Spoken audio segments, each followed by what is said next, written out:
Yeah, so totally crashed. Might have been what I was talking about, but I took the opportunity to,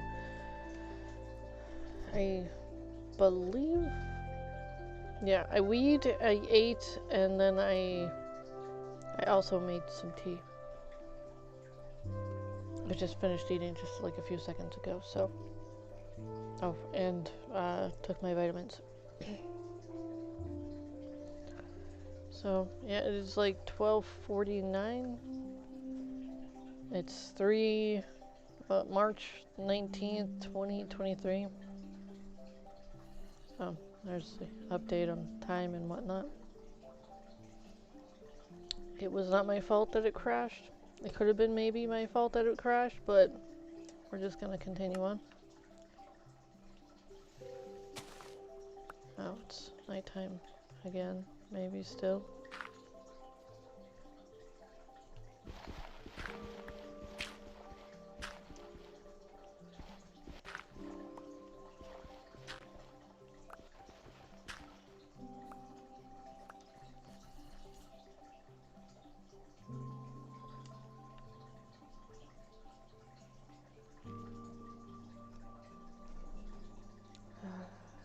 So,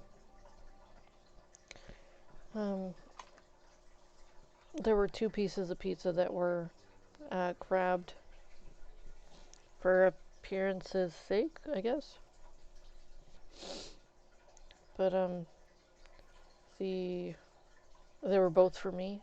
I can't eat 2 pieces of pizza, like the big pieces. Like these were like actually 2 pieces of pizza, one slice.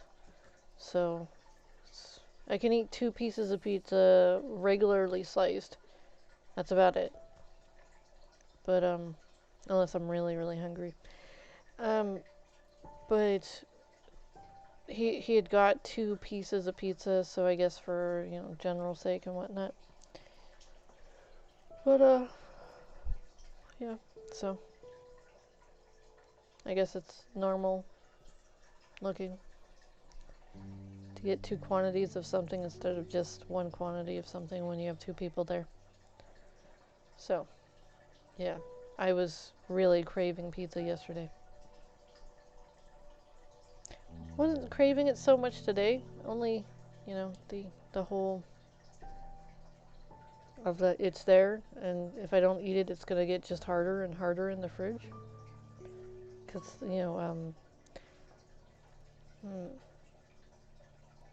bread seems to get really hard whenever, like, it's hard to digest and even harder to break apart when it's in the fridge or the freezer. It will dry out to the point where it becomes kind of hard to even chew unless you're dunking it in something.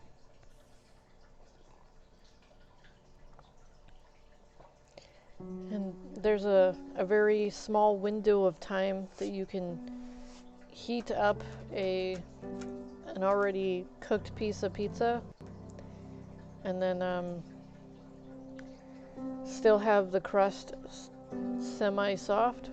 So I'm sitting here. I got 2 bites away from like the crust because I was like, oh crap, I forgot the crust because I was picking from the bottom of it, and I'm like, oh no, I need to start picking from the crust too. So I was picking from all over the place. Yeah, I was picking at my pizza because it's Intel. I'm weird. I have nothing to talk about, so we're gonna talk about what I just did. I mean, what, do you want to talk about what we were talking about before and then, like, have it crash on us again? Because that would be fun. I might even not have to stream after this, so. I always play nice.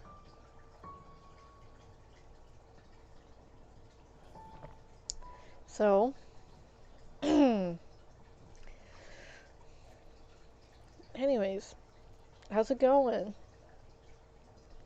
How are my video enthusiasts enjoying this entertainment? Woohoo, entertainment. Woohoo.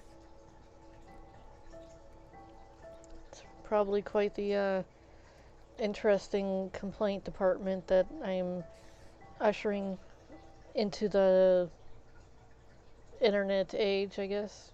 It's whatever. Is that sunlight? It's almost sunlight.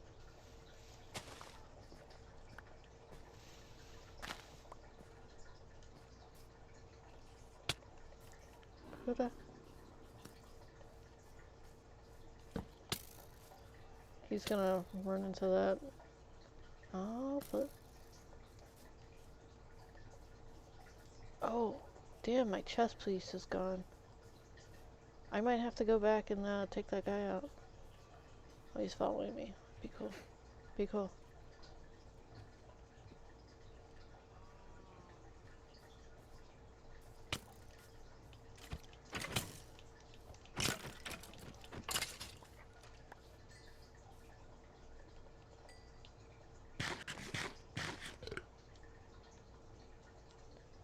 Damn, now I'm out of food again.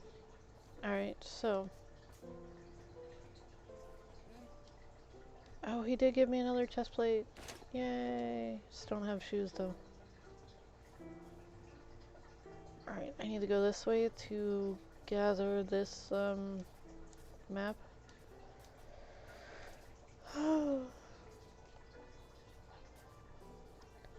So... I should possibly go slower because my health is going to be draining the food, and if I'm draining the food before the health finally goes up all the way, then I'll just have eaten that for no other reason than just to have eaten it. Oh, I was going after that too. I'm glad I looked. I'm glad I looked. No offspring around? I apologize. I need meat. Ba-na-na-na-na-na-na. It doesn't get stuck in my feet. Ba-na-na-na-na-na-na. Or teeth. We could have said teeth. I need meat. Ba-na-na-na-na-na-na. But it does get stuck in my teeth. Da-na-na-na-na-na-na.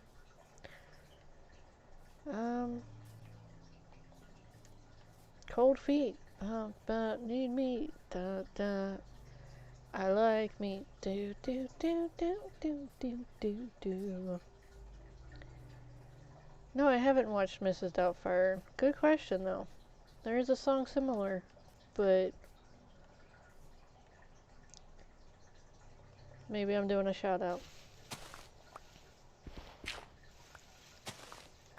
Shout out to silly song makers. I was told that was an original from him. I was like, oh wow, that's nice. A lot of Robin Williams acting was him just being silly. I'm like, oh, well that's nice. I was like, I too am also silly. On the occasion, I might be. Well, yeah. These are things that are worth complaining about.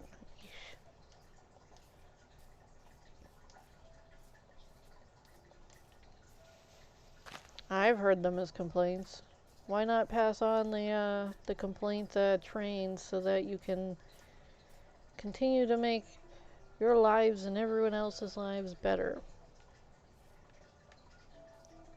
Well, eventually we're gonna find somebody who can deal with some of these complaints, right?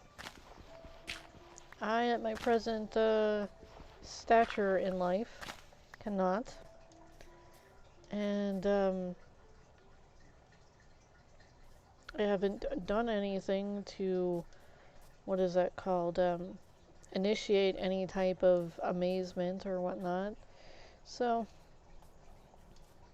just passing on some intel. So, hey. Take it or don't. The choice is yours.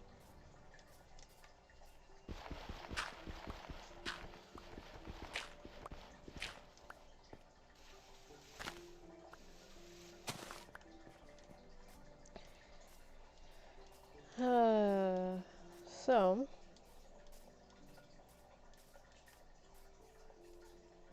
I think that's why so many people are threatened by social media platforms and any type of media entertainment type of platform that anyone, every average Joe Smo or surly Sheila can get on and express themselves. Because whether or not they like it, someone eventually is going to watch this. Someone eventually is going to take interest in something or another that somebody is going to post out there, and things are going to be known. Not just as conspiracies, but as, some facts. Because some conspiracies are kind of facts that people just keep sweeping under the rug, which is interesting. Like, the water supply, that has been a conspiracy for some time. But it turns out it was full on true the whole damn time.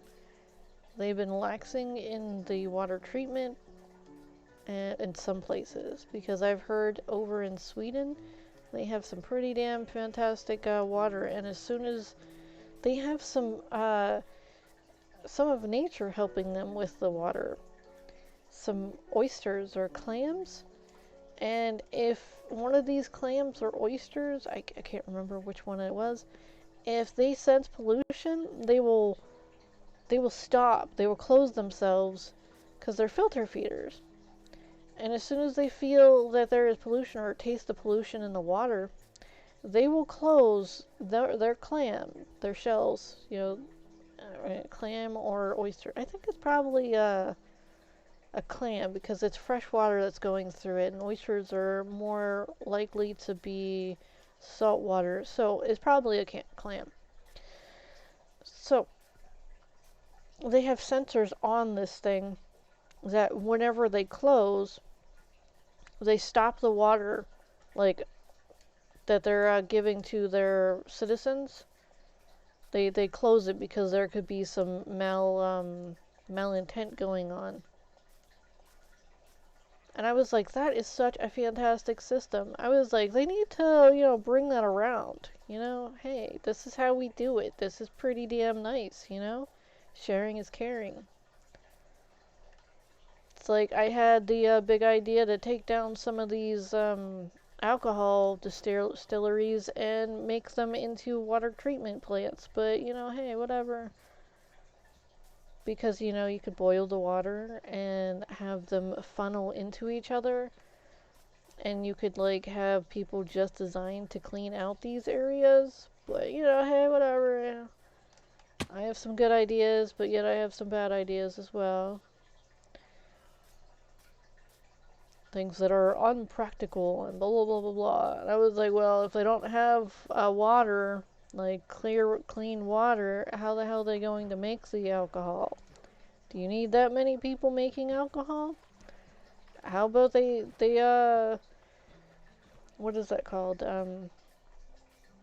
Just like the old ones, the old flippin' alcohol processing plants that are no longer in use, that are just sitting there wasting space and waiting for another person to come up who wants to make alcohol.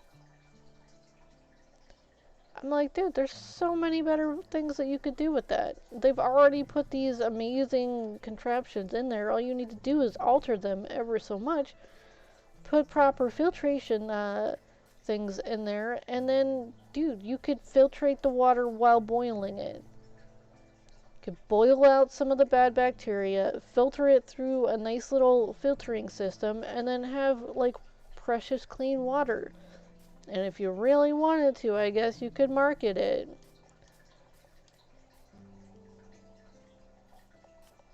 You could even, like, be funny about it, like tap water, because it was from a tap. Most beer distilleries, their beer is on tap in the local ones. I'm not saying like the ones that distribute far outside the bounds of other areas. They usually just bottle that up and send it. Whatever. Whatever.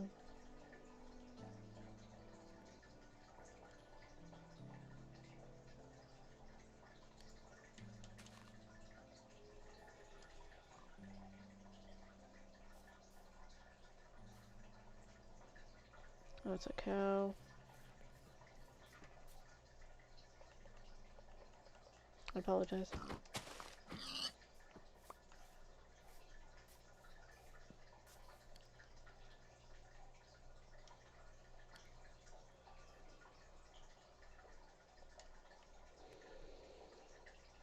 Oh, hey, there's a watermelon one. What happened to the one with the string?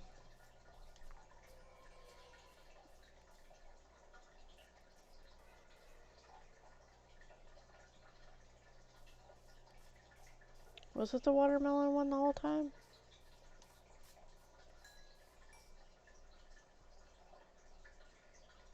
Hmm. Here, I thought I was seeing the one with the string.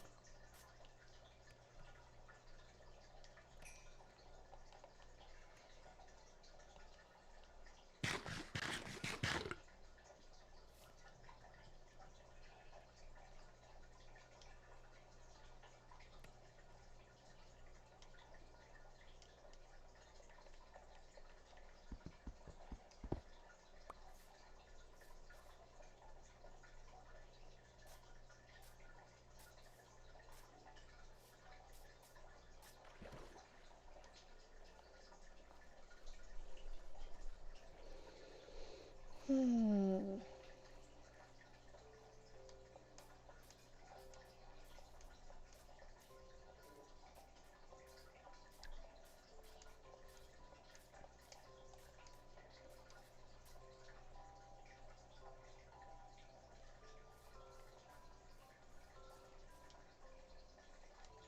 Yeah, plenty of fluff.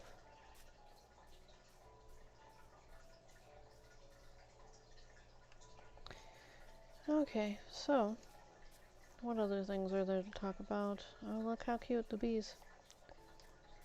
It's like, would you like to hear the complaints about bees that I have heard by many people?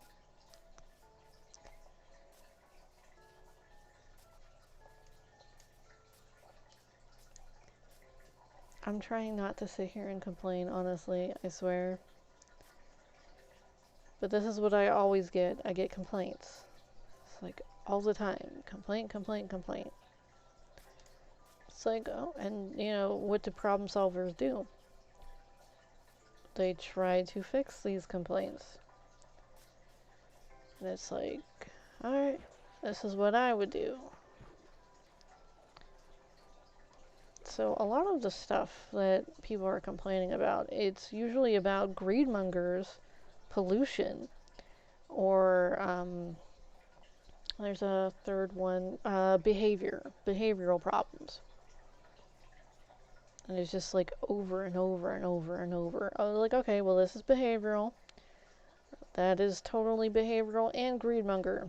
Because, okay, so greedmongers, they have an addiction to not only power, but money, because they think the money brings them power. And I'm just like, okay, alright, so while they're clutching and holding on to their money and whatnot, it is not going to save them. And it's like, okay, so can you throw money at a bear? No, no. Can you throw money at a spirit or a interdimensional being who doesn't even live here, let alone like want to live here? No, no.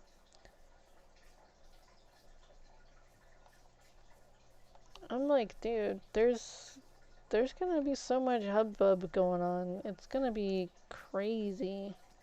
I know it sounds crazy with me just sitting here, oh yeah, interdimensional beings and aliens and blah blah blah, and I'm like, it's like, oh, it's okay. One day you'll see.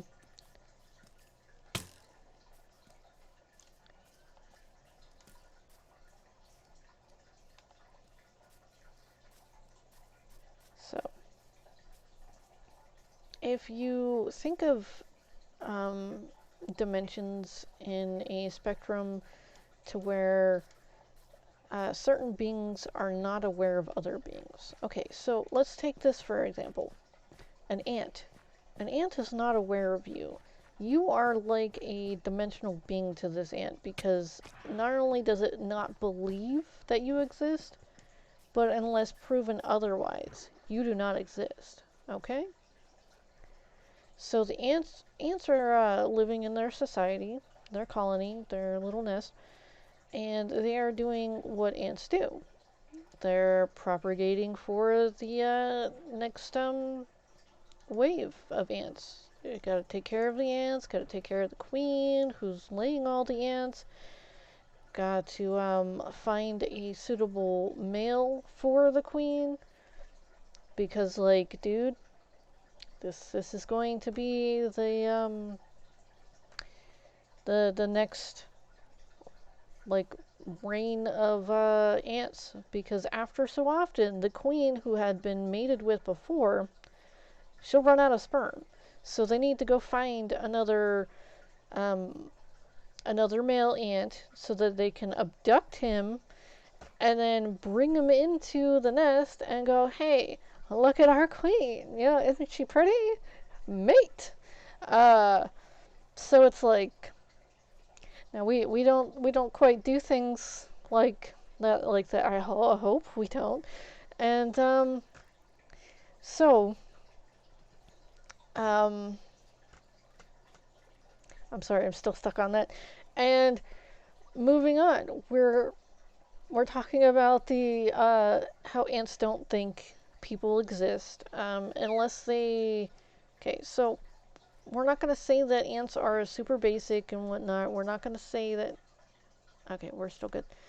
We're not going to say that they're only thinking about food and sex because they're also thinking about caring for the young, and they're always trying to make sure that their people are protected.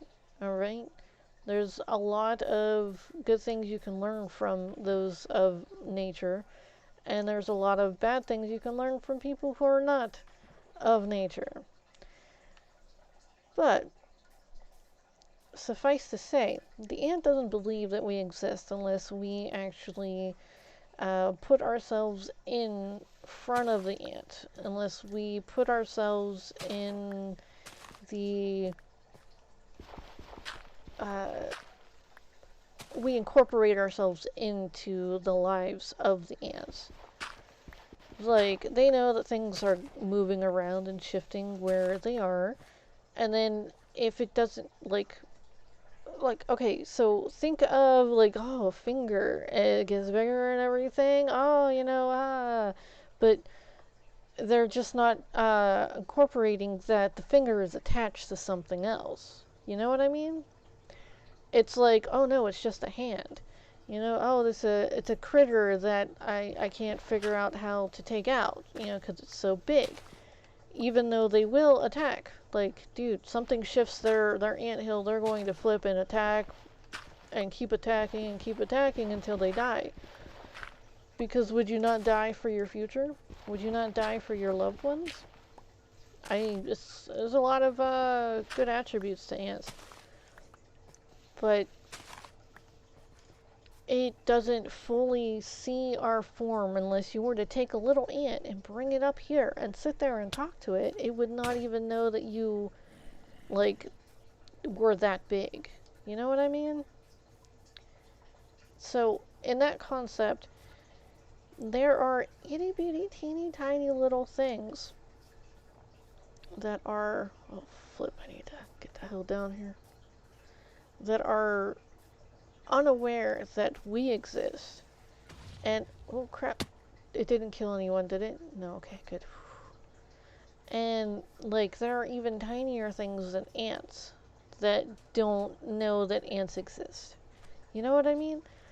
Like, when you go down to the atom level, like, molecules and atoms. I mean, I think an atom is made out of molecules. Or is that the other way around? I have to look into that one again. I get mixed up with some terminology. But, so, if there was something more advanced, then, I mean, like, obviously there are, but we're just gonna hypothesize this. If there was something more advanced than life as we know it to be sentient, because everybody has their own versions of sentient, and that's why I put it in quotes. Oh, damn, I need to find somewhere.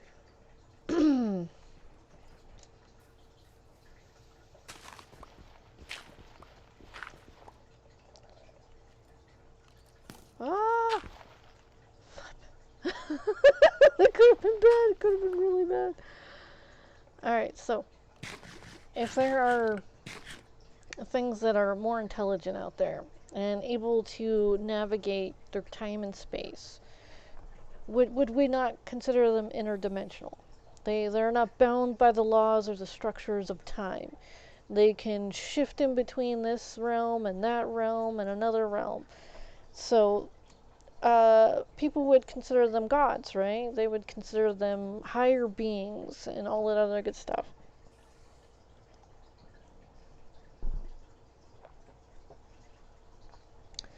So, who's to say that there's not? Just because you can't see something like that. Oh, I wouldn't consider them gods. Flip that. Um, who knows? They have names, maybe. Unless they're one of those, what are those called? Unified, hive mind things, where everybody is the same, but yet they say that they're not. Hive minds end up just being one being eventually, and they are like, okay, so you know how we just watched that when we were playing Subnautica Below Zero, and they were giving you the concept of a hive mind being separate entities connected to the same thing. Normal hive minds are not like that. That was actually an interesting aspect of like a comparison to it, though. Normal hive minds are one mind, multiple bodies, and allowing something to have that many minds and like regurgitating, sorry, that's a bad word, one mind and like if people were to have separate minds within a hive mind, that means that everything that they are learning is being pulled back into a nice little construct or some sort of space that anyone else can learn that instantly after that person learns it. That is a nifty type of hive mind that I have not been privy to like finding out. See, it'd be really weird to have so many connected to you, but yet not contributing. You know what I mean? And uh, anyways, so that would be quite another story of another type of hive mind where certain people are benefiting, whereas others are not. They're not even contributing. They're just taking from. And that would be a sucky hive mind. Like a really, really not equal hive mind.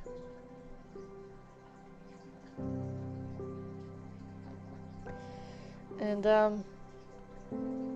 so we're just sitting here hypothesizing.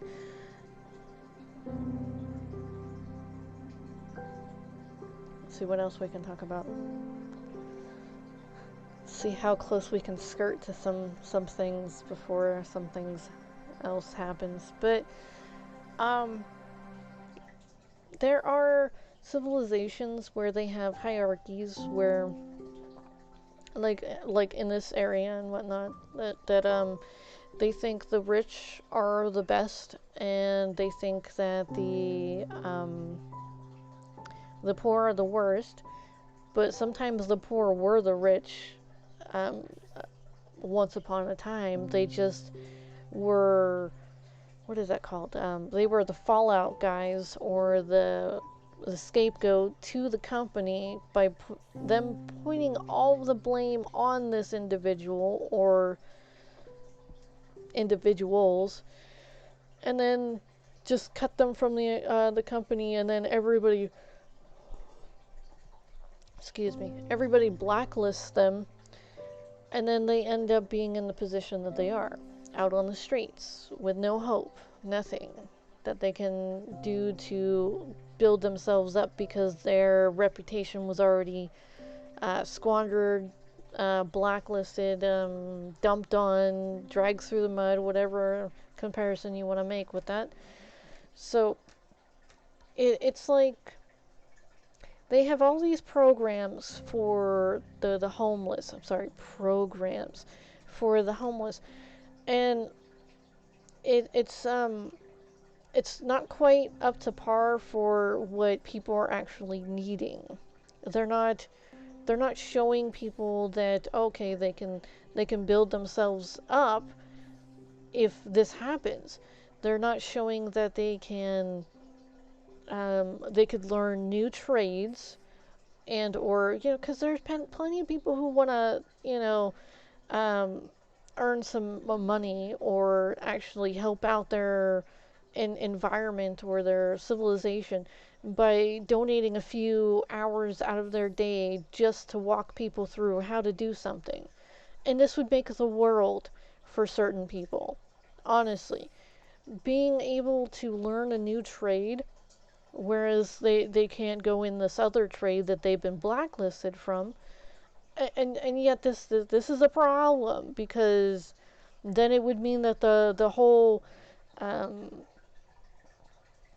the society would no longer need these buildings and whatnot. I'm like, dude, are you kidding me? For one, first off, you can't change everybody's point of view, mindset, and whatnot. There's still going to be skeevy people out there who are still going to blacklist people, and then they're going to be in a homeless type of situation. So these organizations are the just in case kind of thing, and any other time it can be a community center.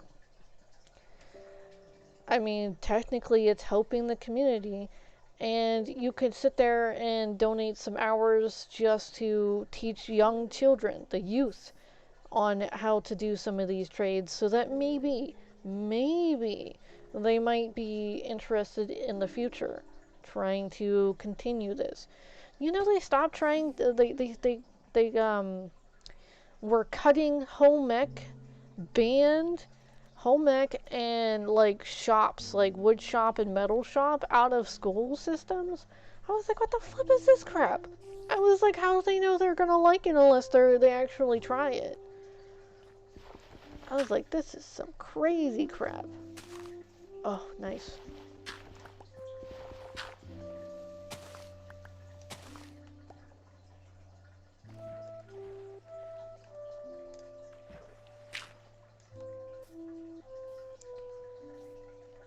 Alright, where are my friends? Okay. So,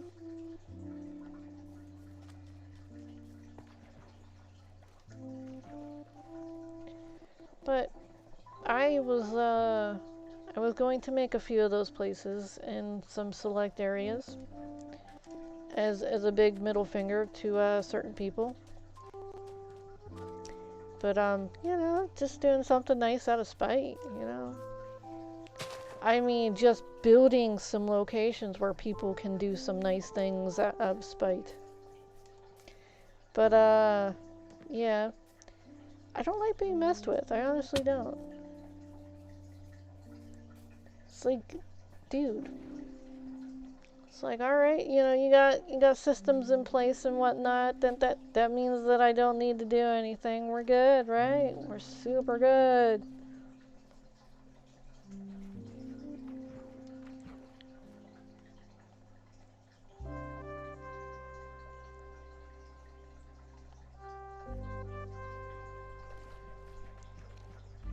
It's really interesting, honestly. how much people say that they don't need something and then actually do. Like, there's,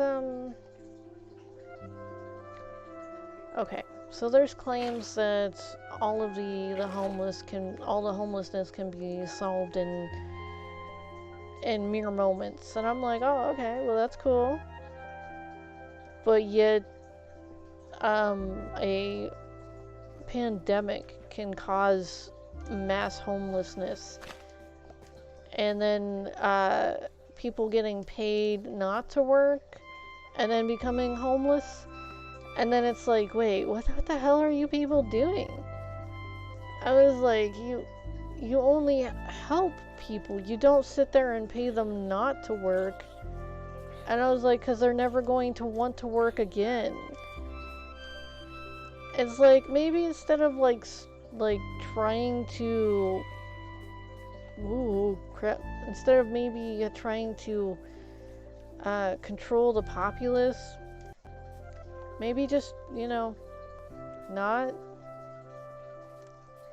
I mean, there's things that you need to follow when you're in a populace, like laws, rules of society. No means no. That's a big one. Not stealing each other's crap. That's another one. If you didn't earn it, it's not yours. Because, like, there's a lot of people who want to just steal things from everybody else and then complain that the world is crapped on them for all of their life, and then that they're, what is that called?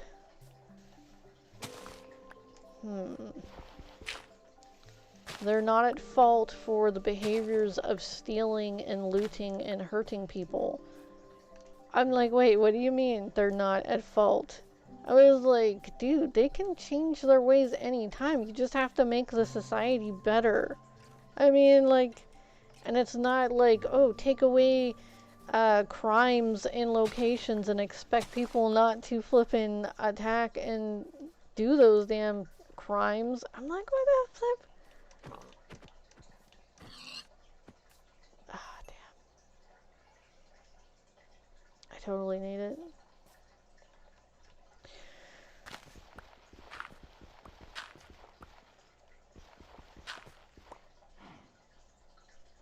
I think there's something under there.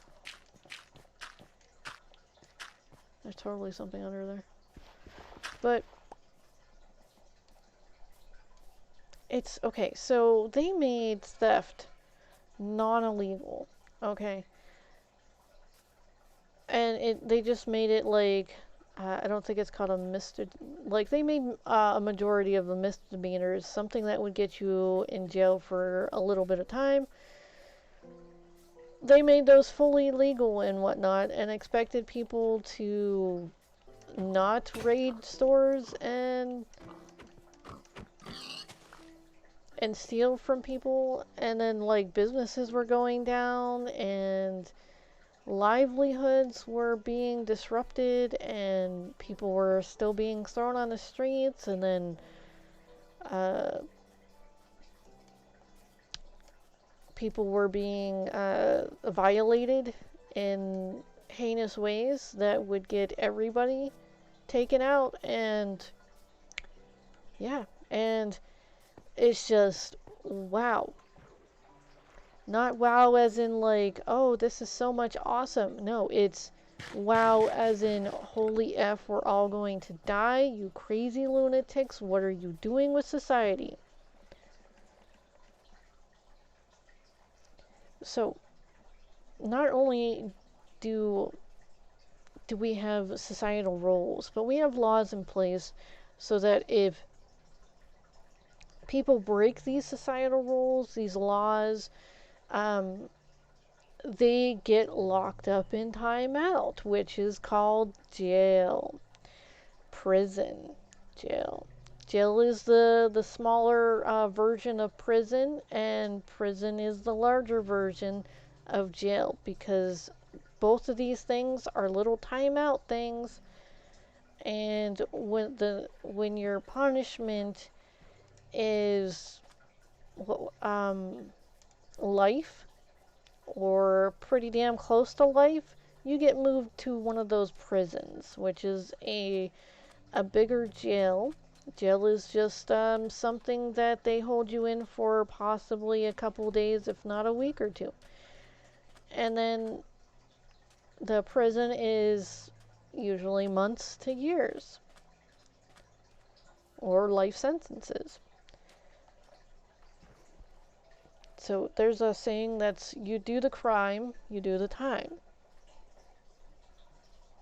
Depending on what crimes you do, is how people will treat you afterwards.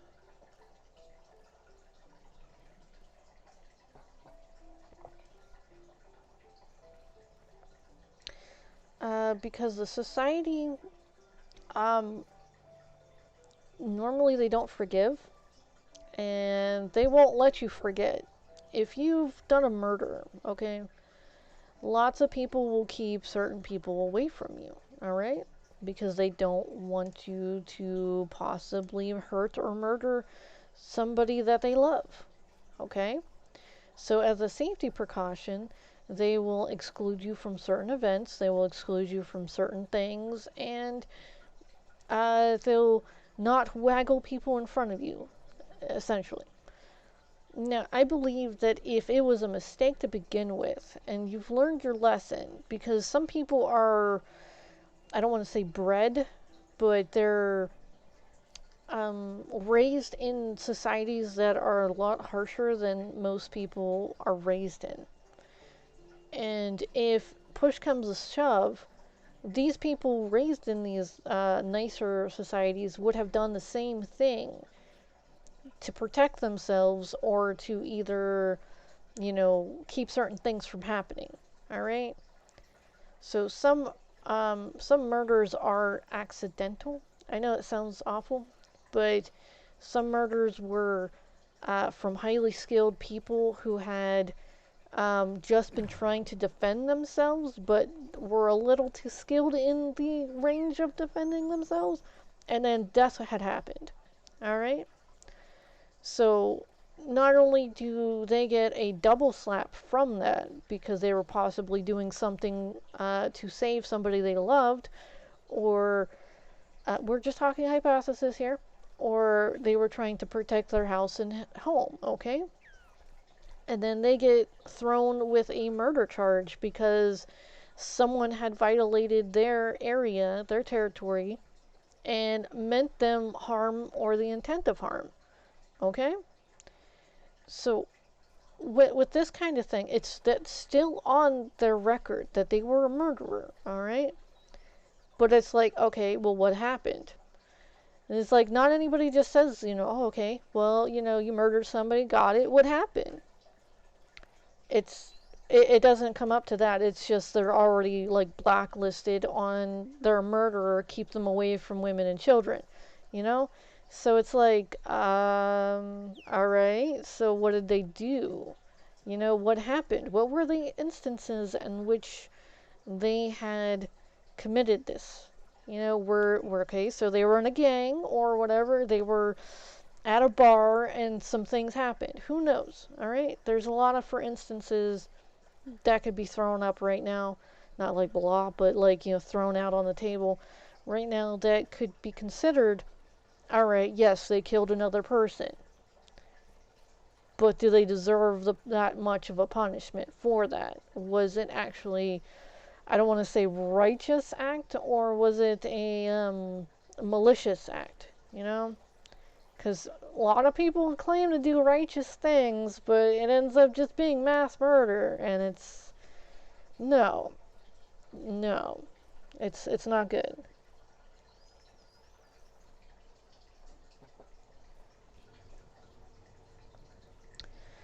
Um, but anyways, I sit there and I ask, okay, so like, what's going on? What's down? Oh, you were a thief? Did you learn your lesson? I mean, are you going to continue to try to steal things from people, or are you going to learn how to be a responsible adult? and contribute to society and or your the benefit of yourself and your family. I mean, that's as much as I can, I know there are families out there who steal for their families, but don't do that. You're just breeding them to go into the world as criminals, which is sad.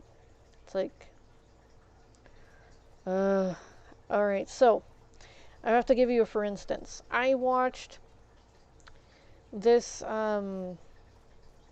it's not a documentary. It's kind of like a documentary, but it's not a documentary. Of this person who was making these glitter bombs. Hi, yes, I'm talking about you. You know I am. He had been pissed off because his son and wife's Christmas were ruined because porch pirates, that's what they call them. Someone who steals a package off of your porch and the police can't do anything about it because they don't have any evidence. And even when they do have evidence, they don't know where to go, even if they have a face. Unless they've been convicted of a crime before, they don't know how to proceed, which is stupid. I mean, they can only do so much, but it's really stupid. I'd sit there and post their face on blast everywhere. Watch out for this person. They're a porch pirate. If you see anything, please call the police. Someone's gonna tell. Someone's gonna tell. So, I think they can deal with that little bit of shame with, I mean, that it's not doxing, honestly. It's really not, because there's no internet thing that is happening. You're not seeing where they live. You're just being told to, do you know this person? Kind of thing. It's like a missing person thing. Only this missing person had done something naughty. So, and the only ones looking for them are the police. So, why not tell the only ones looking for them where that person is?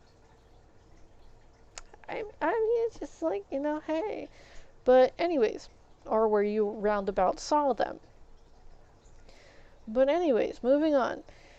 This person devised a plan to make a trap for these people who are getting away with stealing things from people who are earning these the money to purchase these things.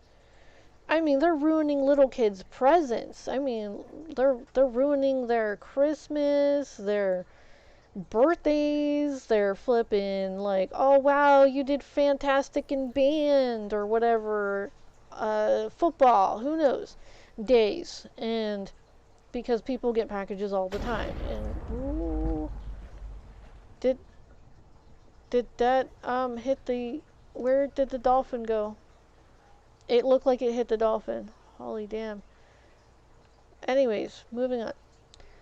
So these people are ruining people's day. They're ruining their experience with the postal service or the delivery services where they're going. Even people in the delivery services are stealing from their jobs. And I was like, this is sick. This is some sick, messed up crap. But some of them, not all of them. Okay, so I'm looking for somewhere to hide. Nope. And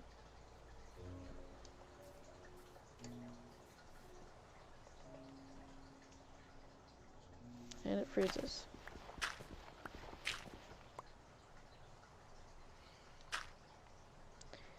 Alright.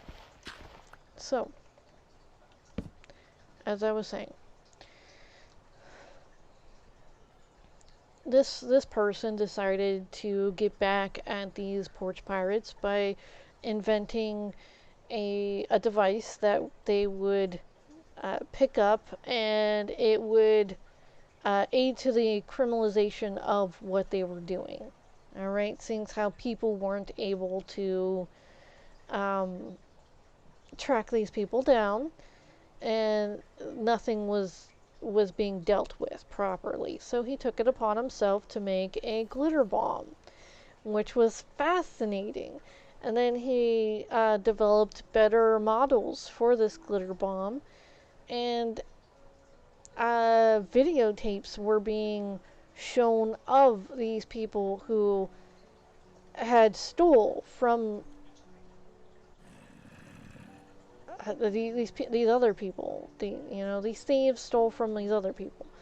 Well, there were a few that actually had children, and they were stealing for their children, but the things that they were stealing were electronical devices. You can't eat an electronical device.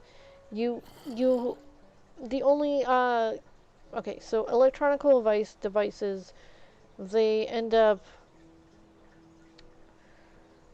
they can be sold to another person, or they can use to entertain yourself or learn from. Okay, just in case nobody knew. I mean, like, right? But anyways, um, so these people were stealing these things that looked like headphones or look like a PlayStation 4 or 5 or something like that, or an Xbox and stuff. Um, and then opening them up, like talking with their kids and everything, and they were legit teaching their kids that it was okay to steal from other people, which is a big no-no. You were teaching them that nothing is going to happen to them because they're stealing from people. And it's like, wow. Wow. And there wasn't just one person. There were like 4 to 5 people who were stealing these electronics and then bringing them to their kids. And then you see all this other stuff that they have for their kids. And you're questioning whether they stole all of this stuff for their children. And it's like, dude, not only are you condoning this kind of behavior, but you're instilling in them that that's the only way to get these types of things, instead of actually earning it and buying it. There were a lot of people that went into the making of these things. I mean, yeah, they got paid along the way, but the person who purchased this so that these people could get paid along the way is coming up short. I mean, what about them? They earned the money. Some people have been saving years just to get enough money to purchase some of these things. What about them? Like, do you not feel any compassion or empathy towards that? Their situation?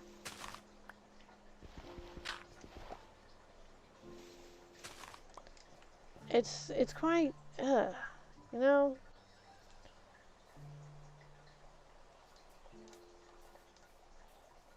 And it's like, wow, some people really shouldn't have kids, especially if they're trying to teach them that it's okay to steal. I mean, food. Alright, back in the day, when there were kings and queens and lords and ladies, well, I mean, there still are some kings and queens out there, but whatever. Um, they'd have this nasty problem of sitting there and claiming land that didn't belong to them to begin with, and then sit there and not let anybody hunt on those lands at all. It's like people would legit like hunt on their land that someone had all of a sudden magically said was their land, and then they had armies um, to sit there and back them up with those claims. So it was like, not only were these people stealing from everyone, but yet they were making outlandish laws about where and when they could hunt, where and when they could feed their families, and then not pay them for the stuff they were stealing from them. Like, they would come to these houses and take everything and anything they could and then say it was taxes. It's like, wait, what? And then they would legit steal women from them too. Like their children. They would steal their children. And then use them as, like, raise them in the palace as slaves. Because people didn't pay the taxes that were thrown on them. And it's like, no, no, no, no, no, no, no. There's some sick, messed up people out there, honestly. And then people just continued to abide by this over and over and over again. I was just like, whoa. This is some crazy crap here. And yet people are still trying to do that today. There are gangs out there who will steal people and sell them into slavery. Oh yeah, that still happens. And people who slip people drugs in their system and then either kill them or take them into slavery. It's like, wow. It's pretty damn messed up. I tell you what. It's like, if I'm hesitant of taking any type of food from you, it's because I don't flip and trust you as far as I can throw you, and I don't throw people, so I don't trust you. But damn, I barely trust any drinks or anything from my family, let alone anyone else. Because I know for sure that some of them, like, spit in my drink. Ugh, my sister had this horrible, horrible thing where she sat there and she would, what is that called? She wouldn't get herself a drink. She would drink out of my cup. And she was the most horrible, horrible backwasher I've ever seen. And I'm like, you are gross. And I was like, no, keep the cup. Keep it. And then I would end up, she was like, it was my cup to begin with. And I was like, no, it wasn't. She's like, oh, it was. Blah, blah, blah. And I was like, Trevor, whose cup was that? And then he'd go, yours. And I was like, see? But I ended up taking a pickle jar. It's like, because there'd be no dispute. No dispute whatsoever. And I would only drink out of this damn pickle jar. I'd clean it. I did like the glass. It was fantastic. And, because glass doesn't, what is that called? It doesn't absorb taste of other things. So once you clean it out, like properly clean it out, it's not going to smell or taste like that, what had once been in it. So this pickle jar, I had, all to myself, and anytime she were to touch my damn pickle jar, I'd like flip and freak out. I was like, dude, that is my flip. And she's like, well, I want some Kool-Aid too. I'm like, it's in the fridge, dude. Grab some flipping in the fridge. Kool-Aid is a sugary drink that is made with a weird powder flavoring that most people just, mix in with a cup of sugar with a gallon of water. I think one pack does a gallon, or does it do like a couple quarts? I don't know.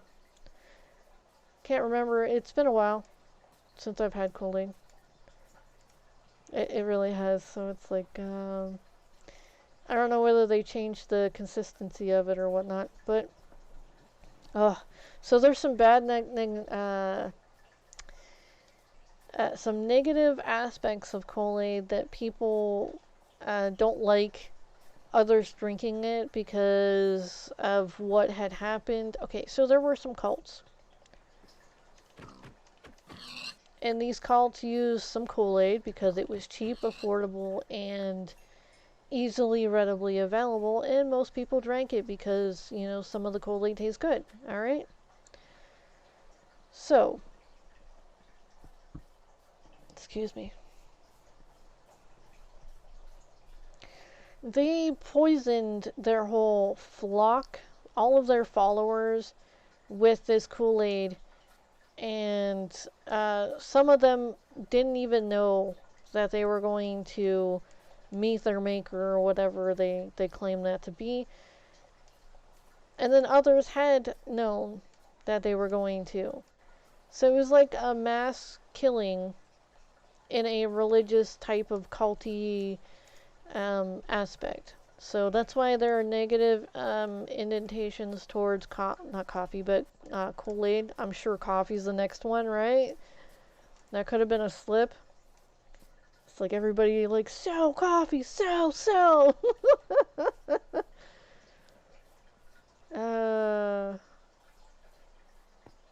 It was just a little slip. I didn't, who knows? They might do something to coffee next. Be gross. Like psychopaths. Why do you gotta do stuff with other stuff? There's some companies I won't even drink from because their coffee tastes like burnt. Just pure burnt.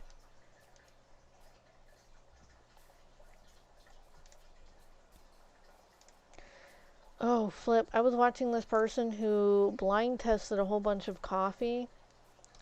I don't know what his name... they call him a coffee guru or something? I don't know. He likes coffee. I was looking into some coffee, and I didn't know how to do a French press, so he was the instructor for the French press. And he was pretty charismatic, and he had all these other things on coffee. And I was like, oh, well, if I can make my coffee experience better, that should be cool. Well, he was doing some blind tests for some coffees, and I was like, okay, well, let me just watch this. It'd be interesting. And also, I saw him on another person's feed that, well, another... Okay, so I watch this one person who does something like dirty jobs, but he's just, these are regular jobs that people are just overlooking, and they, Tom something, it was Mike Rowe who did dirty jobs, and then Tom something, I don't know. He does this other thing, and I was watching it, and the coffee guy that I learned how to French press with was on there, and I was like, oh, that's interesting. I was like, wow, small world. And then like they were Tom doesn't like coffee, and so he said that he was asking him about what coffees would be good, and then he was like, well, you don't just like tell somebody what coffees are good, you have to taste it. And I was like, oh yeah, that's pretty damn mature about that, and but anyways, that's where I watched a couple more of his videos after that, because I was like, that's actually pretty damn interesting.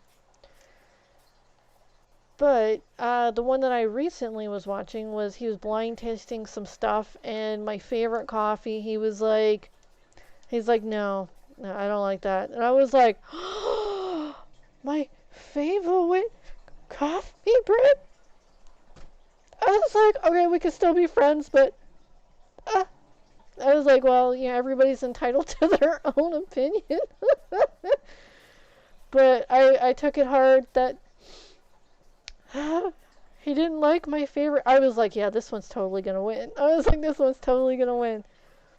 But at least he didn't say that it tasted burnt. And he had the same perspective on Folgers that I did, that it was burnt, it tasted burnt. And the Starbucks, it tastes burnt to me too. And he actually let the Starbucks one like a couple, rounds, and I was like, I was like, maybe his like taste buds are all shocked from all the other coffee. But like, I was like, okay, whatever. Um, but yeah, I thought that was interesting. I know everybody tastes everything different, but it was still interesting to see what other people thought of certain coffees that I like.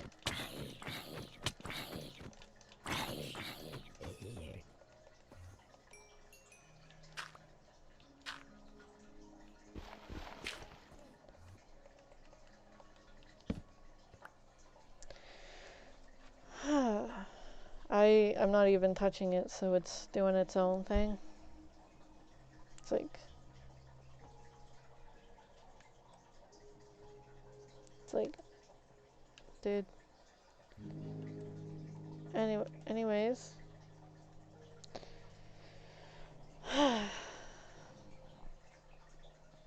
but yeah, I mostly just watch people for intel and information. I'm not like sitting there drooling over anybody. It's like I don't understand that. I was like, first off, am I ever going to meet any of these people? No. Why even bother then?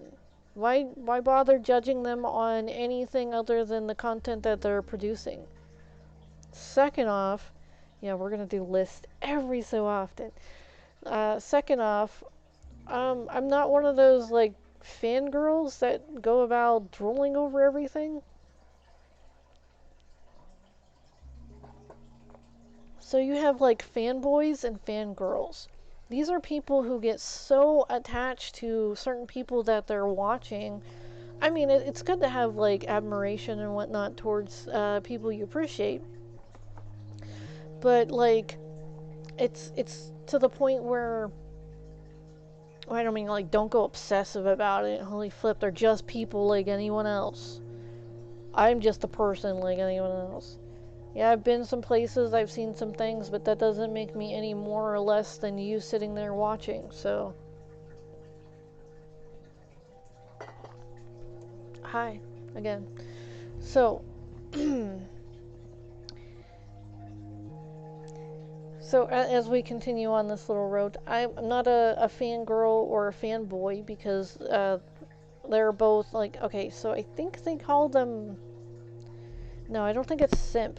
It's But anyways, it's somebody who gets overly attached to somebody and starts pretending to have a relationship with someone, whereas they've never even met the person and whatnot. And I'm like, people do that? I was like, I that was a like just wow to me. I was like, holy flip. I was like, wouldn't you remember meeting them though? I mean, wouldn't you remember like talking to them and stuff? I was like, so they get themselves so caught up in watching these people that they start to believe that they have a friendship with them, like a one of those psychotic friendships. Like they sit there and pretend like they've had conversations when this person didn't even know that they even existed until the time when they like capture them or whatever. And I'm just like, wow, it's something really scary to look out for.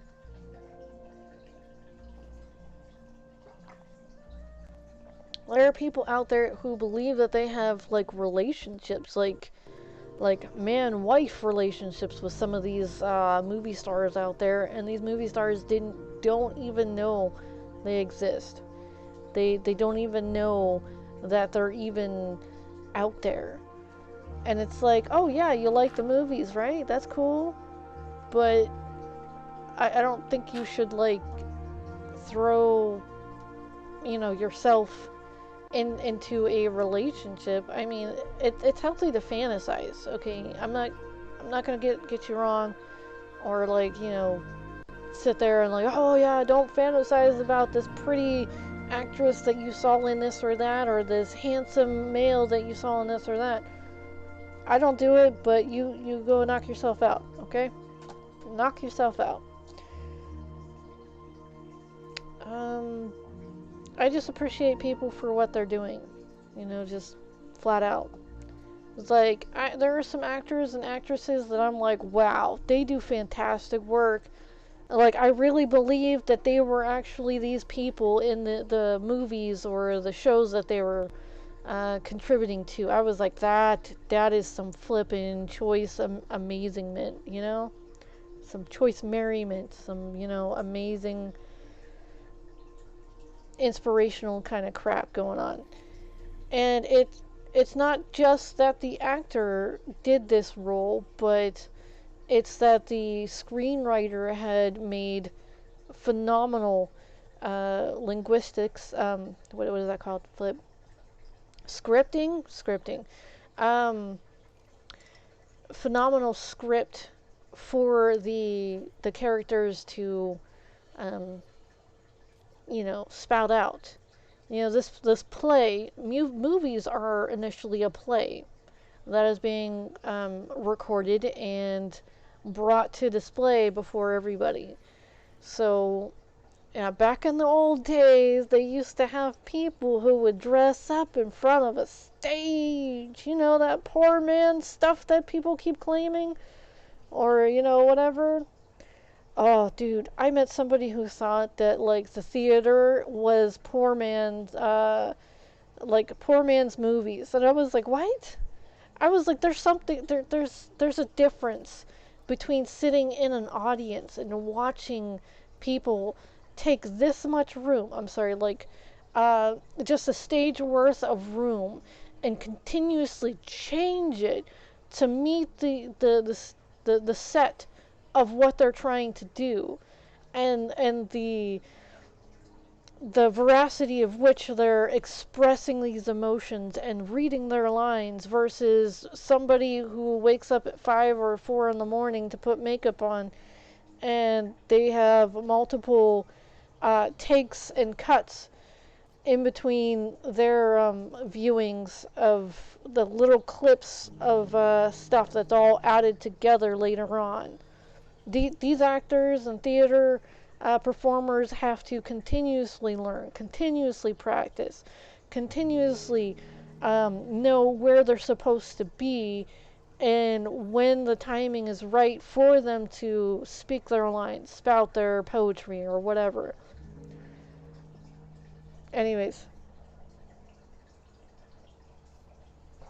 just like dancers, like ballet and whatnot, and ice skaters, dude. Those people are really good on their timing. It's something to be amazed at. And um, so I have some different views of certain things, like, and then like they had some certain views of different things. It didn't mean I was right versus what they were. I was like, this is my preference, that is your preference. We can just agree to disagree, you know. But I do respect theatrical arts more than I do movies. Most movies, they can honestly be shot at any flippin' time and then plucked on to the big screens and whatnot, which is convenient.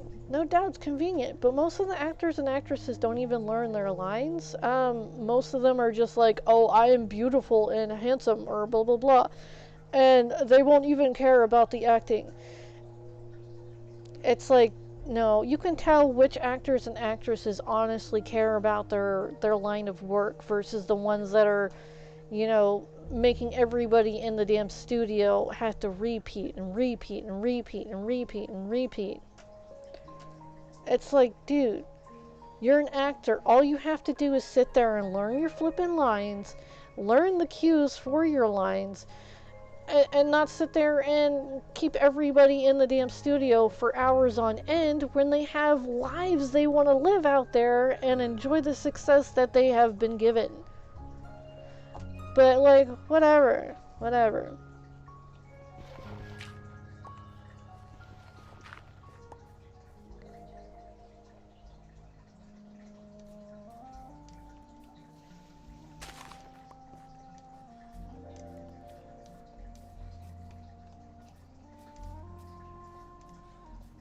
Ugh, don't even get me started on the models.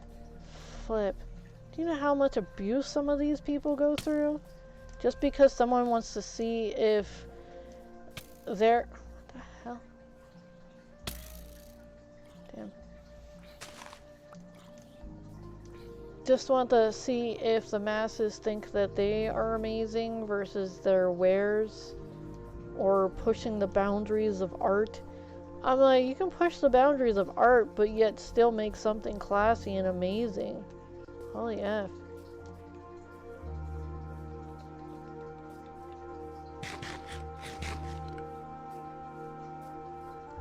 There were people wearing legit trash bags.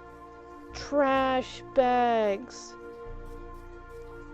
And this was supposed to be like amazing? I'm like, what trash is in now? I mean, pollution maybe? Why don't you just go lay down and see if anyone tries to pick you up, you know? It's like, holy flip. And they had these like models sitting here wearing this trash. It was annoying to say the least. I was like, they're just trying to do their job like everybody else.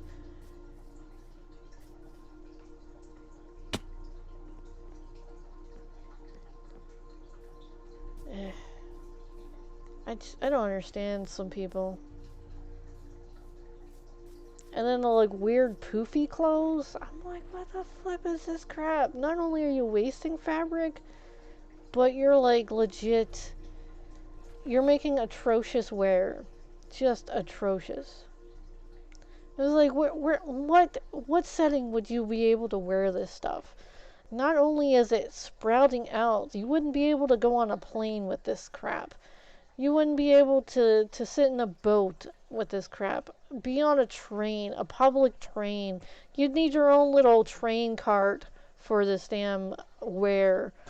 I'm like, what practical setting would this even, like, this thing had like arm poof out to here, and like you wouldn't have been able to get through a damn doorway, let alone sit in any kind of public transportation thing without having to purchase 2 to 3 seats with it.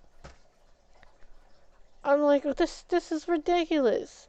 I was like, that's a whole crap load of waste of fabric. I was like, yeah, okay, so it's like, what did they do with your body? They put it on a model. Did they sell anything with it? Oh yeah, someone bought it just for like to see, like just to have the worst clothes in the world. It's gross. It's gross to me. I don't understand sleeveless. What is that called?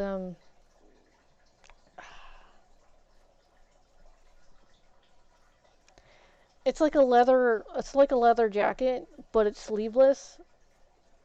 I don't understand. What is this supposed to be doing?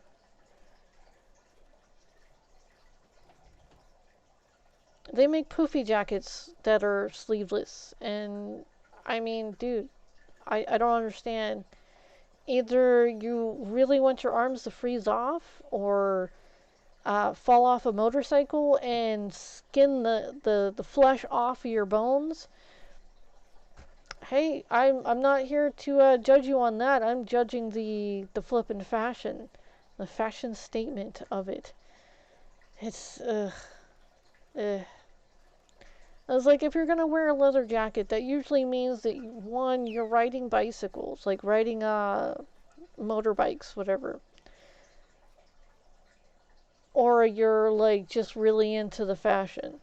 Alright? Now, if you're riding a motorcycle and you're only having a vest, I don't understand that. What practicality is it? It's like when I'm going to ride my motorcycle, eventually I'm going to try to. I'm going to have like full on gear. I'm going to have knee pads on. I'm going to have flipping elbow pads. I'm going to have a nice helmet that was like shock resistant, you know? I'm not going to sit there and like, oh, well, this is going to make me look cool. I'm going to survive this. and I'm gonna survive this in style. You know, maybe, but I can't. I don't like wearing vests unless I have something like over top of it, because I feel like I'm underdressed.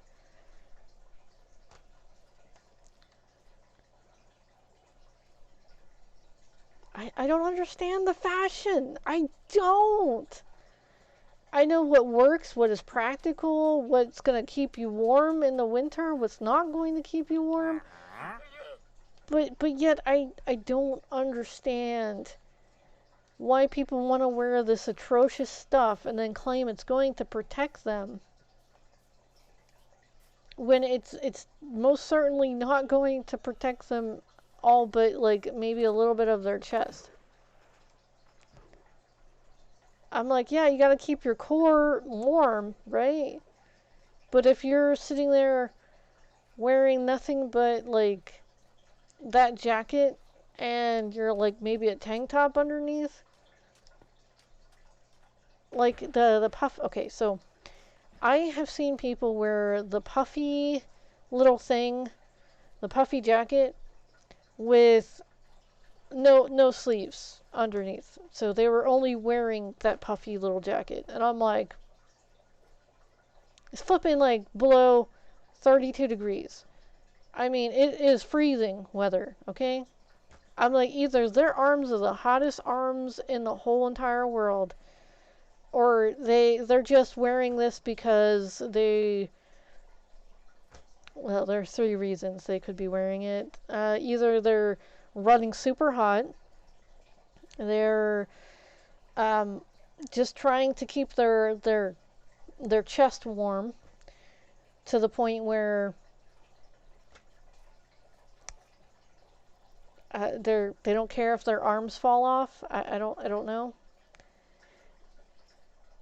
Some reasons, I guess. Oh, there's a fourth one too. Or they could just be pretending to be a person and not needing to wear the clothes, but having to put them on because most places you need to have clothes on.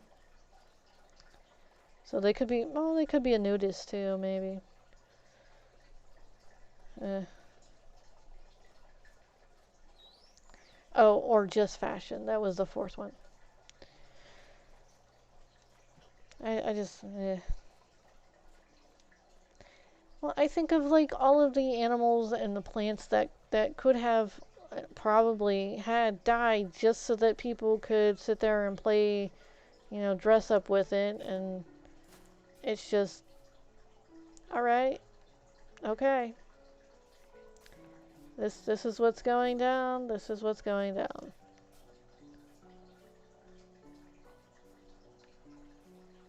All right, there's one. Where'd the other one go?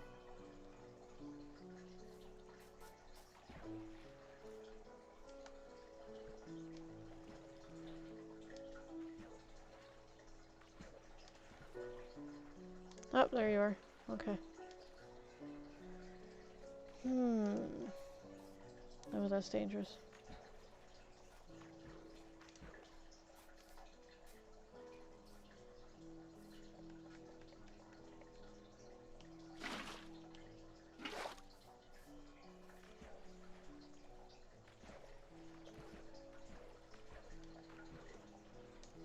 Dude, if I could find some living things that wanted to be my clothes, I probably would.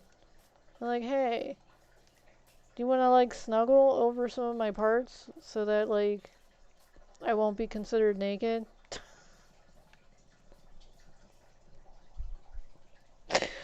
Sorry.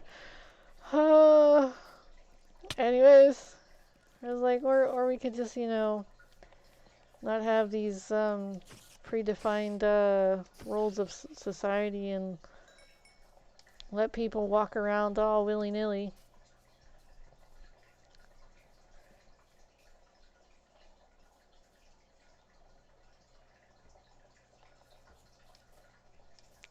It's like, I don't mind nudists. I'm not gonna look at you like that, but I don't mind them.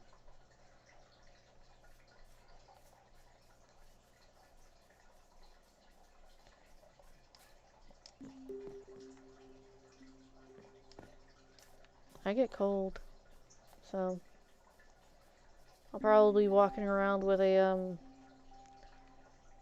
flippin' blankie. It's like I got a blanket right here. My legs get cold.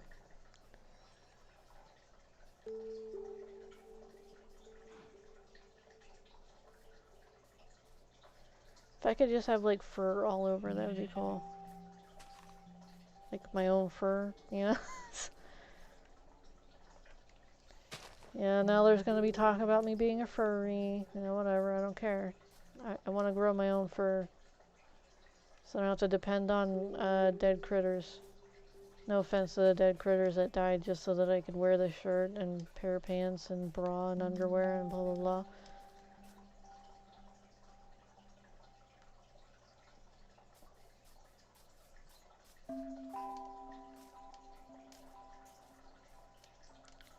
It's like I could possibly find something symbiotic who wants to chill with me all day. Maybe, who knows?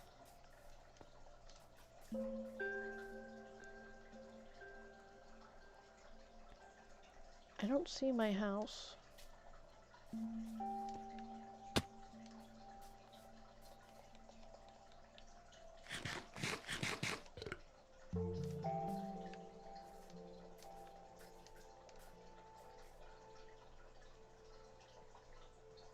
Okay, it must be on that side then.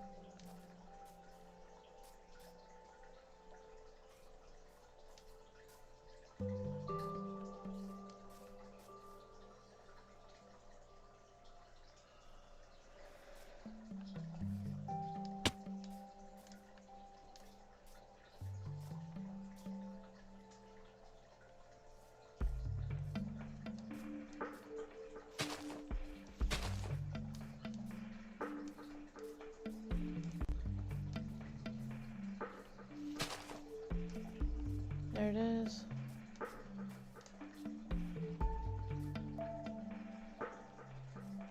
Oh damn.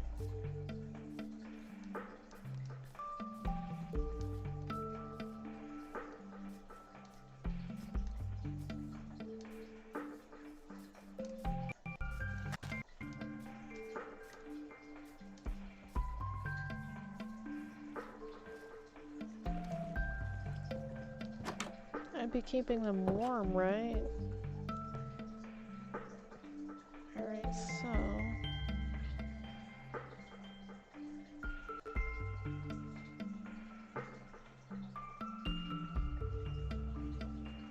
I think the map is complete.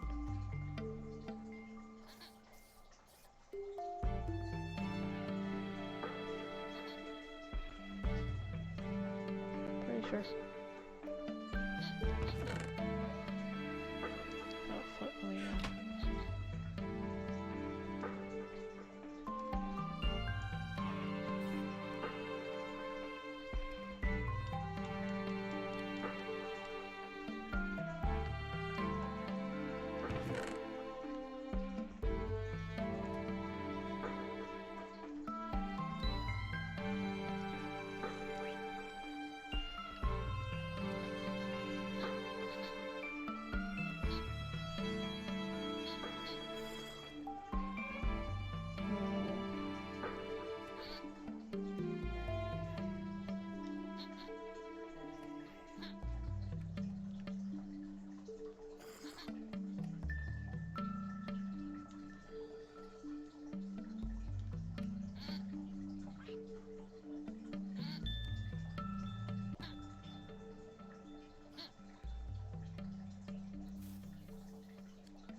Alright, so I'm trying to think of how I'm gonna do this.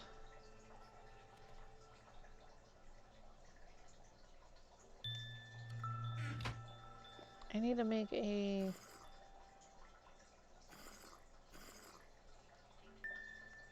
boat. I can put one of them in the boat, and then I can have two on my shoulders, and then that way they wouldn't get knocked up. That is the plan. Because I have three birds I need to get home. Okay. So...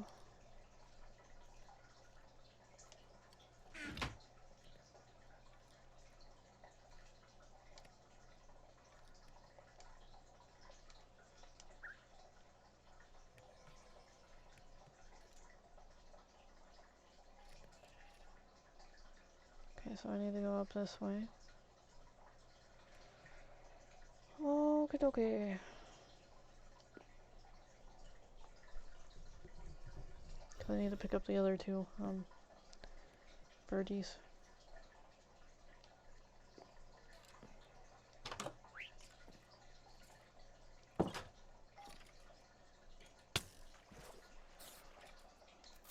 Oh, the flip.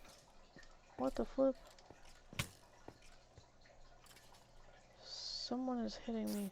Oh. Okay.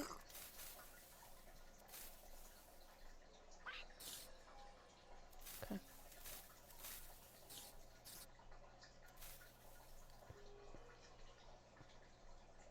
I don't like my chances. I need better chances.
There you are. I was like, wait a minute, I lost my parrot. I lost my parrot.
I'm kind of focusing right now.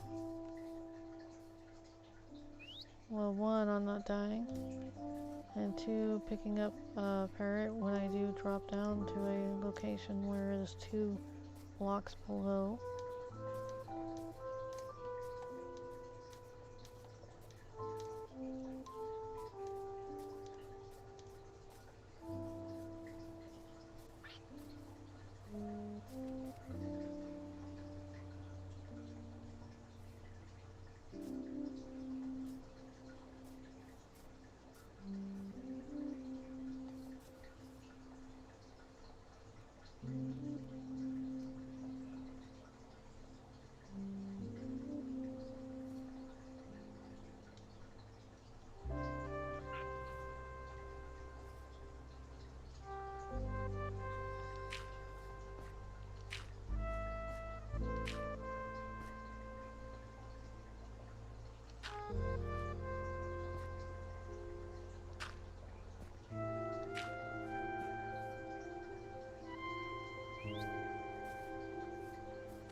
got this.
Sorry.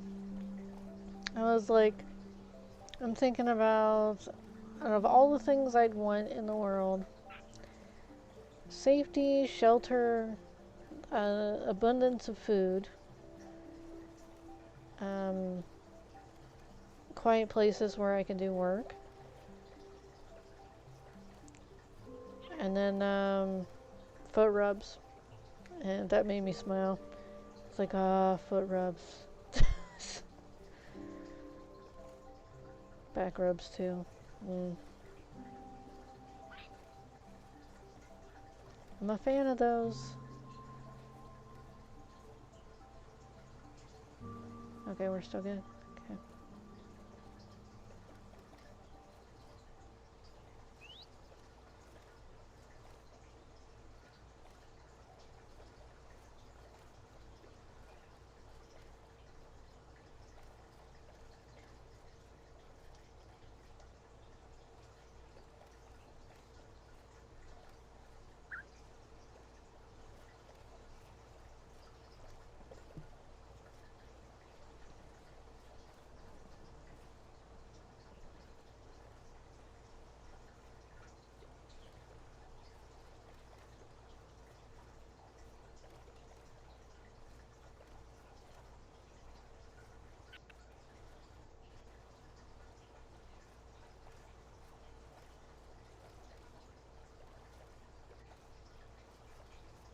Oh crap. See that one just shoot out of the other?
exactly is this?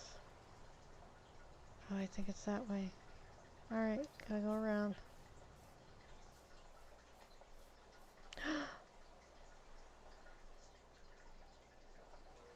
Where's my birdie?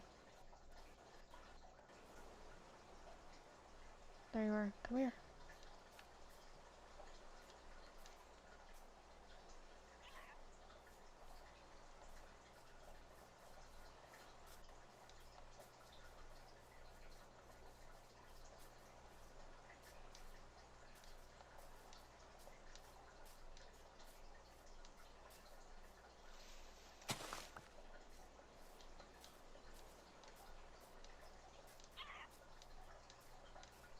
Oh, it's getting dark. Aw, look how cute.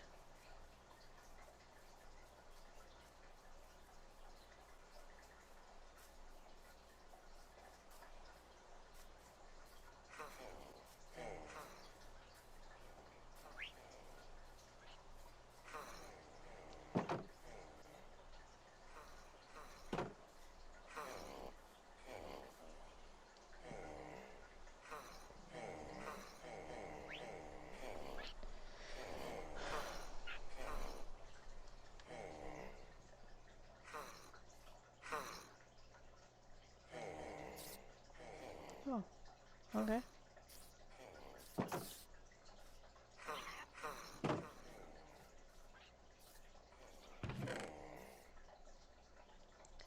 Okay, so that can go there.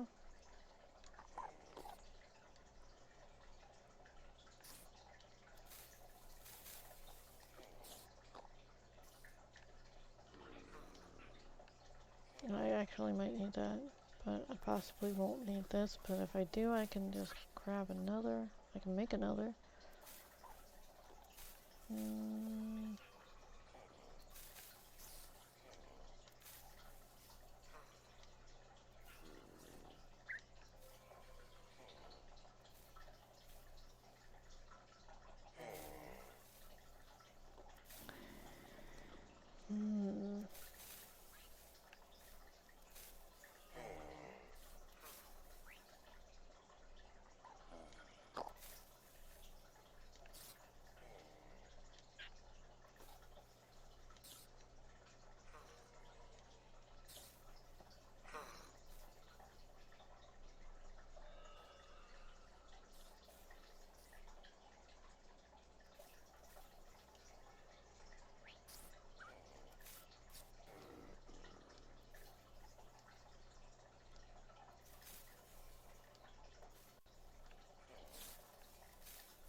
Okay, so got that.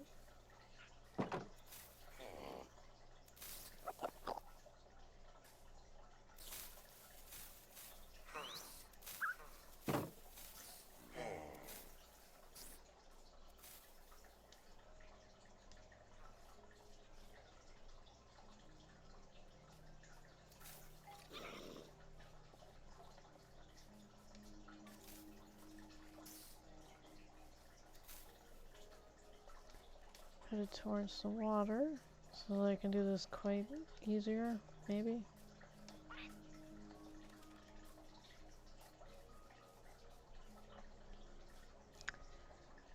Huh.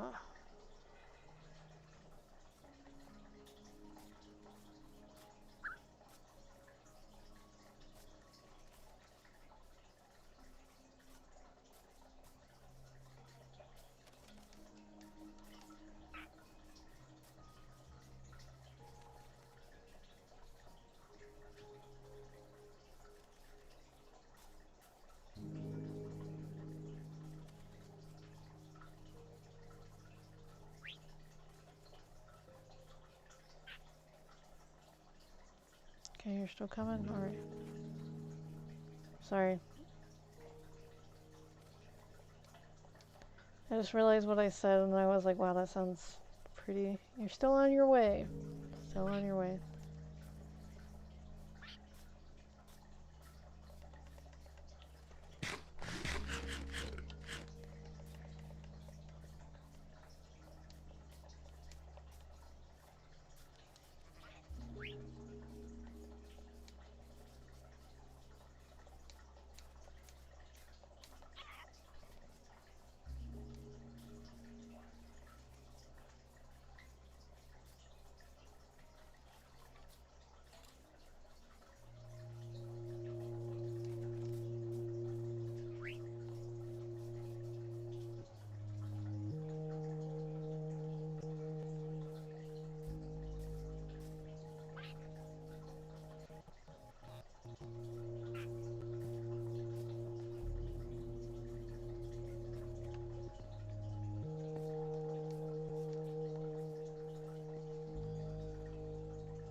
think? No, that's a blast furnace.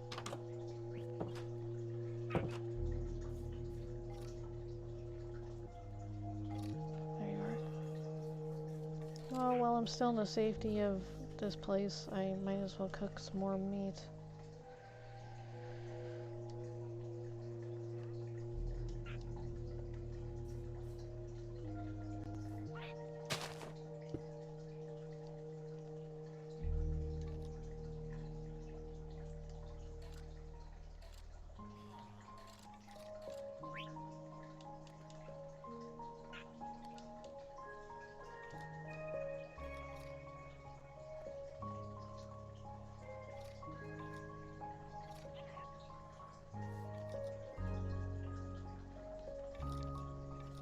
Let's see where the sun is. It's probably getting dark soon.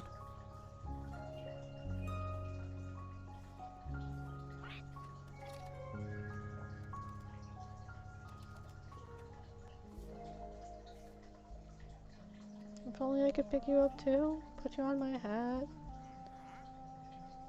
Wait, my character's not wearing a hat now. Flip. Huh.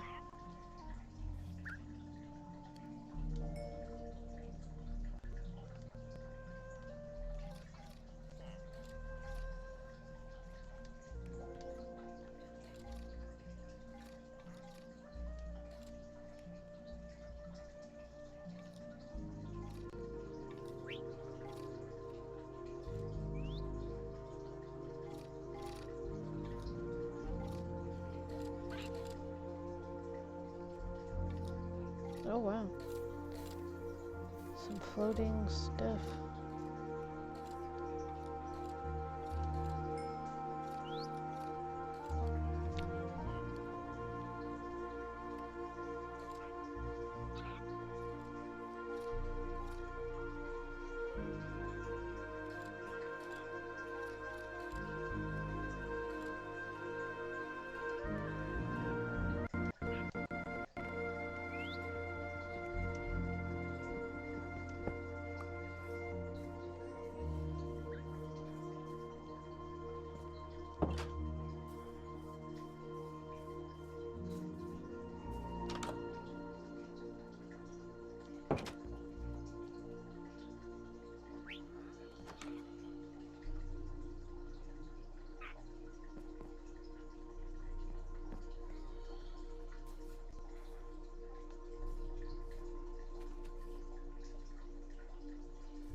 Damn.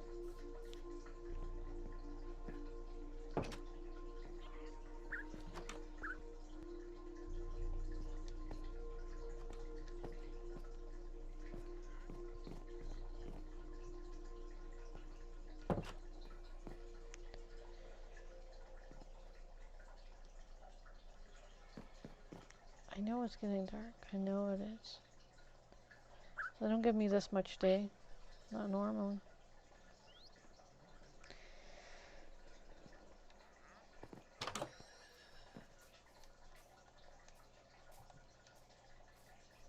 Oh, I'm getting away from the village.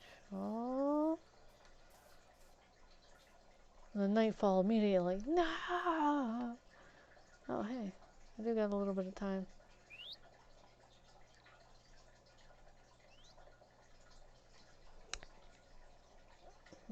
I think this will last me the rest of my voyage, maybe. Who knows? I'd really want to sleep in this village before I wander off. Oh, nice. Just sit tight, please. There you go.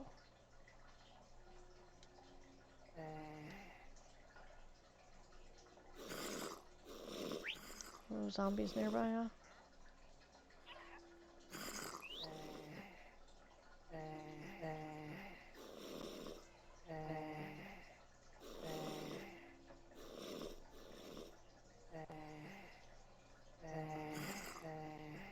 Creepy.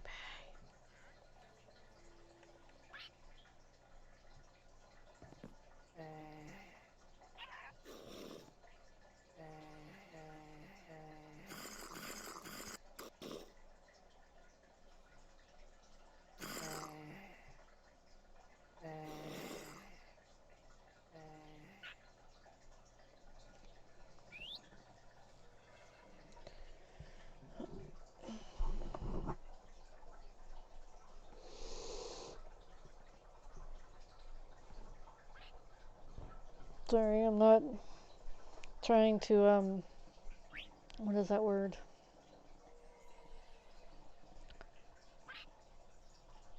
I don't flippin' know. Damn. I'm just trying to stretch because I feel tense.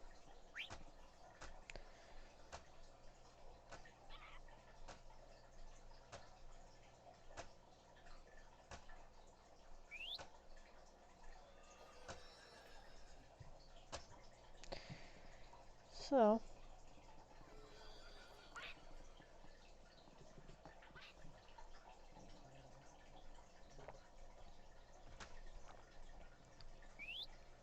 am I going to have to fight a villager for this bed? I don't want to put down a bed because then they'll pop out another bed, you know. I'm taking the bed with me, so.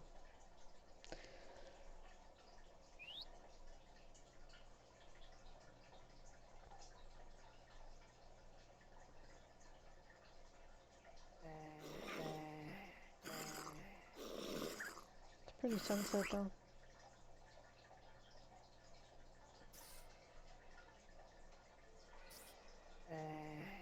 It's almost to the point where the sun's blushing. It's a point in the sky where it's not really that deadly to people.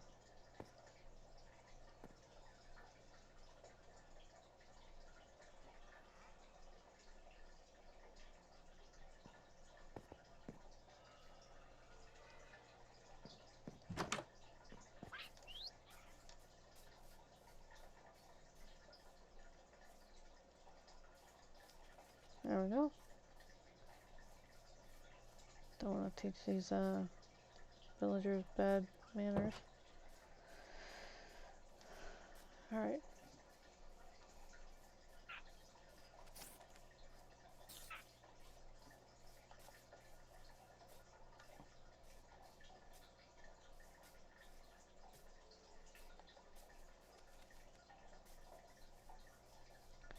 I have a song stuck in my head. Oh no. Got one. Got two. Alright.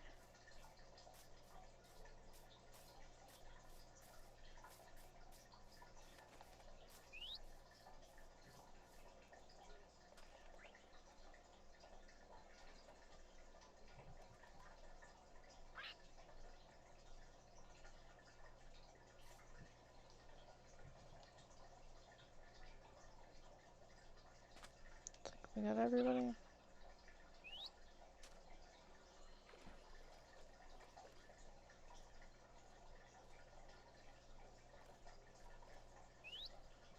I think this is working.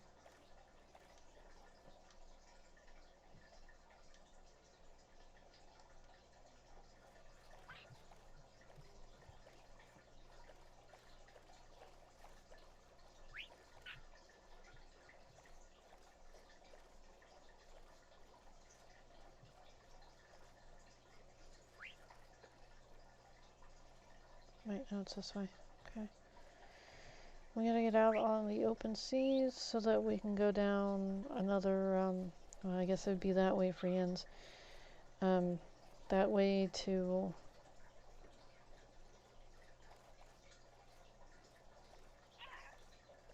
get closer, like a block closer to the actual base. At least I'm hoping that there's some ocean over this way. I don't want to lose one of my parrots again. I don't want to lose any of my parrots.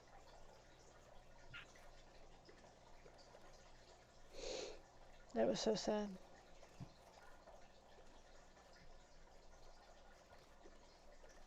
I care for things very deeply. I'm told that's one of my problems. Isn't that funny? I mean, is that not funny? I don't go psycho and try to claim things and say, oh, because I claimed you. You're mine. But I will sit there and care for things like they're my own, and then be ridiculed because I'm caring for things. I was like, oh my goodness, are you kidding me? It's like you're just jelly that you can't form types of attachments that I form. That's all it is.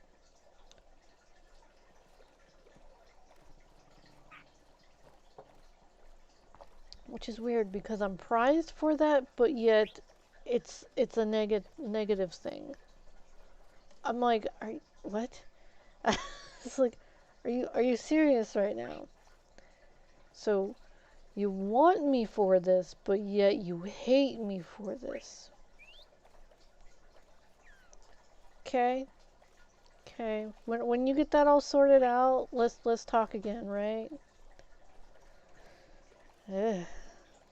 I know some really weird people.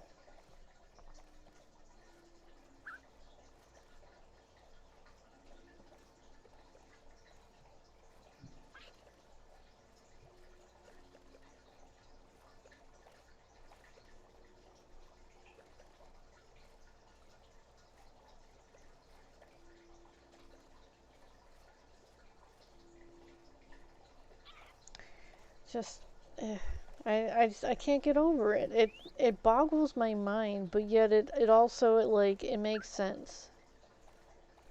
It makes sense that someone would want something that they cannot do, but yet they ridicule them for the thing that they do that they themselves want to be able to do, but yet don't even apply any type of resources or anything towards any effort or resources towards doing the thing that they themselves want to do. Oh, hey.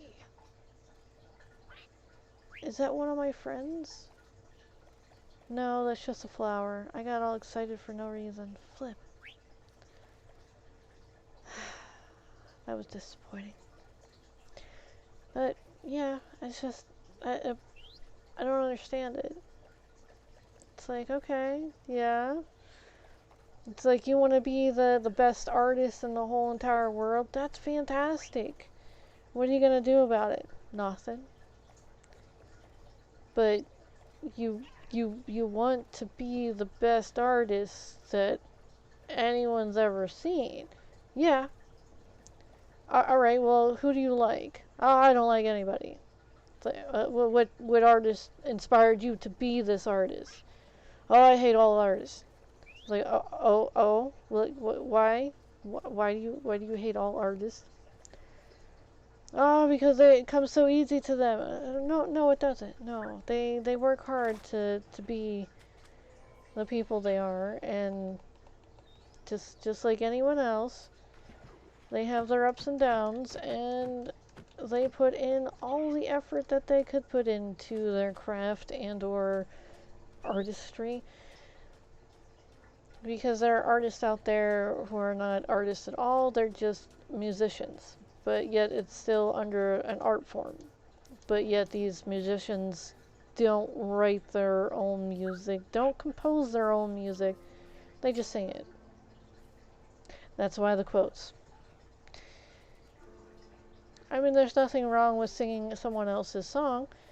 It's just, I mean, I don't know if you could classify yourself as an artist if you're not actually contributing to the art other than the vocals and swinging your butt in the air or whatever they tend to do nowadays. I mean, dude,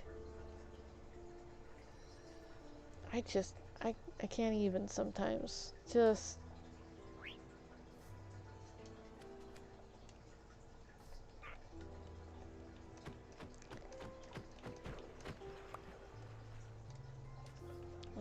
let's go.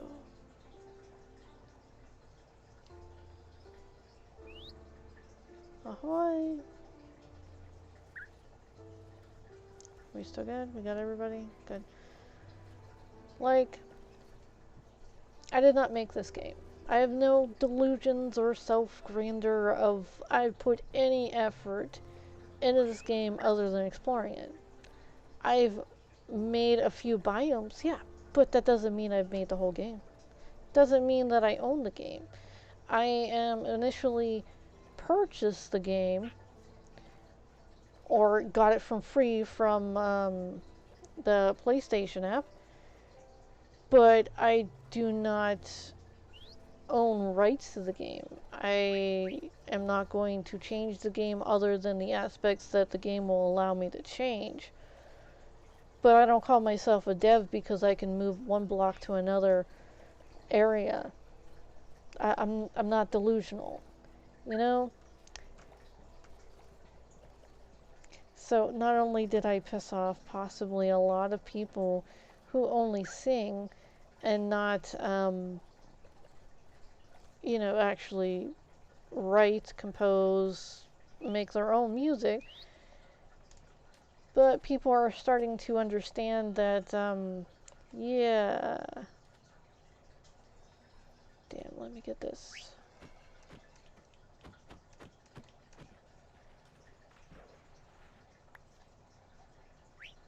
Where I'm coming at, where I'm going, like, artist, you know?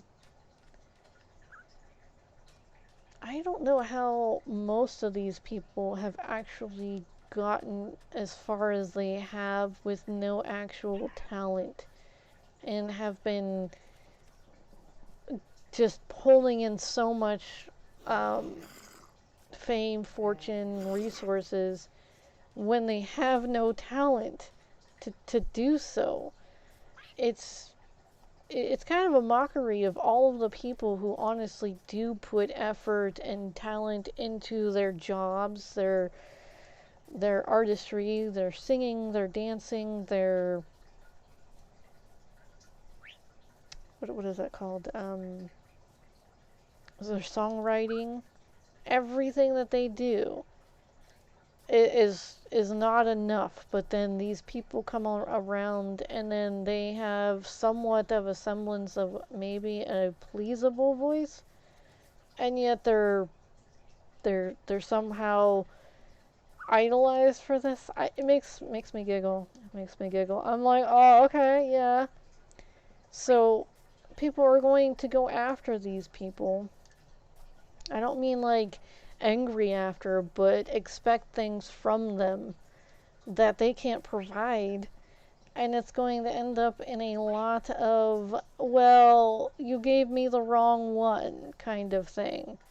Or these people said this person was amazing. Look at this kind of crap. And it's like, I'm like, wow.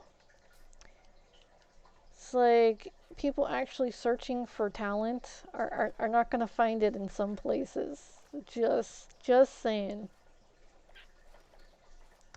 Oh, damn. I forgot.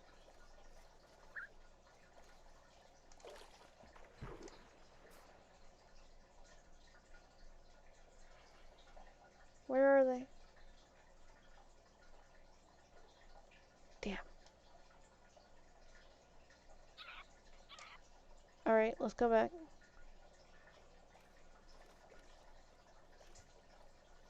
Oh, there you are. Don't die. Don't die.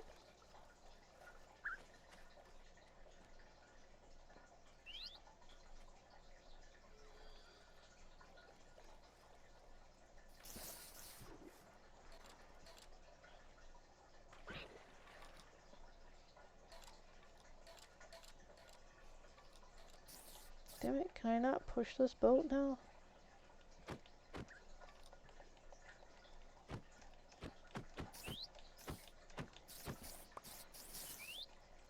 This is...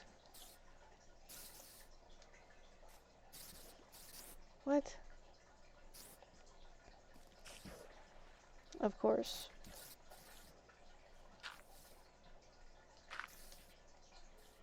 Damn it.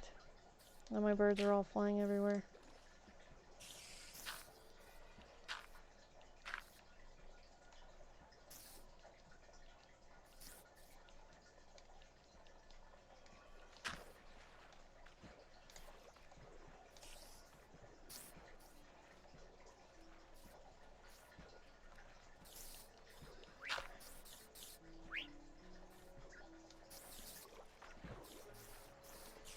Damn it.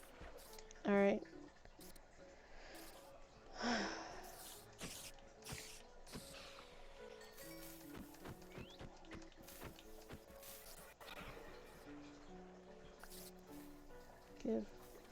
Give. Thank you.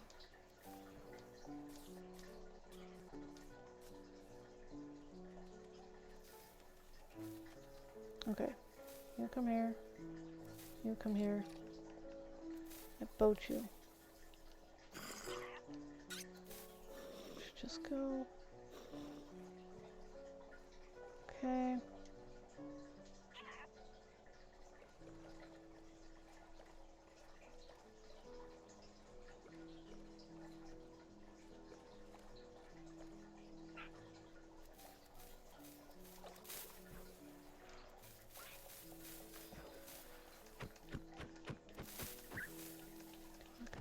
Hurry. Yee, creeper.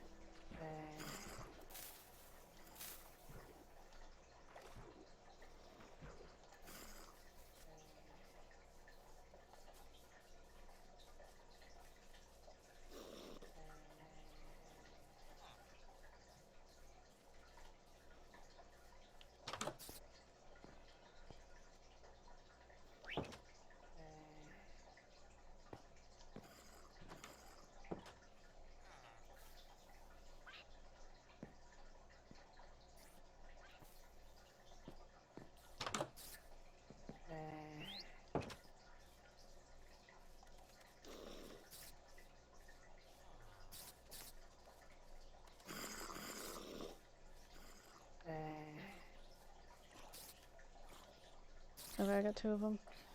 Alright, now let's go get my boat.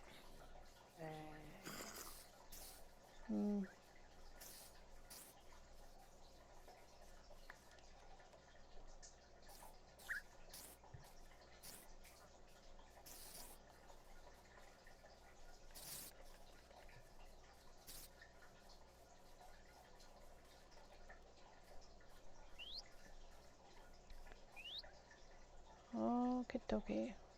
Whoops.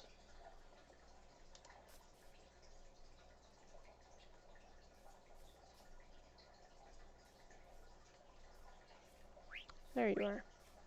Alright, let's see if we can't push you in the boat.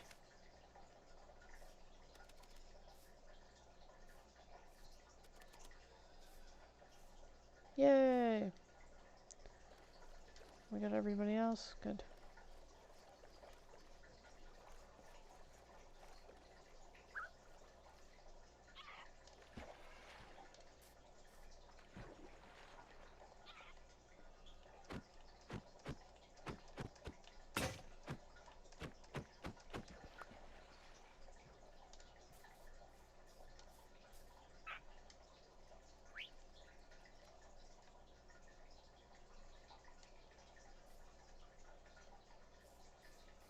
Alright, we're good.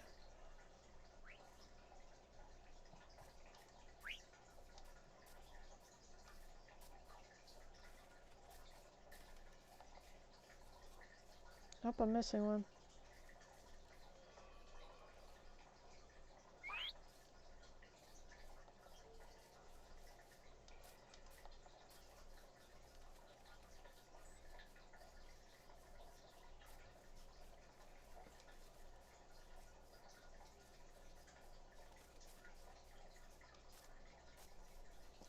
It just makes me giggle. Just a little. I'm still sitting here on this. I'm just like... It's like people honestly aren't going to know what they're getting until they get it, and then they're not going to want it, and then it's going to be like... Not only with these people who cake on like bazillion amounts of pounds of makeup only to look like something that they won't look like ever, and then I'm sorry, that's another definition of beauty, that beauty standards and whatnot. I'm just like, okay, alright, you know. I think everybody kind of looks like a clown, honestly. The only time I put makeup on is when I have to. I don't like doing it. I feel clogged and congested and like icky. It's bad enough I have to cake on like sunscreen, but you know, putting the makeup on, especially with it feeling as heavy as it does. Now, I don't know how to do any of that makeup stuff. I tried doing like a cat eye thing where you did a little thing, and I'm like, I don't know, I'm probably built different because it never looks good. It never does. And then I was told that I had to do like the smoky eyes and whatnot. I watched a few tutorials on that. It was atrocious. But anyways, I came out looking kind of like a raccoon. But hey, power to the raccoons. The dumpster divers of the universe or whatever.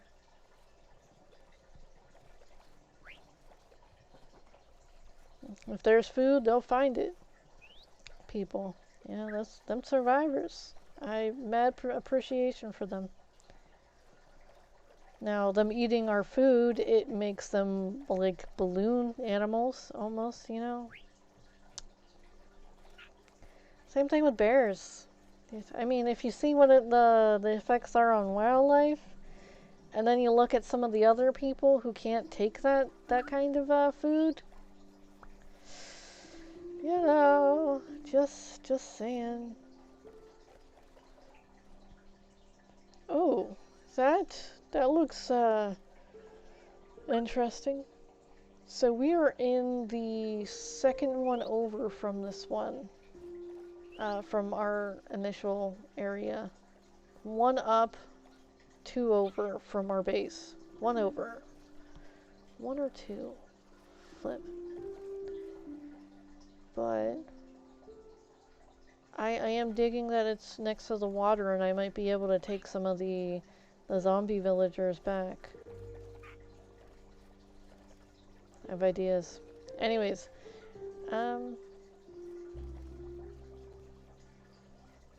but yeah, the women taking on all this stuff. Oh my goodness. So there's filters. There are visual filters that people are putting over the media. I guess that's what you call it.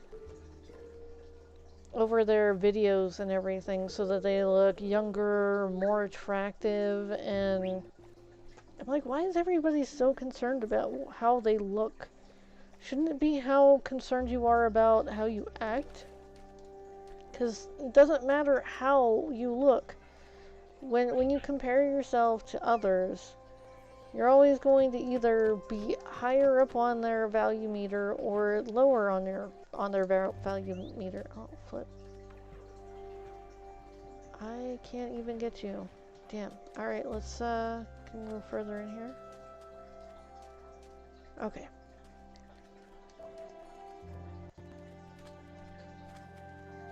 Alright, when you really, really love someone, I know it's like, you know, when a man loves a woman, ba-ba-da-ba-da-da. But, when you really, really love someone, and you start growing old together, do you think they're going to sit there and complain that you're going through a natural stage of life? If they do, what do you do? First off, you might have chose wrong to begin with. Second off, holy F, are they a heartless bee turd? Alright, and then third off, you deserve better if someone's going to sit there and attack you over aging. Like, aging. Who is out there does not age? Yeah, people do make clones, I understand that, but what the hell? If you're in a body that ages, it's only natural that you're going to age.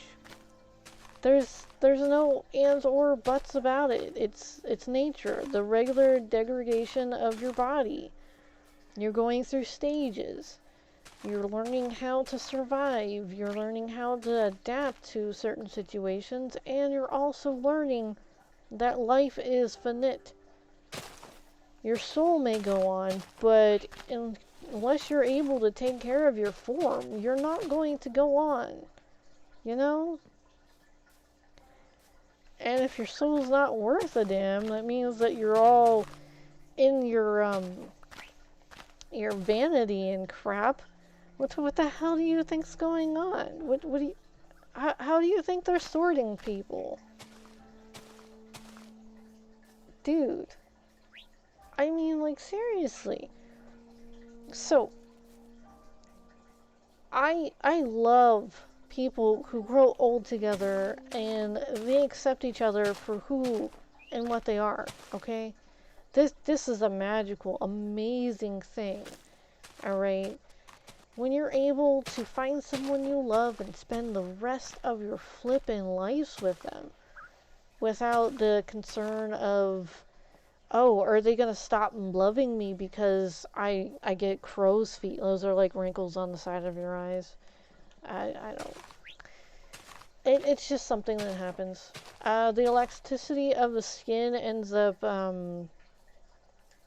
causing certain types of wrinkles, but you can totally combat those with certain types of diets. Have fun diet searching. Or like what other people do. So it's come to my attention that certain people are taking the foreskin from children and putting it on their face and getting the enzymes, the junk that was in there to begin with. I mean, the cells that were in there to, since they're on a healing rampage anyways, they are accidentally healing people who, it's just flipping crazy. Alright, so they're accidentally healing people who they consider to be their host, which is interesting, entertaining, and like, wow. Like, who taught them this little loophole, or how the hell did they end up finding this little loophole of their age like, slow aging, cycle, slowing the aging cycle by using infants' foreskin to, create damages on the skin and introduce the newer genetics to it, since they're already in a healing frenzy, like, holy F, our host has been attacked, heal, heal, heal. And it's like, wow.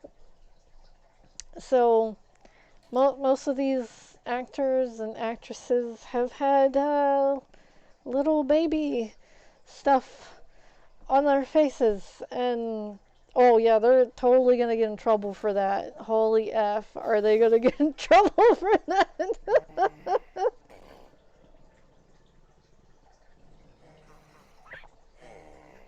They might get thrown into some certain circles that for abusers, you know, uh, bad abusers, like really, really bad. They better hope that they can prove that they did not do that themselves and or consume stuff as such as that. Seeing how it runs under certain. Anyways, so they're.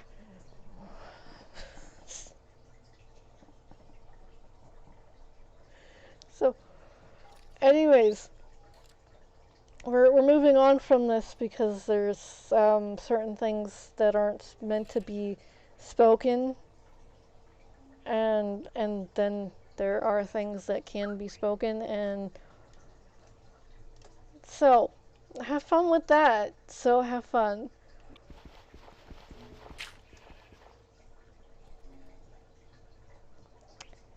Um, yeah. So I might have to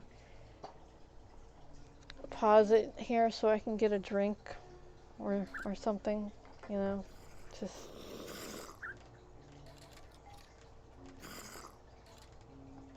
I have nothing to put in my mouth to keep me from talking. So I gotta get a drink. So I'll be back. I'll be back.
Okay. So I hope that wasn't too long. I got 2 drinks and I ran to the restroom.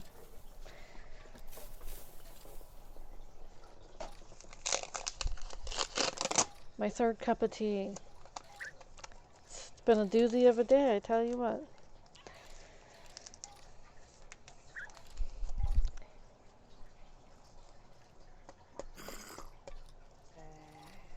Well, see, there's these little itty bitty pieces of tea in here and up there that gets stuck up there, and I don't like to put the whole tea bag in there. So I'll sit there and I'll flick it until it goes down a bit. Because you're missing out on some of the tea. I mean, it was harvested for that.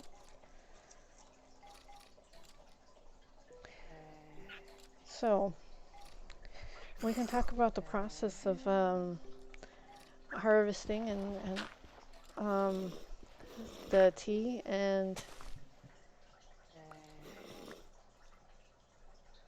it's almost late.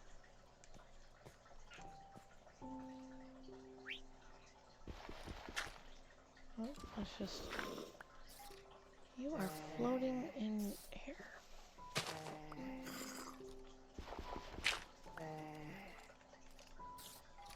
Oh crap. Oh crap. Trying to make it. Oh, are we gonna glitch the game?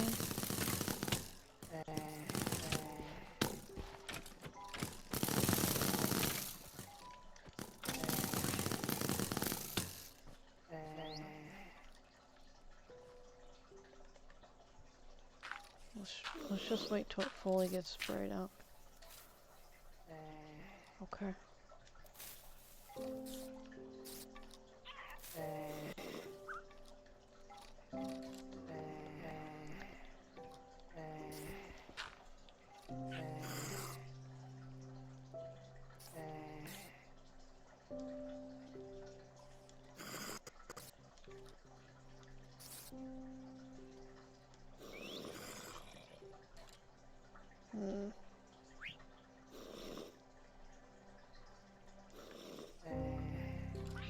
Oh, we could have put the bed down. Oh, damn.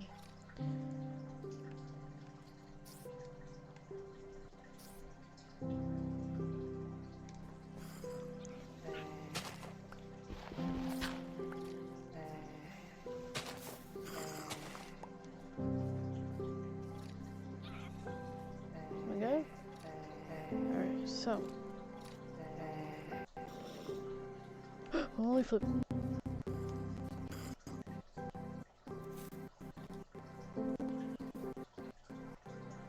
Alright, so we're going this way.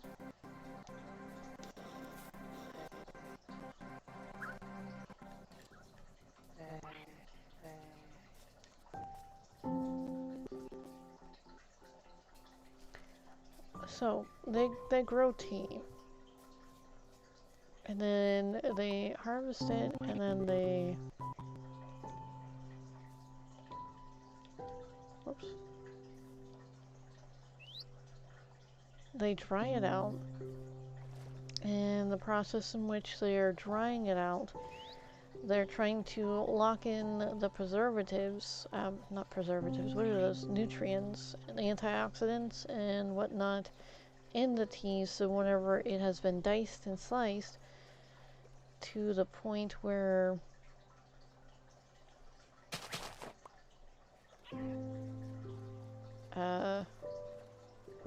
it's usable. It's usable whenever you can put it in some hot water to steep. Sometimes it's 2 minutes, sometimes it's 2 minutes to 6 minutes is a proper steeping depending on what types of tea. Some are quicker teas than others. I believe white tea only needs like maybe 2 minutes. Certain types of white tea maybe. When you're playing with some of the more floral and fruity types of tea, it takes up to like almost 6 minutes. I have yet to find a tea that would make you wait 8 minutes. But I've been told that there are some out there. Okay. My tea usually takes 2 to 3 minutes. I'll test it at the 2 minute mark and I'll be like, it's not that good, so then I'll wait a couple more minutes.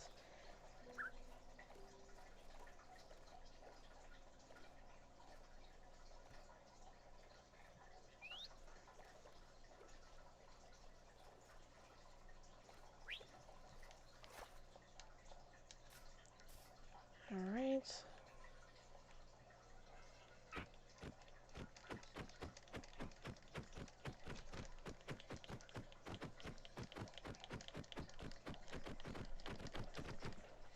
There we go.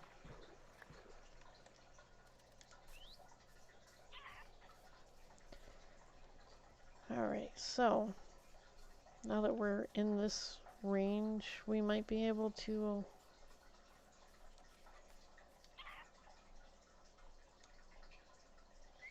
Sucks how you can't get in your menu while things are saving.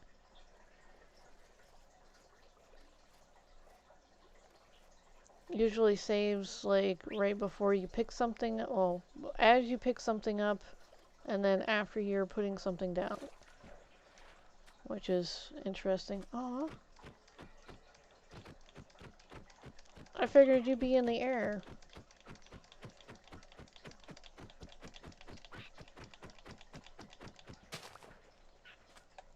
Alright, come on. Alright, so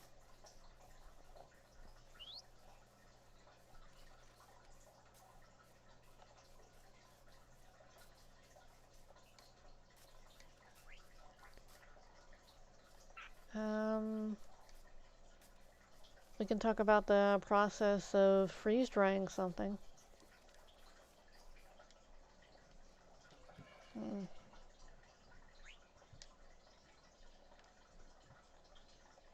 It's an interesting process, I tell you what.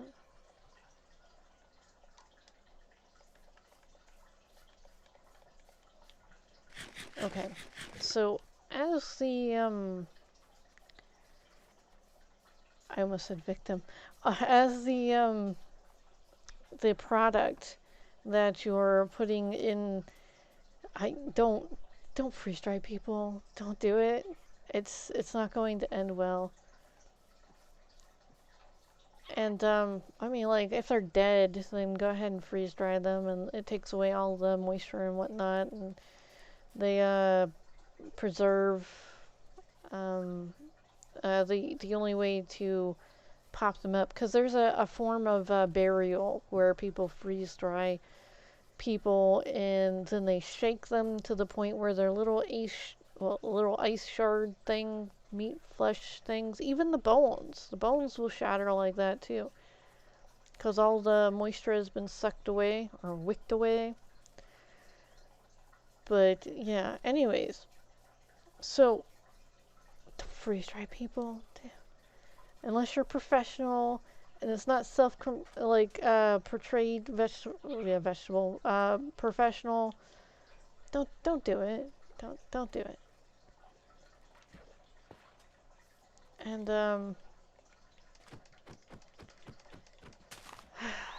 I don't even want to explain the thing now, because I think somebody's going to use it as like a horrible thing. It's like, oh yeah, this could be the new torture for this or that. It's like,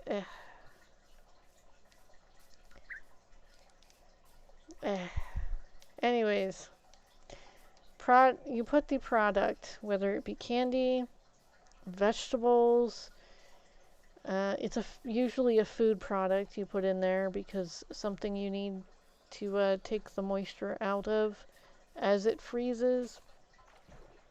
And you can preserve these morsels sometimes up to 25 to 30 years. It will still be fresh if you add water to it. Now you have to let it soak for a little bit with the meats. Don't eat the raw meats, because they're still raw. You have to add the moisture to it, and then did I lose my? There you are. Alright, so yeah, you soak the meat in water, clean fresh water, for like up to 10 minutes, and then you can start cooking it. Eesh. I don't know about the sushi. I'm not sure what the I think you'd want to prepare it beforehand. You know, like cut it beforehand. Like sushi style meat, maybe. And then like freeze dry it so that whenever it is unthawed, well, not unthawed, but rehydrated, it will be in a nice shape. I've heard of people having problems cutting the meat after it's been rehydrated, but I don't know if that was just because they didn't have a knife, or because They were just being doofuses with it. I don't know. But usually you cut the meat into the designated sizes before you freeze dry it.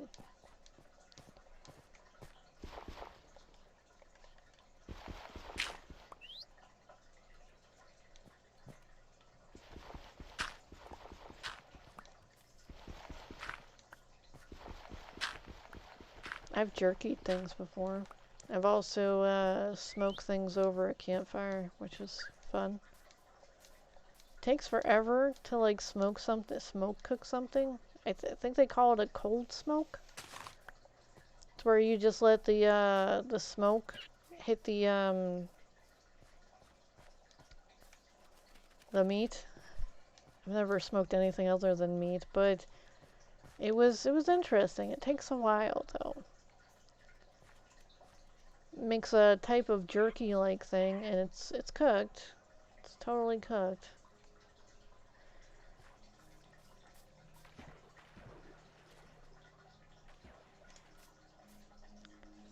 Yeesh. There's quite the crevice in my way. Wait, I think I might be able to get through it. Danger. Danger.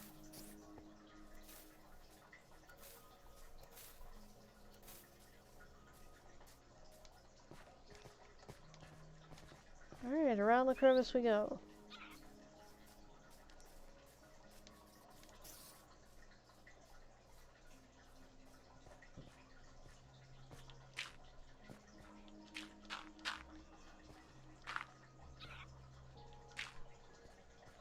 Hope nothing sneaks up on me while I'm trying to fix this tree. Alright, moving on.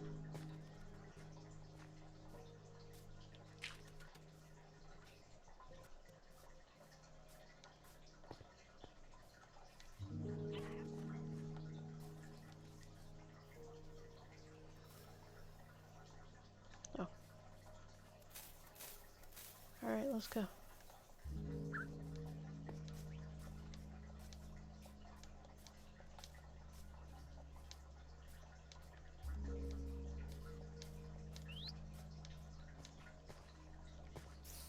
Uh-oh. It's getting dark out. Give me a second, give me a second.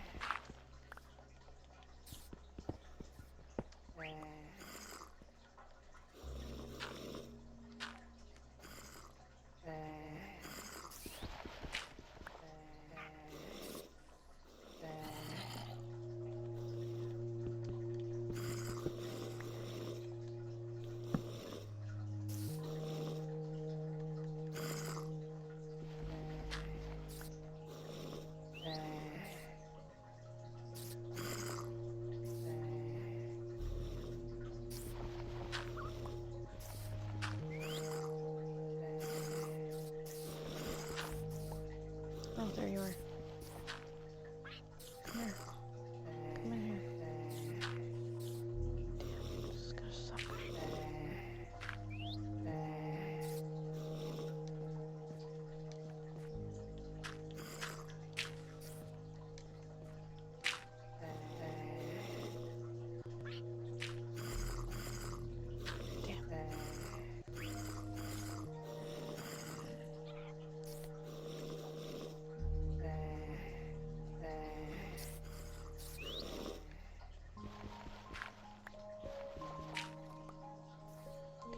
That's the top of those, so that's one brick high. It could be the top of that. But I was looking for the other bird, but now they're on the other side of that, and I can't get them in here without putting us all at jeopardy. So they're just got to sit there for a little bit.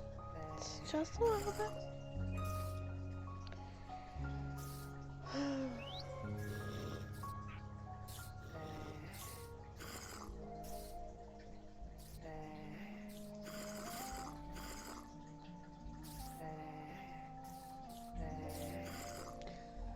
So,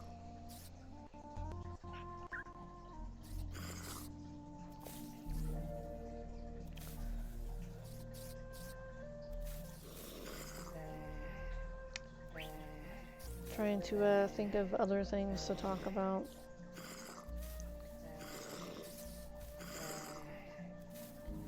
Yeah, you know, I hate limitations. I really do. I think most people do, but I really hate limitations.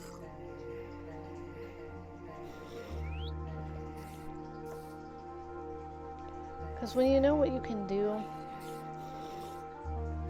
but you're not allowed to do it because reasons, it gets annoying, like really annoying.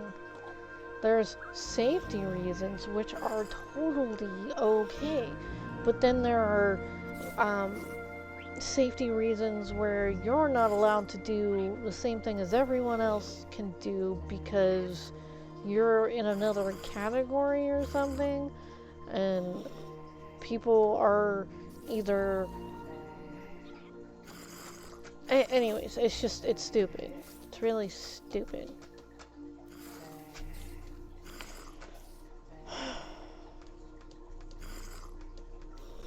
This sudden urge to chew on something.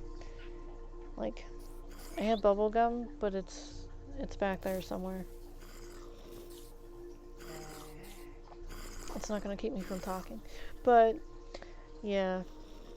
It's like, oh, you know, hey, seeing how I am complaining, might as well complain about something that I don't like. You know what else I don't like?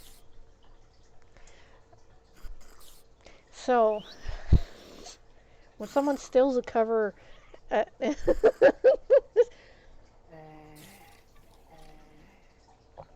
so there's this misconception over women always stealing the covers. But no, I don't steal the covers. I try to retrieve some of the covers so that I am not out of the covers. And when I have my own cover, I will like wrap it around myself and I will like snuggle in. You know, I'm like full on snuggly with the covers.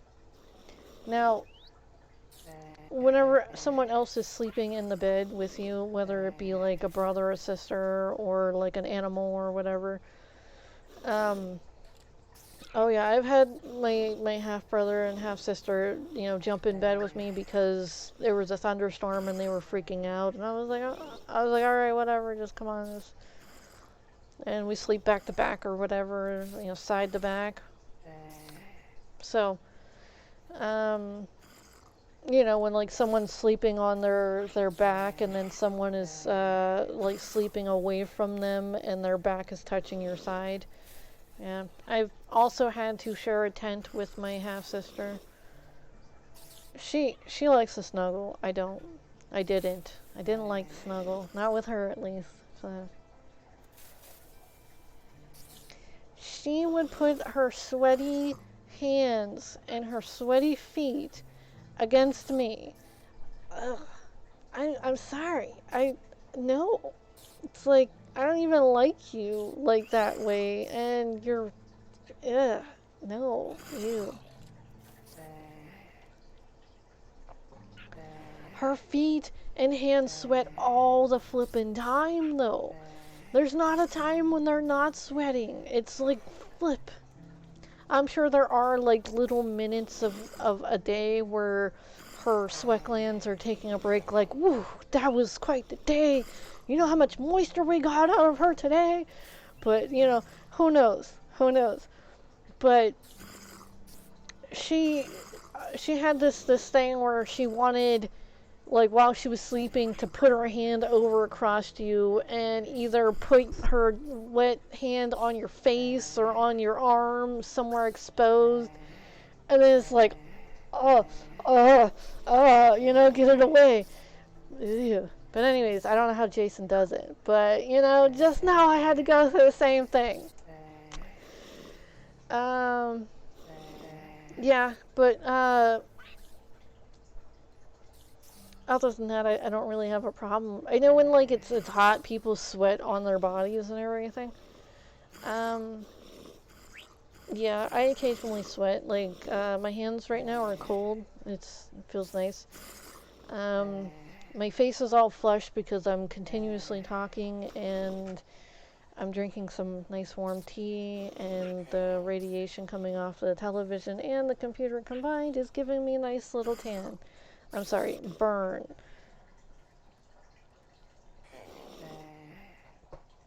So, not only am I having to heal from that, I am constantly having to drink to, one, stay awake, and two, to try to rehydrate myself. It's still nighttime. Almost there, though. Scary. But, yeah. This last one made me a snuggler. He has warm hugs. But, yeah. Issues. Not enough tissues. But, and, certain persons like to roll other certain persons in the area that I'm in, and complications have occurred and arose because of those certain persons and their control issues. So, hey.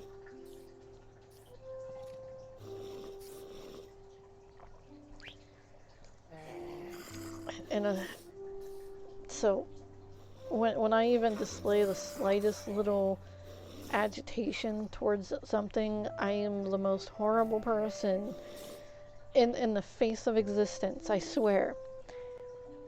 Because I have feelings. But if somebody else expresses an emotional what is that called? It's not like a defiance, it's like an emotional disruption. It ends up there being a new law to the household. And I'm like, okay, so I can redirect myself to not being in certain areas during certain times, and that's all I can do. But if you're in those areas all of the time and I need to go to the restroom and I'm not allowed to use the one that's down here,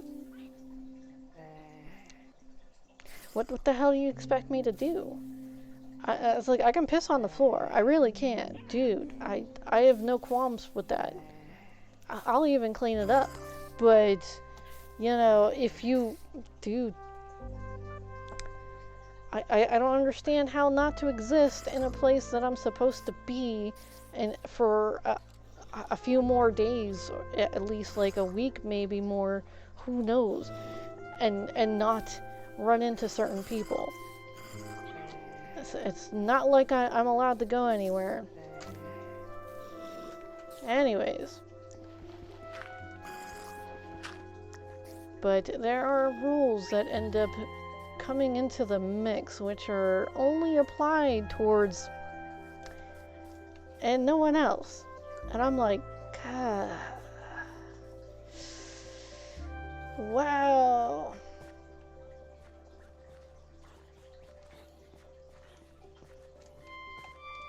It's the agitation is really, really there. And then whenever you question why this new rule only applies to you, oh, fair be it from me to sit there and question anything. Anything at all.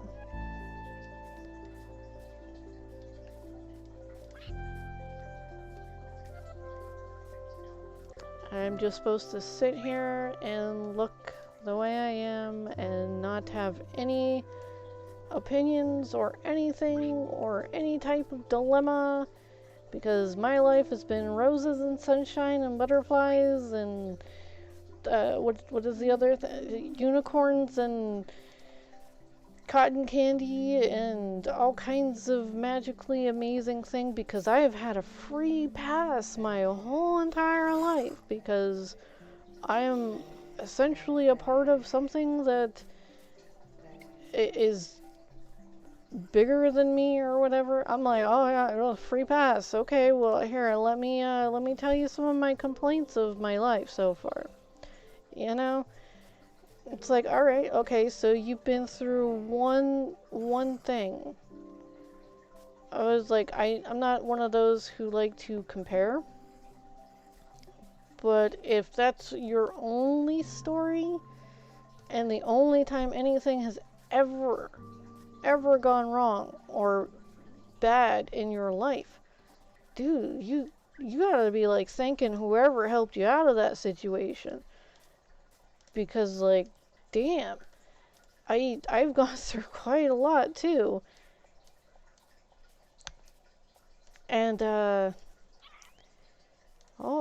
thankful that I survived some of those situations, but in other occasions I was like, wow, it probably would have been better if I didn't have to deal or be dragged into this as well. Just saying. I mean, like, just like, would you really like to be in a lot of situations? No. I'm pretty sure that you wouldn't want to be in the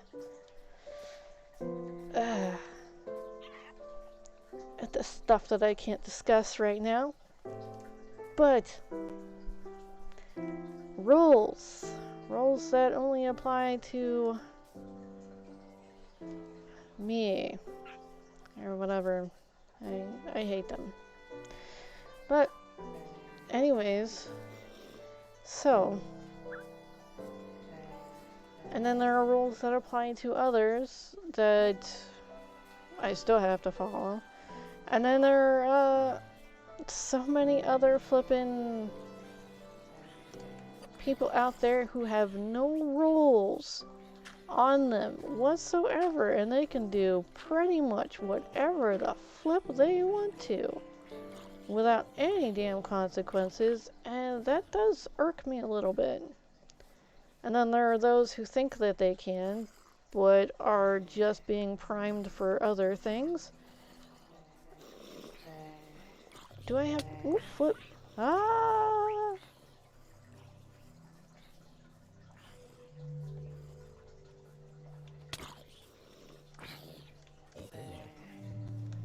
Yeesh.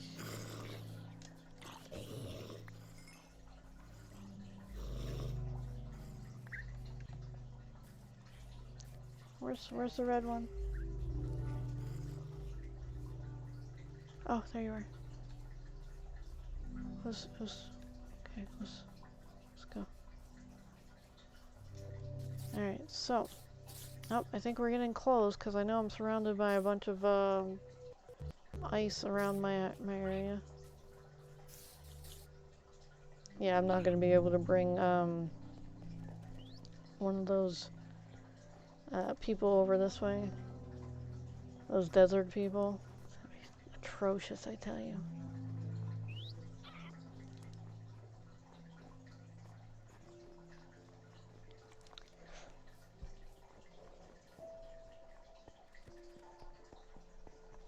But, yeah.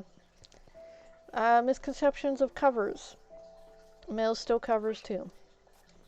End quote. Sorry, males. I said males, right? Oh, well, I meant males. Males still covers too. I'm sure there's some men out there who still covers. And some women, who knows. But there are females and males both. They can still covers even accidentally in their sleep. Okay, there you are.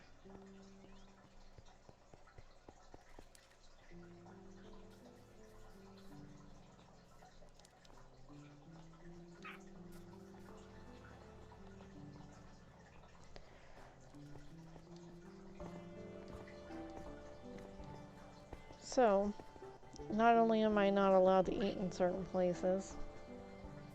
Yeah, we're gonna do this again. Fine, we're not gonna do this. Anyways, I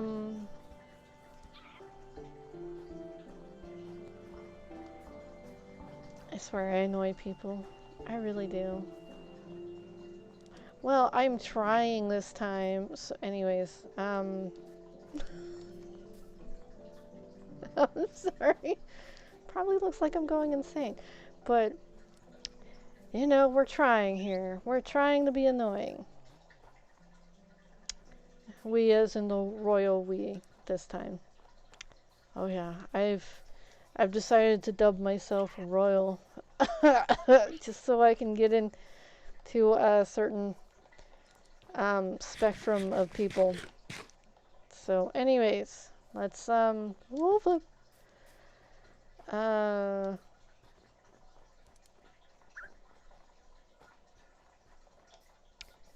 I can't help it, honestly. There are some things that need to be known.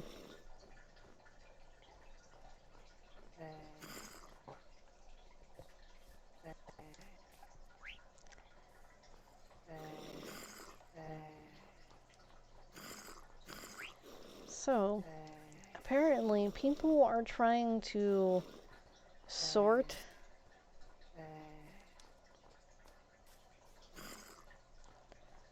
and it's quite entertaining on the ways that they're trying to sort. Most of them are non-plausible. The Okay, so the body oh, hey, look at that. Can I drop anything for that?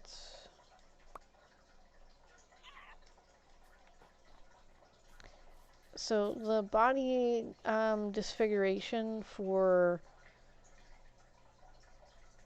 certain genres of people, it's not quite gonna work because other people are going to find certain things appealing and then try to do those certain things on themselves. Like, okay, there were things like tattoos, okay?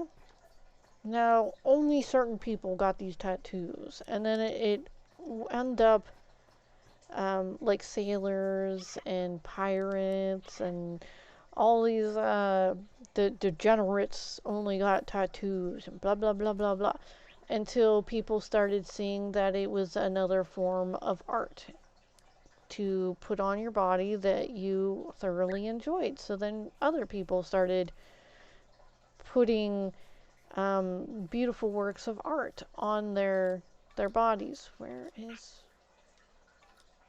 Damn, I'm looking for gray right now. Where? There you are. There you are. Don't stay too far behind. Okay. So, let me just get somewhere where I can...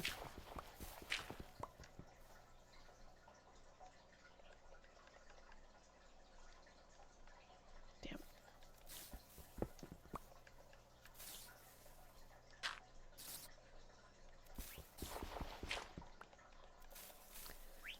So, as I was saying, tattoos. So, not only were other cultures using these tattoos as a form of markings, a form of religion, and also an identifier, a form of what is that texture in some cases. Some people would get tattooed, but they were like scarred. It was scarred, tattooed works of identifiers. Like they would take a type of charcoal or ink, some formulation of it, and then they would create little scars on their body that would be a darker or a different coloration than their skin. These would be identifiers and or identifiers for a tribe or the individual, the complete individual. So, and then there were whole cultures who pride themselves on being able to take the pain of a tattoo, and they would have lovely work of art on their backs, and they would be a part of a a clan or a guild or what are they called? Gang. Um, and they had tattoos symbolizing their contributions to the guild, the clan, the gang, whatever. And then there were people who would scar themselves just to as an identifier because they had sinned, but yet they were drafted to sin so that they would take penance on themselves, and they would either cut their arm or their leg or whatever, and that ended up being a weird form of cutting that ended up being a psychological thing that people had used to release pain. I think that's what they were saying it was called. And I don't understand the concept of that. I was like, you don't harm your body to release pain. You emotionally release. You talk about your feelings to somebody you trust, not somebody that you paid. You trust. Okay? There are best friends out there just waiting to be found. Damn it. Like, I don't believe in therapy. Like, therapists and stuff. Not only can they not correlate the things that you have gone through, but they'll never understand what you've gone through. So they'll just, prescribe you some medications and get you out their door. Or prescribe you medications that will continuously revolve you around certain aspects of your crisis, and then continue to push more medications on you, saying that, oh, this one's going to balance that one out. When you should just, kind of find a homeopathic way to deal with some imbalances. Because some of these medications will actually cause a psychosis in your brain that will end up resulting in some deformities and growth. Because when you damage yourself, medication can damage you, but whenever you're repairing and you still have those medications in you, it's going to cause some things that you don't want to, cause. And even cancer. It might even cause cancer. But anyways, moving on. I don't believe in that because therapy and whatnot, because I went to one. I was forced to go to one when I was younger. When I was 12, maybe 11, 12, maybe almost 13. Was forced to go there, and I had to take these 14 pills, these itty bitty little nitrous sized pills, 14 of them a day. I had to take 7 during the morning and 7 at night, because because George was dating this female. And she said that there was something wrong with me because I was showing agitation and aggression towards her. I don't show aggression or agitation towards anyone who doesn't bring it to me first. So with her stealing all of my stuff to give to her child, okay, I had earned that stuff. I had bought that stuff.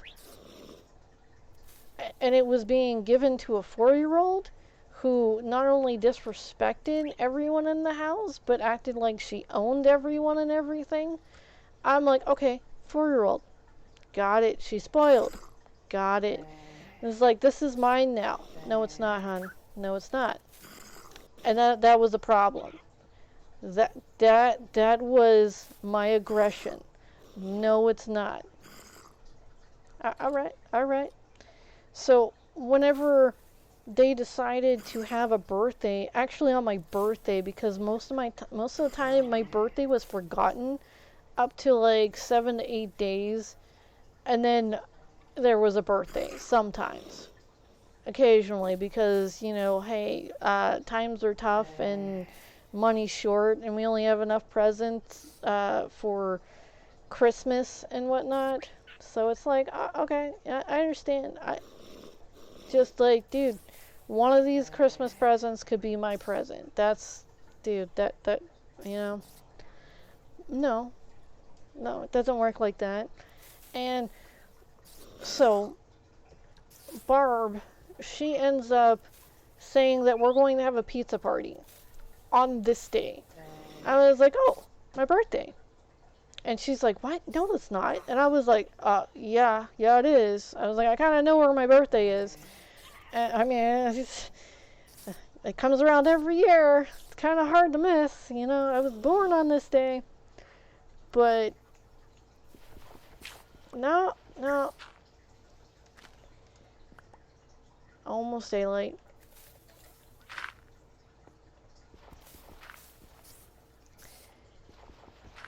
But she decides to have a party on that day, and I got to pick the pizza, the type of pizza it was. I was like, dude, I don't like pepperoni. I want the sausage pizza. And I was like, throw some black olives on it and extra cheese, and we're good. We're great. I'm excited because I'm actually going to celebrate a birthday on my birthday, and I'm like, flip, this is amazing. And there had to be two pizzas, okay? And one was a cheese pizza, all for her little girl. No one else was allowed to touch that little girl's pizza. And we were fine with that. Ivory had a few of her friends come over. I didn't get any of my friends to come over because of the date, and I was like, okay, whatever. I'm celebrating. It's actually a party. We're good. I'm not worried about it. No one brought presents. I was fine. I got pizza. Pizza was a great present, and there was cake. Not the flavor that I wanted, but there was cake. And so apparently I'd asked for vanilla, and then they were like, let's just make a swirl. And they were like, can you what is that word? Not comprehend. It's compromise. Compromise with a swirl cake. That's swirl cake is vanilla cake with little bitty bits of chocolate swirled in it. Okay. I was like, fine. Yeah, that's fine. Yes. I just really wanted vanilla. And so they come back with a full-on chocolate cake. Store-bought chocolate cake is the worst type of chocolate cake ever. Alright? And not only that, they spelled my name wrong. Like they always do. And I was like, alright. So, cake. Cake is fine. Cake is good. It had enough icing on it to smother the taste of the chocolate anyways. I would have scraped off the icing if it was a swirl cake. But whatever. I was being pretty damn compromising, I guess. Do we have everybody? Okay. So she gets this, pizza, full cheese pizza, and then half sausage and black olives with a half cheese pizza. Nobody but her little girl wanted that cheese pizza. Nobody. So everybody is fighting over the sausage. I get one piece of the sausage. And then there was two pieces left. And you know what she did? Her little girl wanted one of the sausage pieces and then ends up picking off all the sausage and the black olives, which then she herself had eaten that. I was like, dude, just I was like, just give me the toppings. I will eat the toppings. And Barb herself ate one of the slices of the thing. So not only were there disgruntled guests because they didn't get a piece of the sausage, but there were a whole flippin' slew of cheese pizza that nobody wanted. But there was a half a flippin' pizza for this damn little girl. Oh my goodness. I couldn't. It was so flippin' just why? Why? But yet, I am the aggressive one. And I needed medication to keep my aggression. Okay, so we went to, like, I went to, I was taken by other people to this damn psychiatrist, psychologist, or whatever. And he had, damn, I'm waiting for everybody else. Hold on.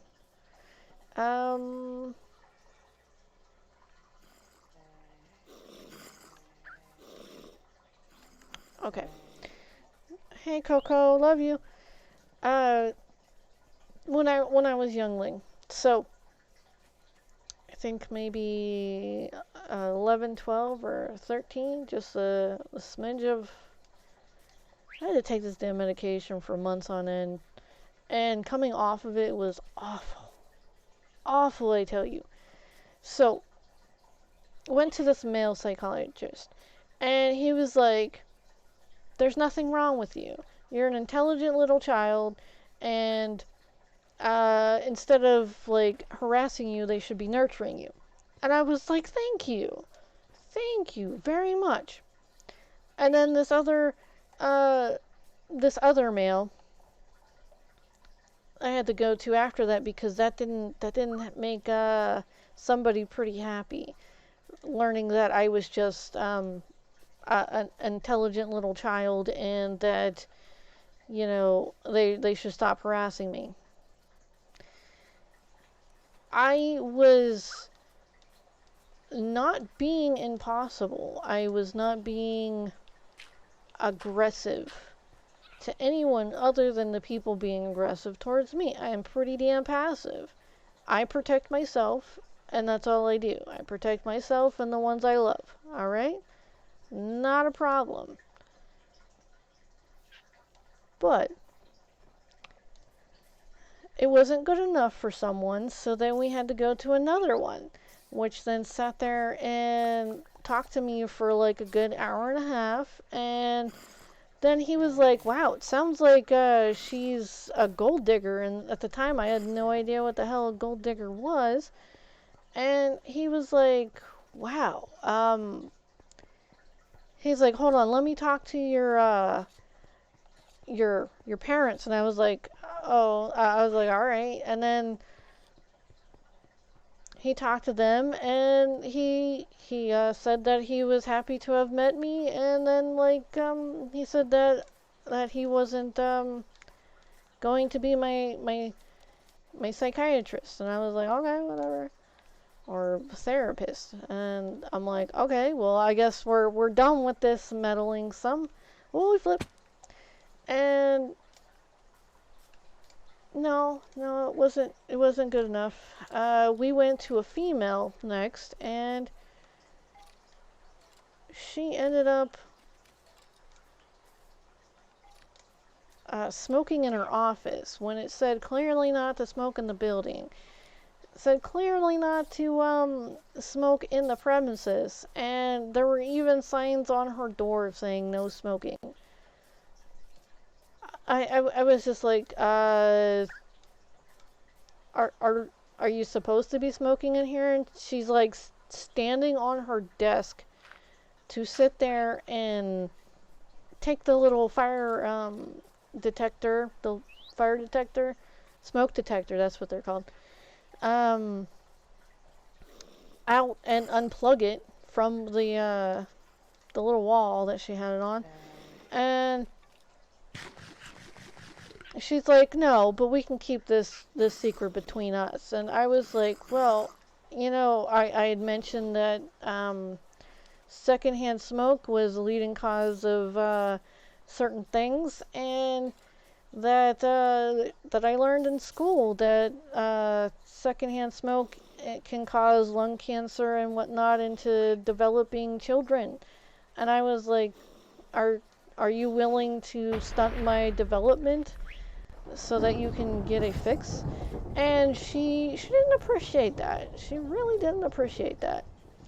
I was prescribed pills after that, and these pills made me quite zombie-like, honestly. I could feel nothing. I was not able to make a conscious decision at all.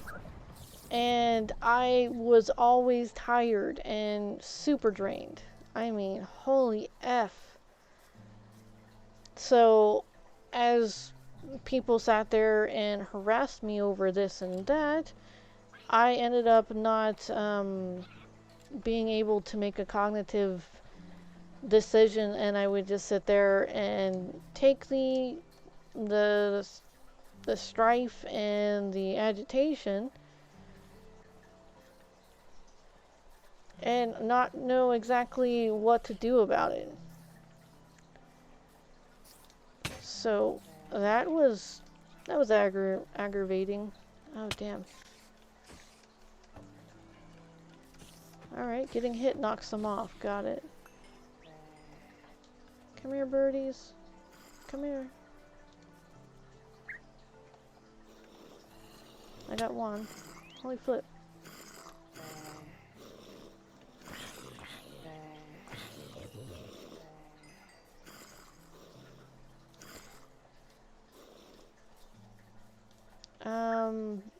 It was fun trying to, I was told that I didn't have to take those anymore.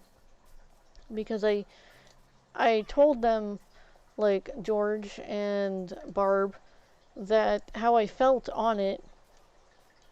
And they said, okay, yeah, you don't have to take those anymore. And so I stopped taking them, and then they started trying to put them in my food. So that was fun. And then I was told that I had to take them again, and then I kept finding it in my food still. And I was like, wow, I think they're kind of trying to overdose me. Looking back, I really think they were trying to kill me.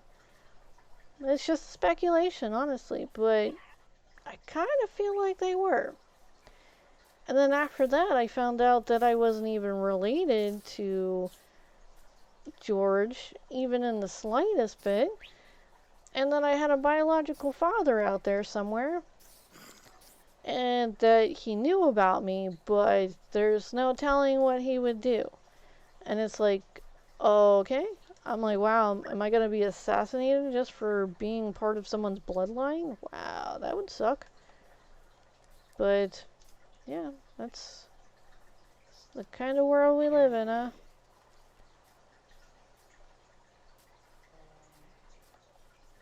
Whoops.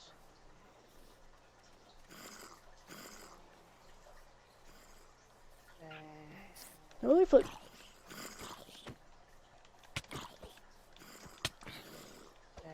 Here. Holy flip, I didn't know that little flip was on it. Ah! I'm gonna die. I'm gonna die.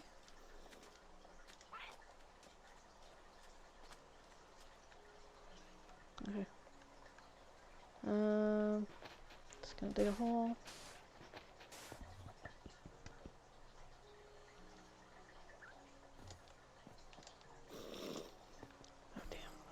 Oh damn, freaking. Alright, hold on.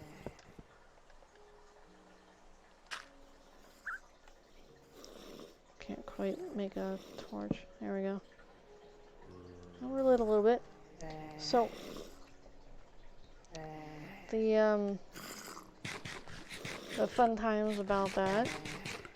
And oh yeah, I'm talking about we've had a quite the sailing life, the privileged life here. Tell you what.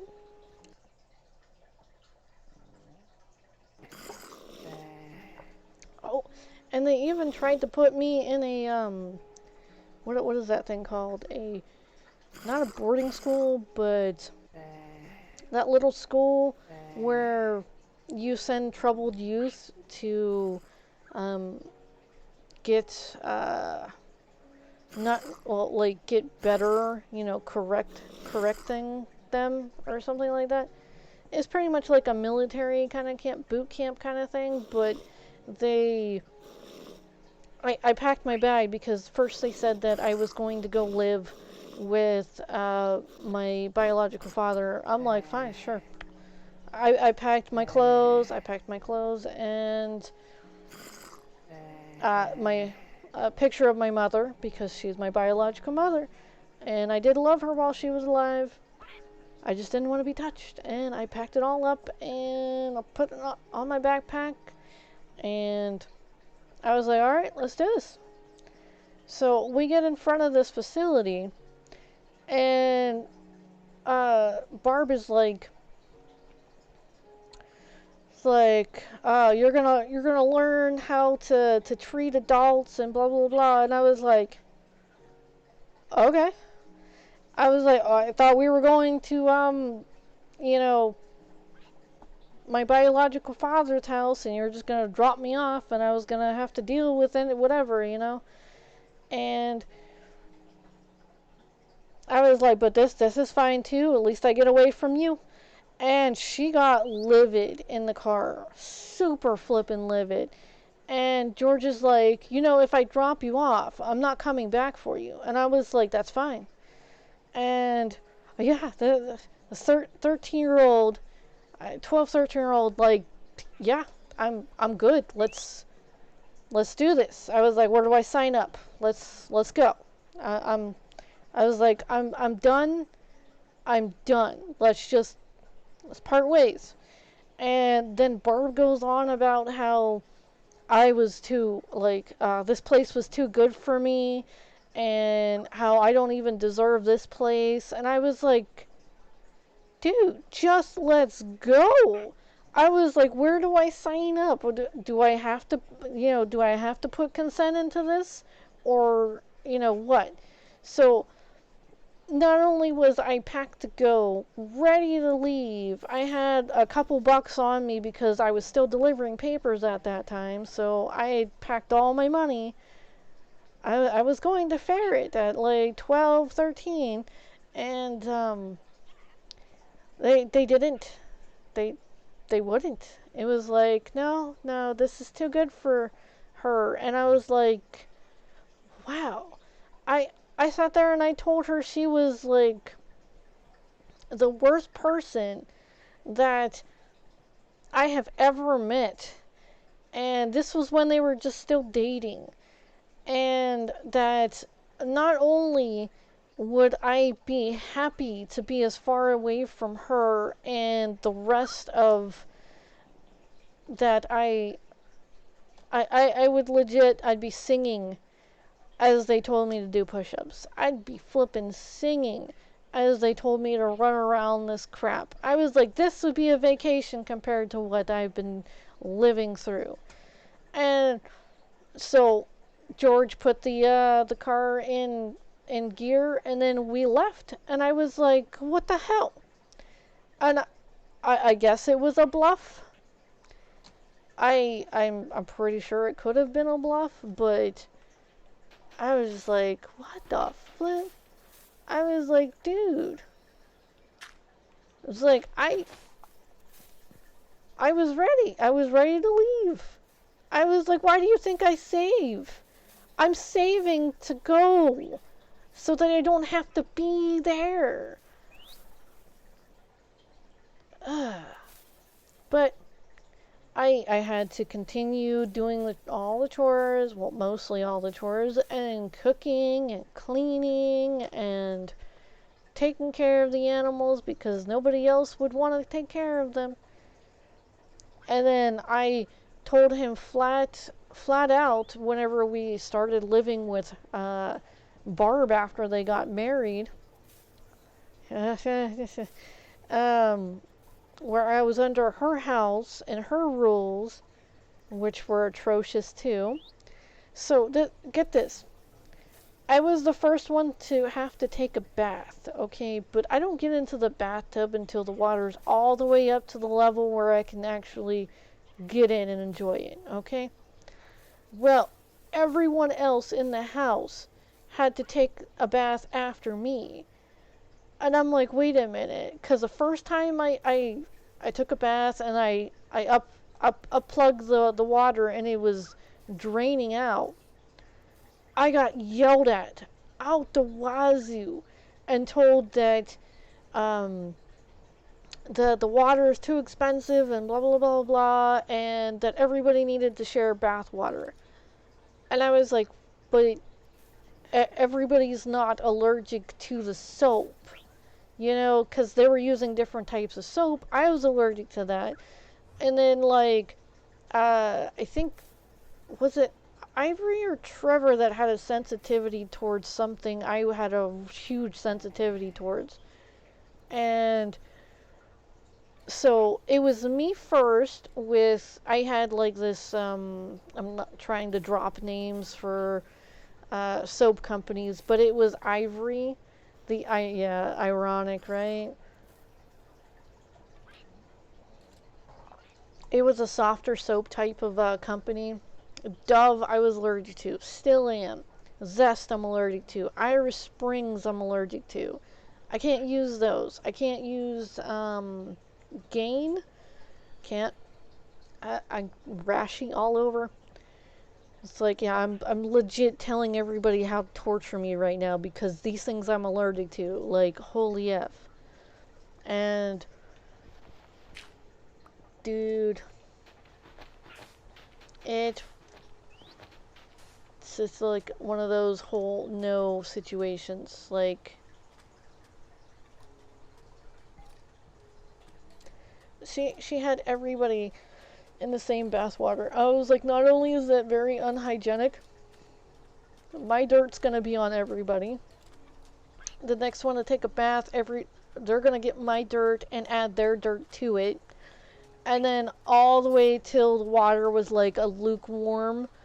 That is when her child would have that bath. And I was like, all right, first off, I couldn't be in the bath water unless it was super hot because the next person needed to have it at a temperate thing, and I was only allowed to be in the bath water for 10 minutes. I'm like, what? Just long enough to wash your hair and wash your skin and whatnot? I was like, dude, I'd take like 2 hour baths. Like, legit. Just like an hour, 45 minutes at least. I'm like, I am steeping in that damn water. But, 10 minutes. 10 flippin' minutes. And I was like, what if somebody's on their period? It's like, they're like, we're sharing the water. And I was like, you don't share the water. And she's like, I'm cleaner than the rest of you. She was a flippin' clean freak, too. She was making her child sick by wiping everything with bleach.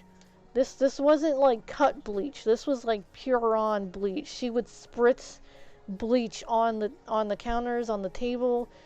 I couldn't even breathe in the house. It was no. It was awful.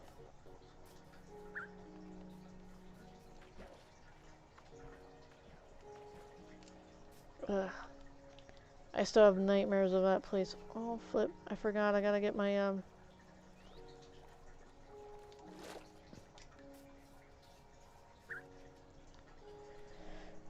Ugh. She was psycho. Super psycho.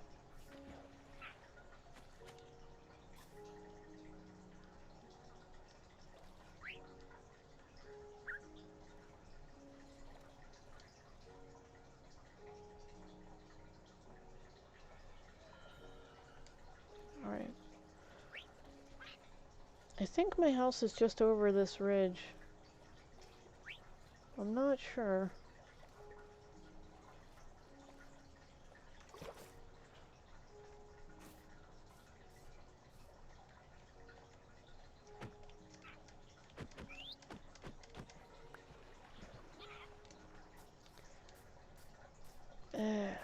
I I hated living there. And she was sneaking in her boyfriend. First it was like, oh, he needs somewhere to stay. He's just going to be in his trailer outside. And then they started bringing him inside, and he was eating with us. And then, I mean, dude,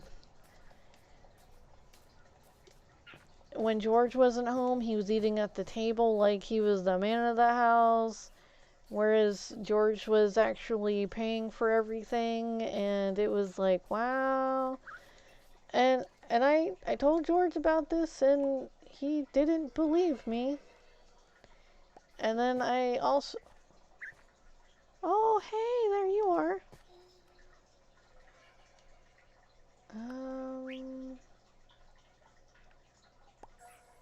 Damn, what can I throw down?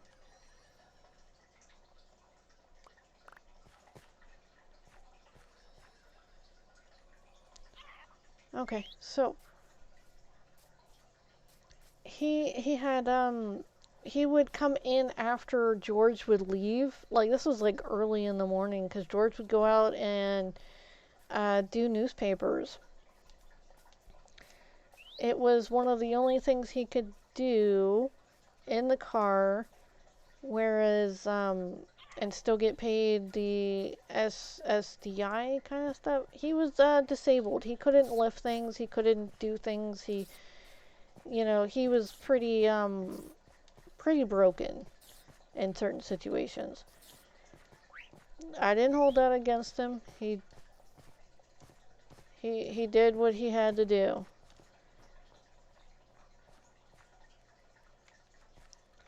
But anyways, the ex-boyfriend, who was Chelsea's father, would come in right after he would leave. And I had mentioned this to him. And then I was shunned and told that I was just trying to make problems. I'm like, no, I'm not the one doing this, for one, and I don't appreciate you sitting there saying that I am a liar and just trying to make problems. I was like, hey, how about not? It's like, you've been caught. You were in the wrong.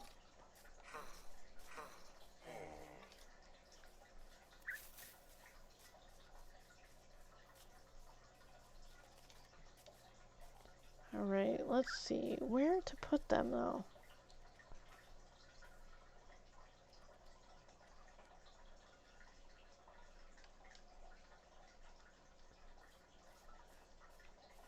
Let's give that a wide berth, because I don't want to...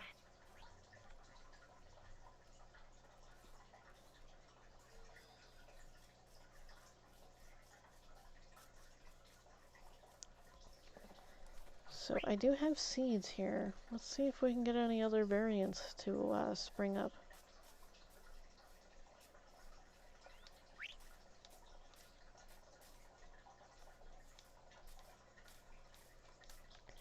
We'll have plenty of space in here. Alright, so...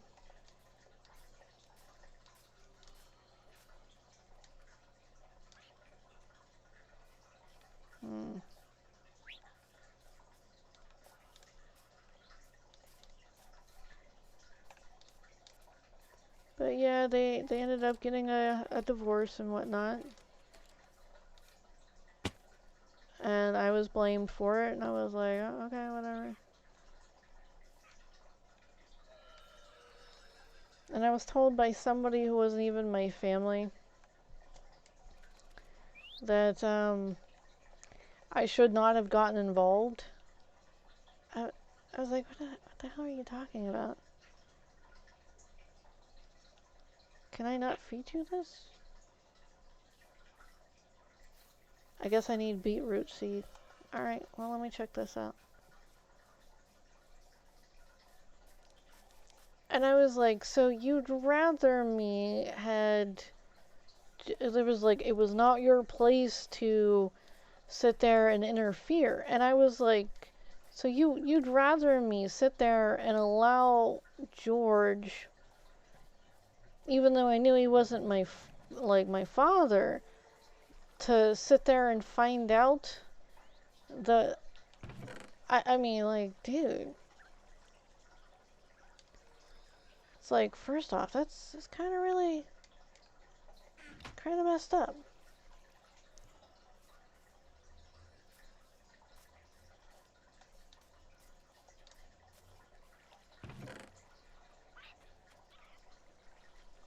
Yeesh. You know, people are gonna have their own views on this and that. Can I feed any of you this? No. You gotta sit. Just sit.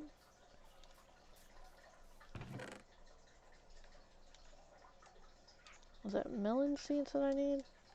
They were like a dark seed. Alright, that's definitely not it. Do I have...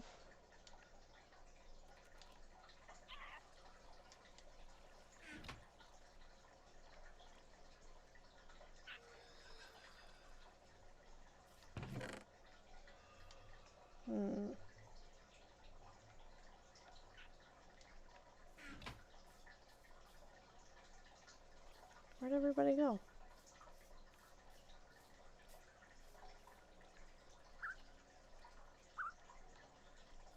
Oh, did I pick them up? I did. Alright.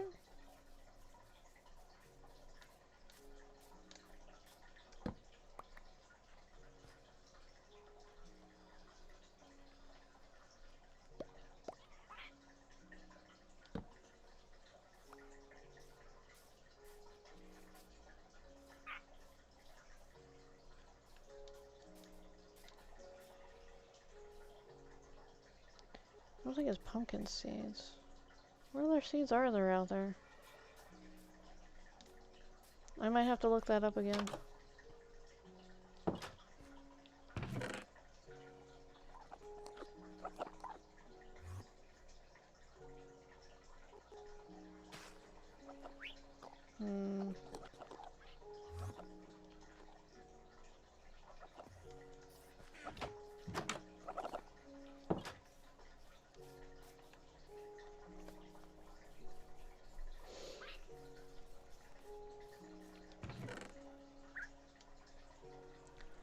I don't understand the need to keep something like that a secret. Oh yeah, I got in trouble for okay, so someone had thought that I told on them, and they ended up telling them themselves off, like telling on themselves, because I caught somebody doing it, not like, you know, that, but they were making out, okay? And this was a married male who was my half-sister's uncle due to marriage, and because she was more related to the female than the male that she was married to. Anyways,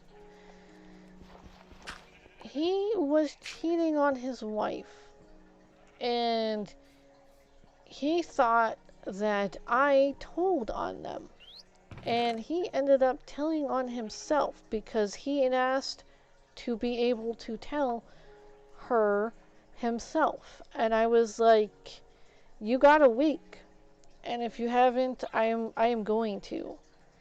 And so they devised a plan, I guess, and he told on himself.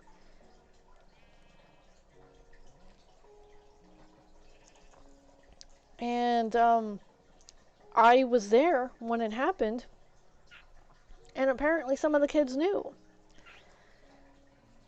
And they said, "Why did you tell?" You know, and I was like, "What the hell are you talking? Like, tell what?" And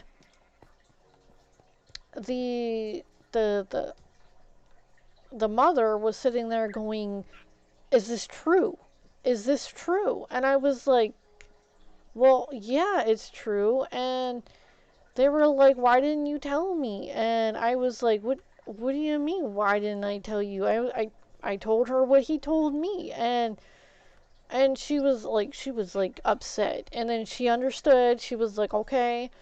And the uncle ended up kicking us out of a house because he couldn't stay with uh, Diane, because Diane, who he had cheated on her with, um, didn't want to lose the friendship that she had with.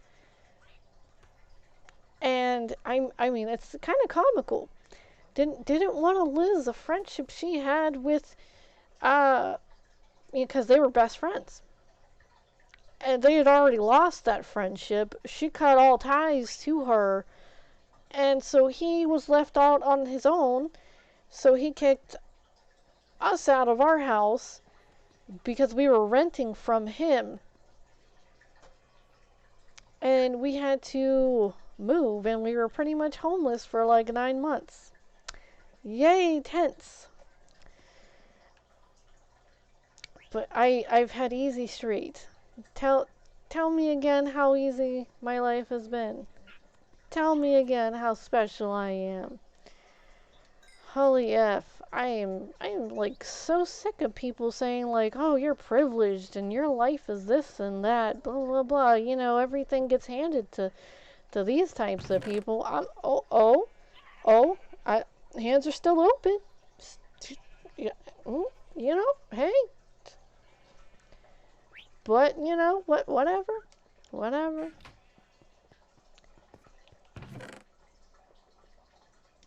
Who am I to question people who think that they know better?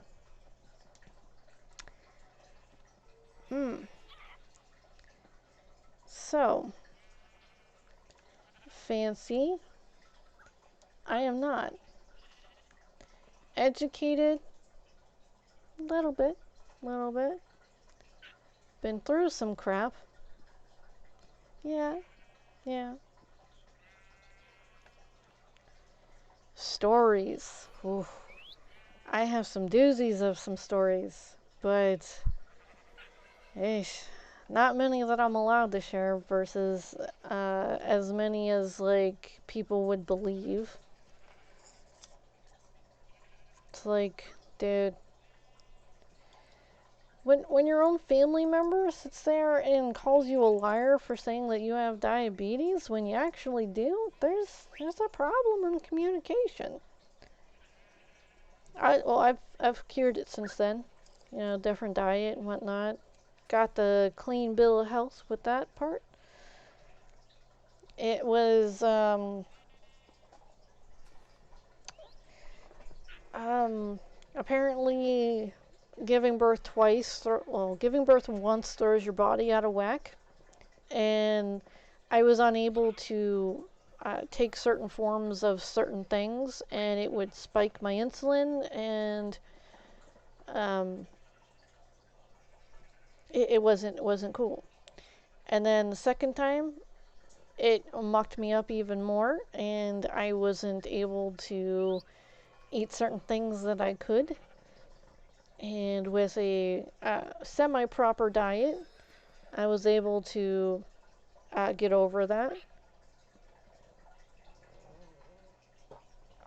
Took years of repairs. Uh, and I'm still trying to prepare. So,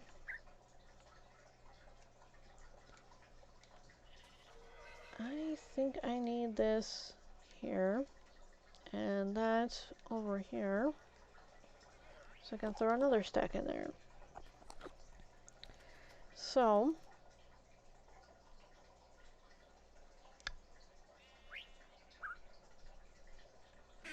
not only do people complain, but they continue to maintain that I am like one of the most successful things that they've ever seen, and blah blah blah, and that I should know better about this and that. I'm like, okay, I'm successful with appreciating others, I guess, and I mean, I guess I can't really say I am because I'm not finished yet, right? And I am successful at What is that called?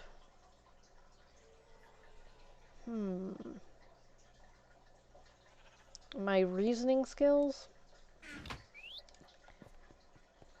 I'm accepting of most people and their ways of life. So that's, I guess that's a successfulness, and oh, I definitely need that.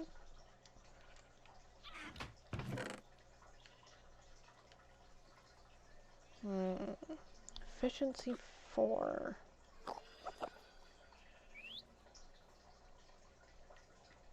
I might take that.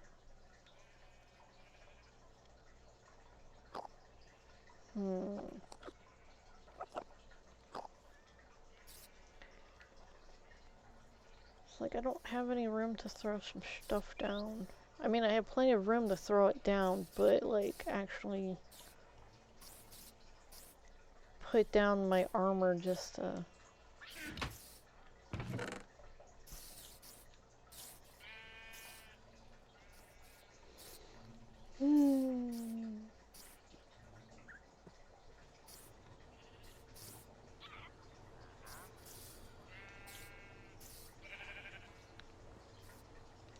Course start. I could possibly put that right here. So, my success, which is fun to hear about. I'm like, oh, okay. So, yeah, please tell me my successes. I could use a confidence boost, you know, just a little.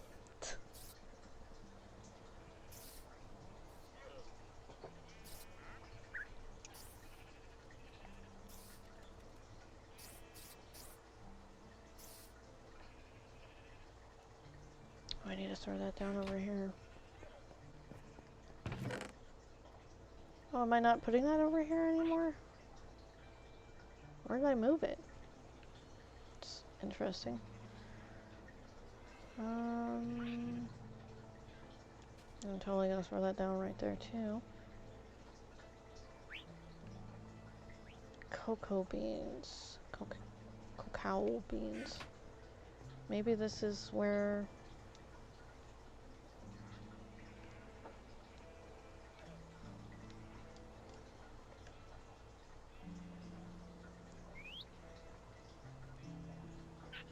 I might have to go to another jungle to grab more, Oh, there you are. Where's the other ones? Oh, okay, hold on. Let me drop off with something high. Whee!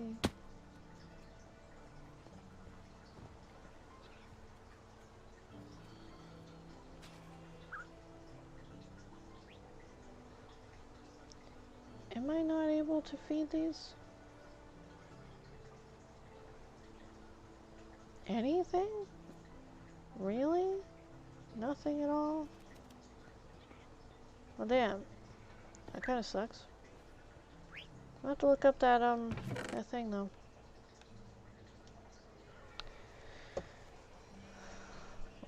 Let's do that right now.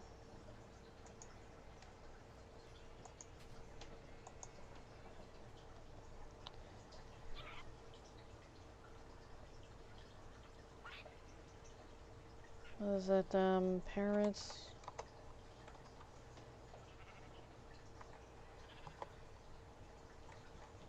Minecraft.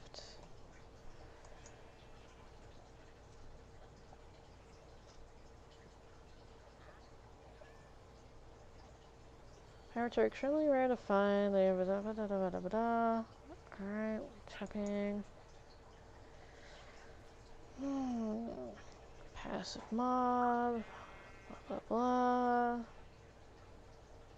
How to breed parrots. You'll need to tame them first. After you have the parrot tamed, you need to feed them any kind of seed. Once you've done that, you won't need to build any animal farm to keep these parrots from flying away. Okay, now that you have seeds, make sure to feed the parrots.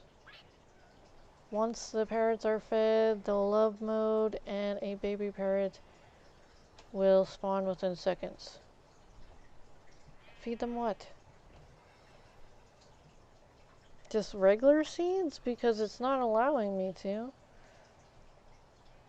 Yeesh.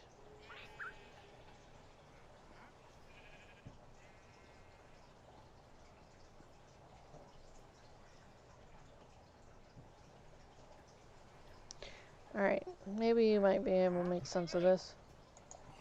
Let's pop it up. Oh no! Anyways, sorry, a little joke. Some mischief humor, I guess. So, list of below are all the ways to get your parrot off your shoulder. Take damage, fall from a high place, go in water, sleep, swim in lava. The parrot will take damage too. Dang. Oh my goodness. Don't do any of those. Oh, that's adorable. Okay, so to breed a parrot, you'll need to tame them first. After you have the parrot tamed, you'll need to feed them any kind of seed. I've gone through 3 to 4 damn different types of seeds. Am I not allowed to breed in this area either? What the flip? I haven't even tried to breed anything, I don't think. Once you've done that, you won't need to build any animal farm to keep the parrots from flying away, as they constantly follow you unless commanded otherwise, which the sit command is. Now that you have the seeds, make sure to feed the parrots. Once the parrots are fed, they'll enter love mode and baby parrots will spawn within seconds. I have bred the bees. I have done that. So it is able to be bred in this location. I'm like, am I gonna have to find a... You have nothing that I want. Am I going... Sorry, I just talked to one of those, traveling merchants. He was there. He has nothing that I want. Where the hell did he go? There he is. Look at the crap he has on him, too. All the things to sell in this location. I have that. I have plenty of these. What is this? Melon seeds? I have those. I have these. I can make that. I have tons of this. Of all the things to sell in this location. He did not do his research. I am so sorry, llamas, that you have to follow this guy and he's not earning you a single ruby. At least not from me. But damn. Damn. Alright, so...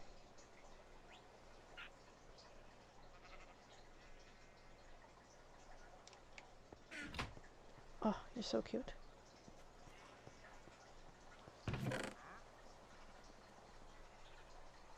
I need to take this over to the other place. And then... also need to take that over to the other place. I need to grab one of those books and put mending on it. That's why I kept going in there. Like, eventually, yeah. Grab this. Grab that. Alright. So, was there anything in here that I needed? I think I have better things on the other...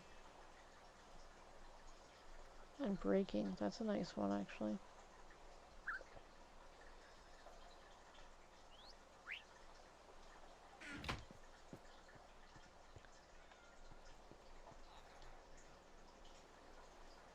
Throw that down, throw this down.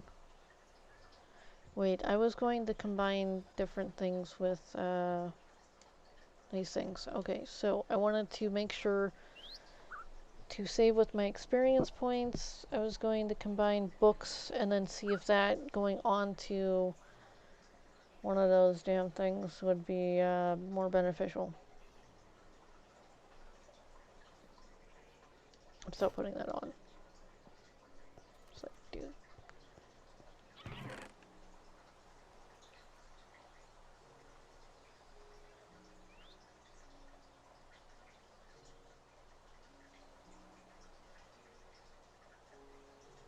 Hmm.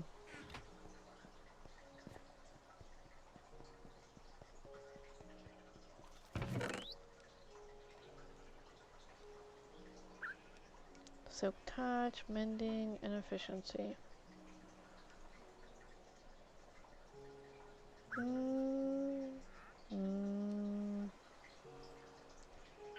I mean, or I could just like upgrade another one. Efficiency. Eh. Alright, let's go ride down the hill on a boat. Could be fun.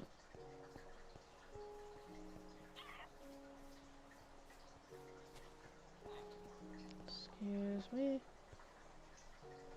Where's my birdie?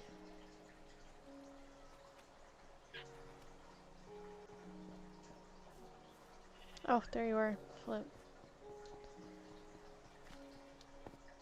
I kind of want to breed them first, you know what I mean?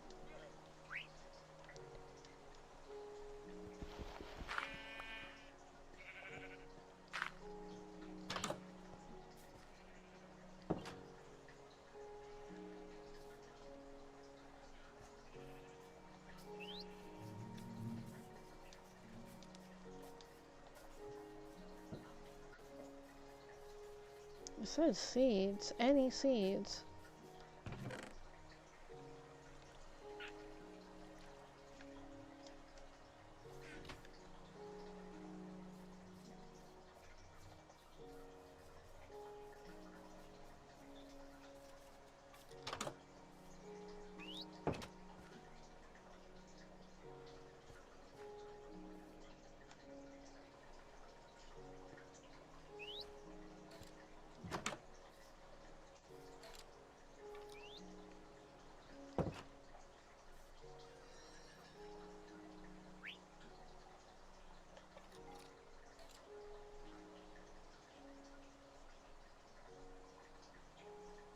It's like maybe I'm not approaching proper way.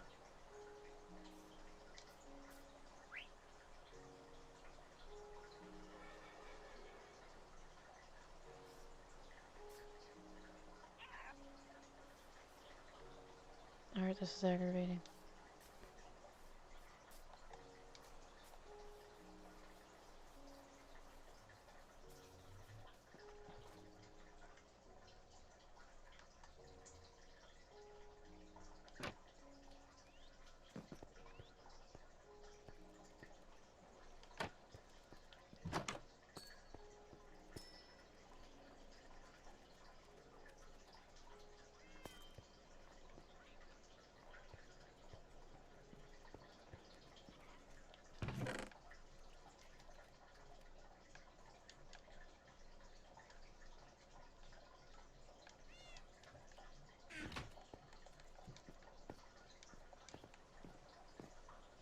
Nummy for you.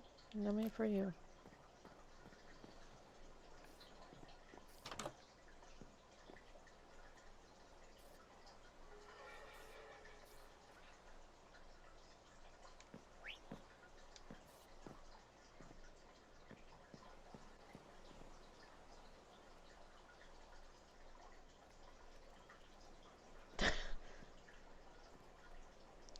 Oh no! Oh no! Like, where exactly are they? Should be a red one. See the gray and the green one.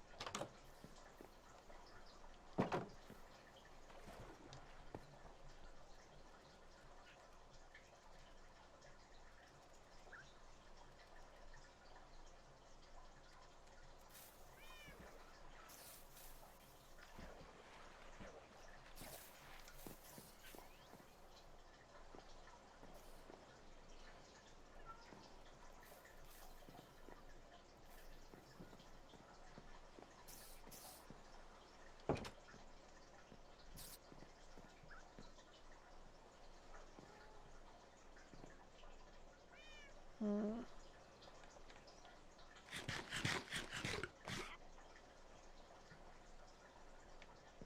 I don't know how I'm gonna get them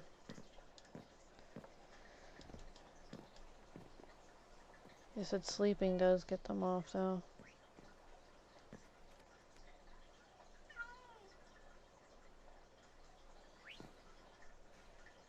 Alright, sit. You sit. Let's go get your friend. Oh, that's so cute.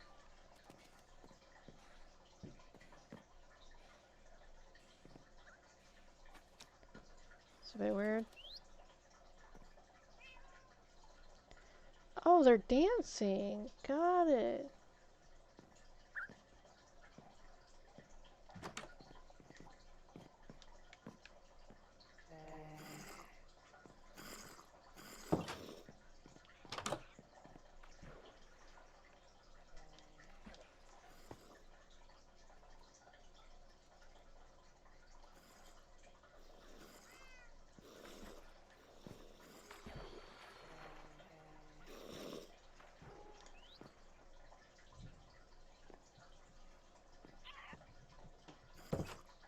I think I have them on me. Okay.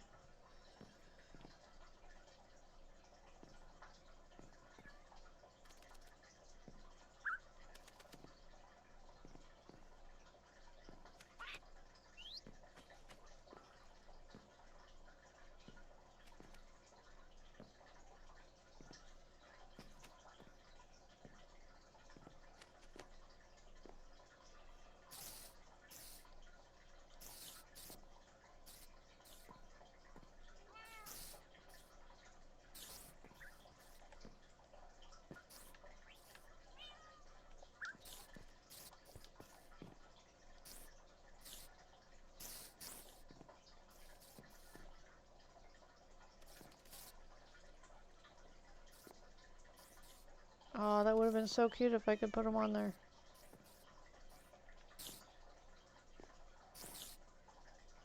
It's like I need a perch for these parrots.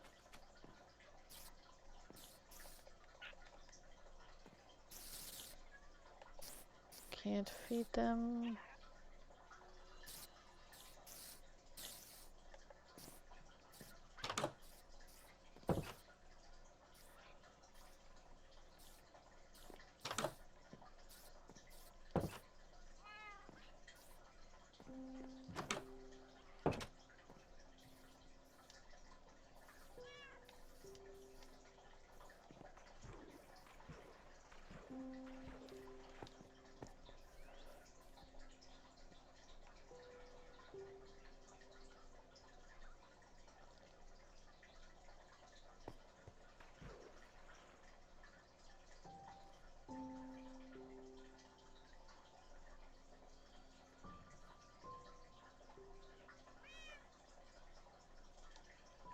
Alright, one's in there.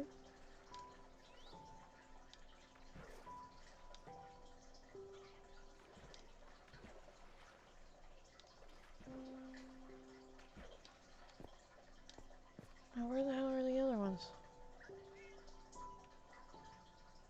Aww, they came to say hi.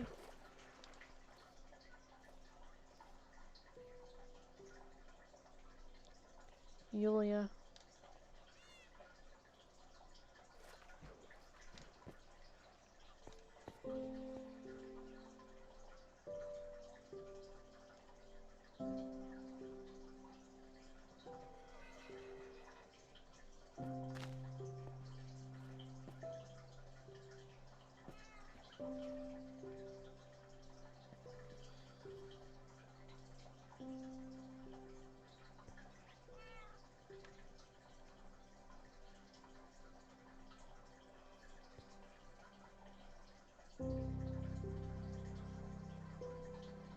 Hmm.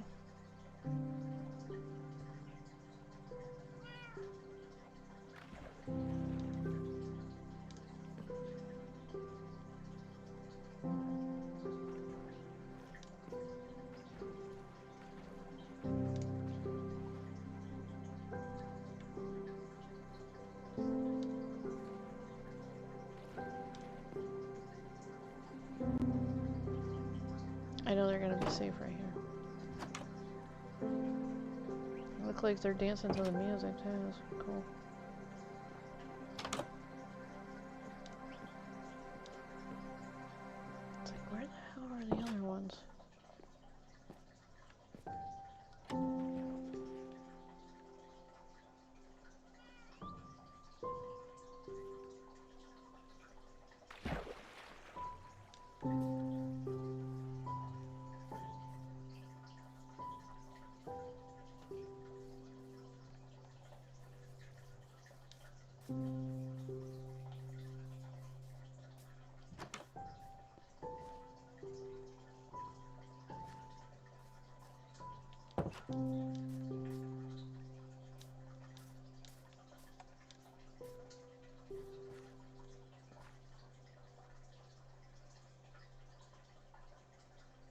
I could have sworn I had 3.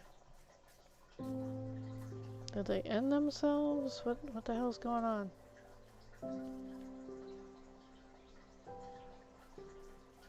Did they... Oh, flip. Alright, so... They might have accidentally went through here. Give me a second. Just in case.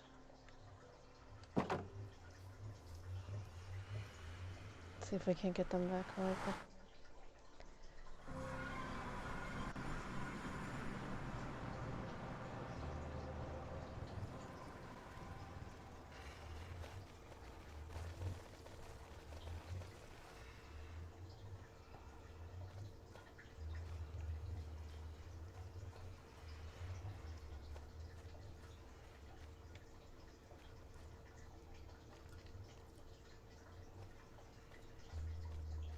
I don't know where they are then. They might have come through.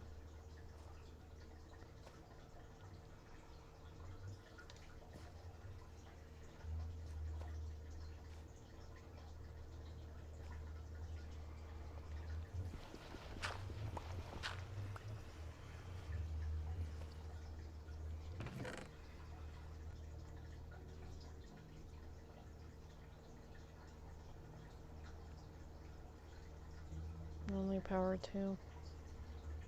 Unbreaking.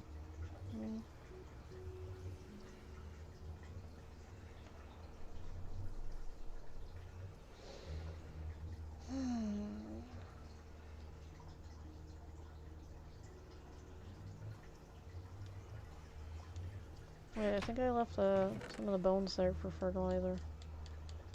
Just in case.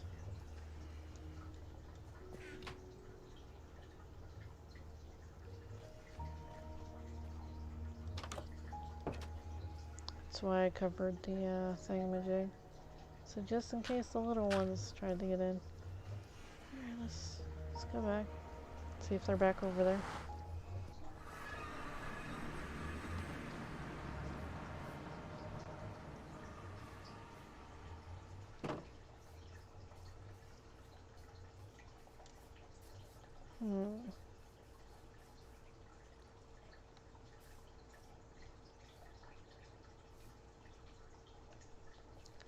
I have no idea where these other 2 went.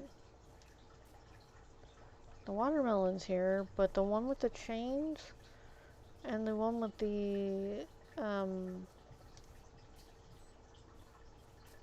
don't know what the hell to call it.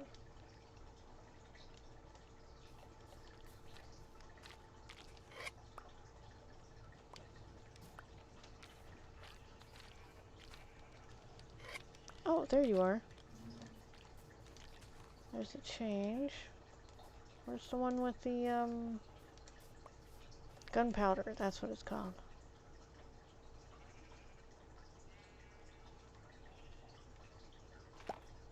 Okay, you got change.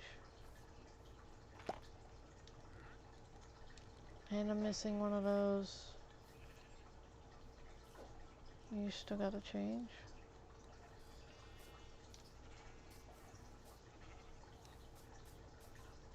Oh.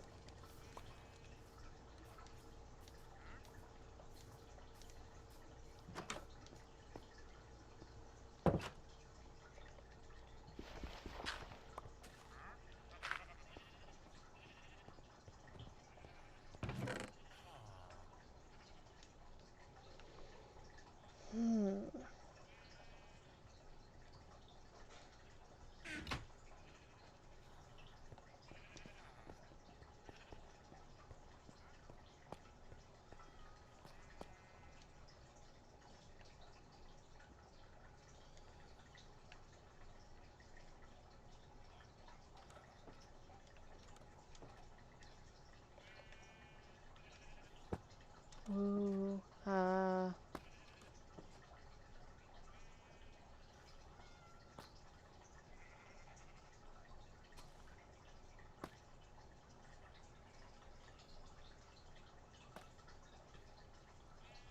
okay, this is where my home base is.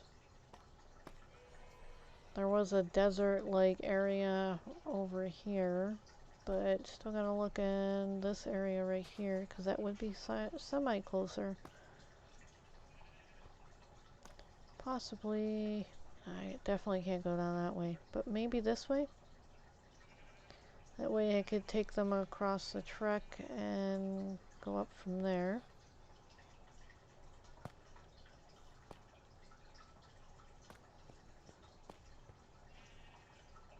Oh, there you are.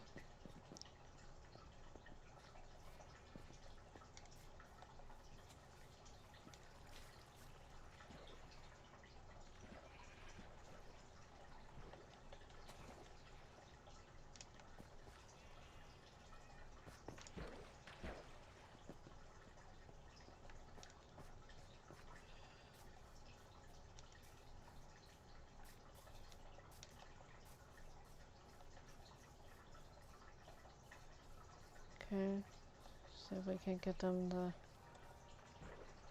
come up here.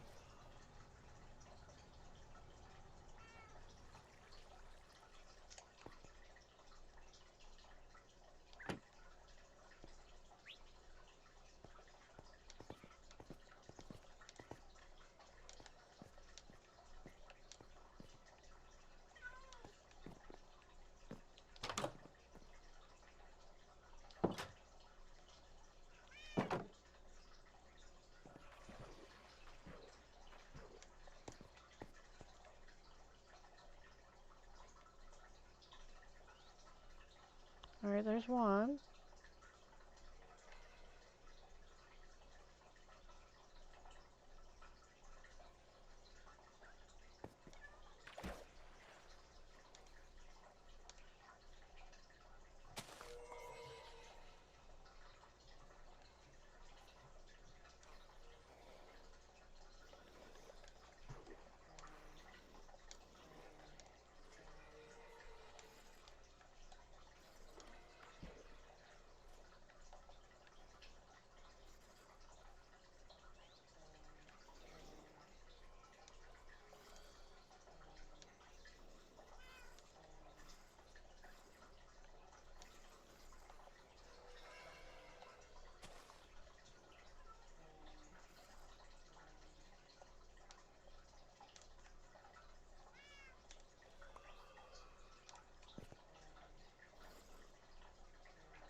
I'm really digging the tunes that are going on.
trying to get them in there. Alright. I'm gonna go make another boat.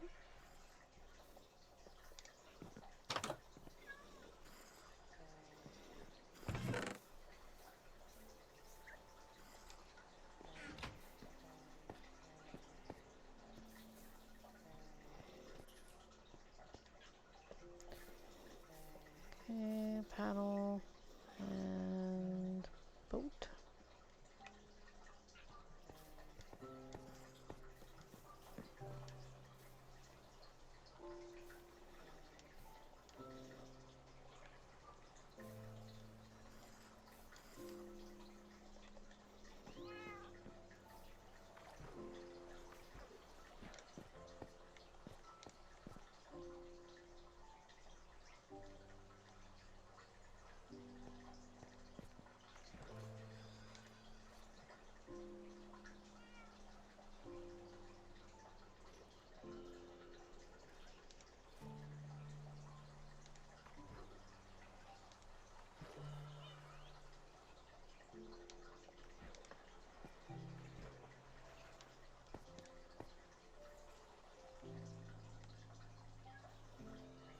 Wait, is one of them in my house?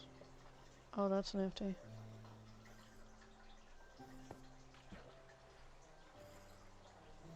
They really, really like that music.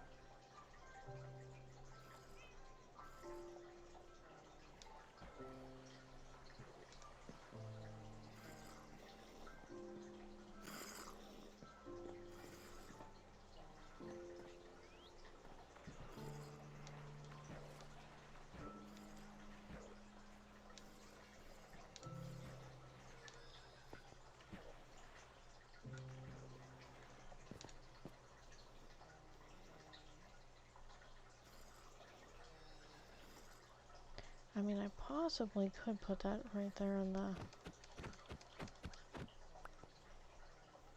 Oh, of course, and then they come over here.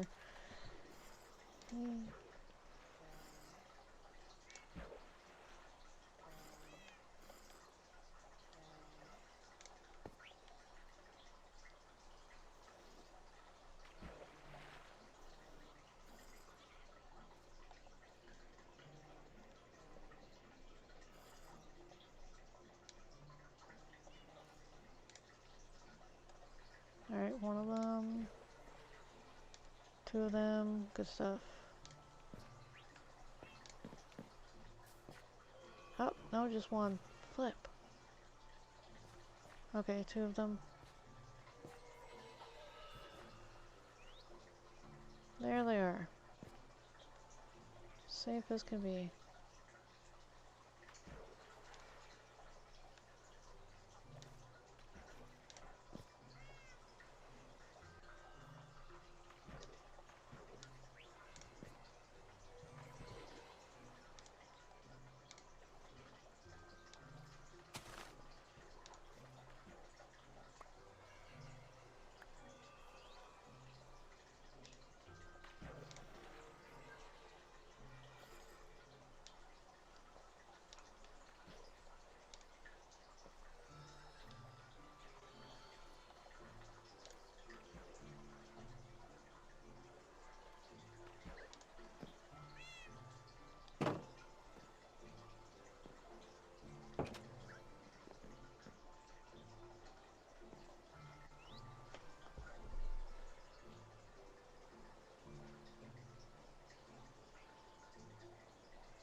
Nope.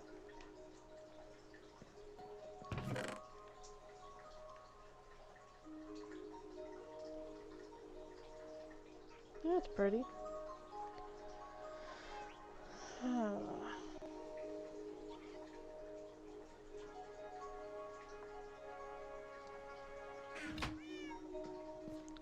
get you some food.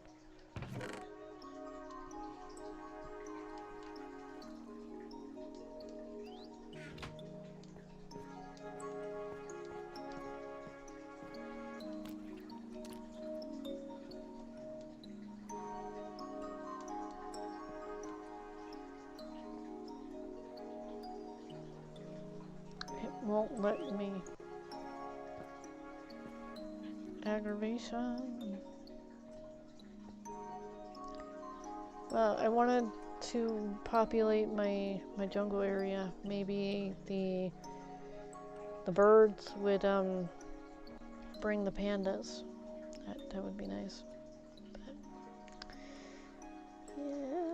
yeah, not so much.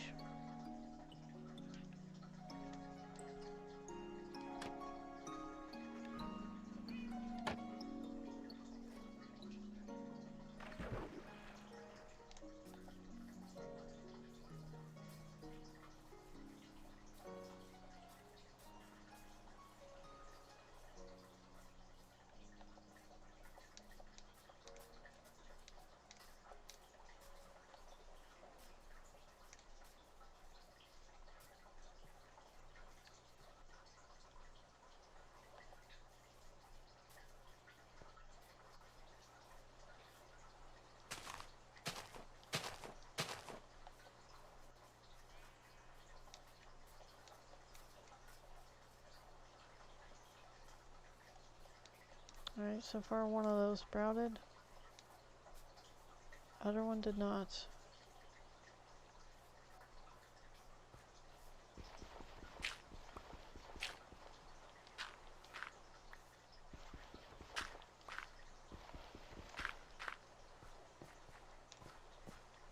Maybe might help.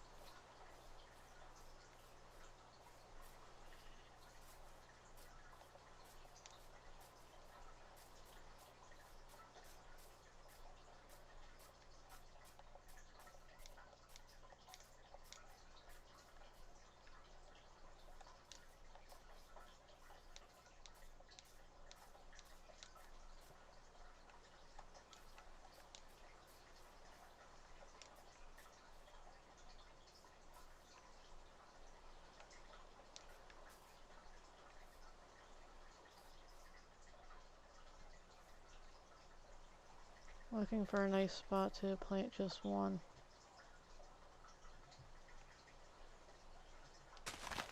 Whoops, give me. Alright.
Oh, damn.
Whoa, whoa, whoa, whoa. Whoa, whoa, whoa.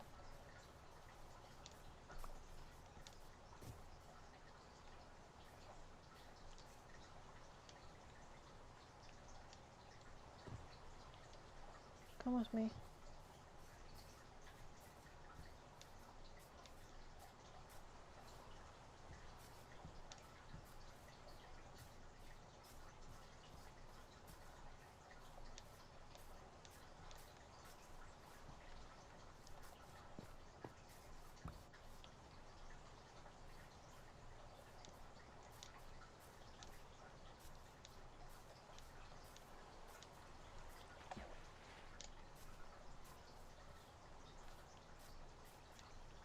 Whoops.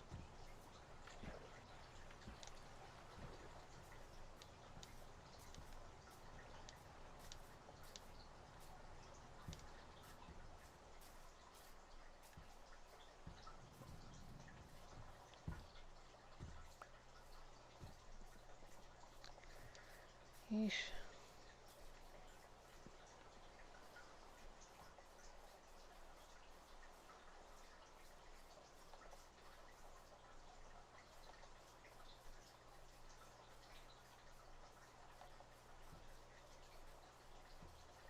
There's Jade. Oh, crappy enough.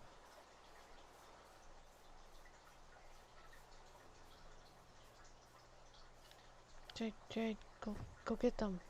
Go get them. There's enemies over there. Come here.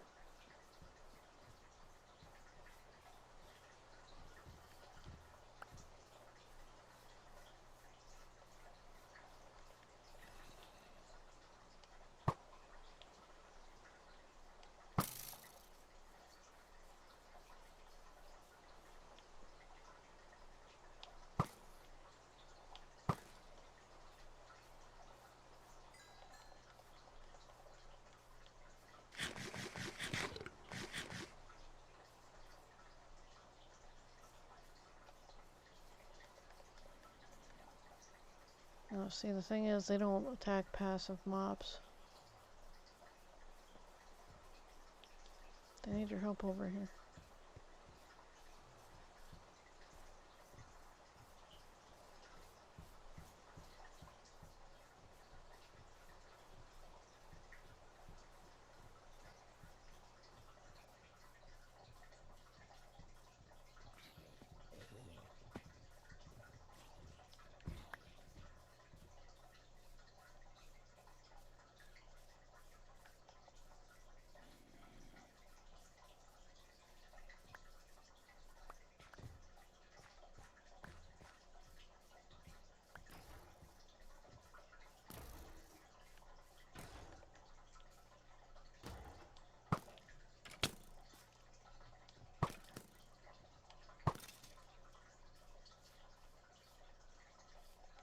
Stay away from the edge.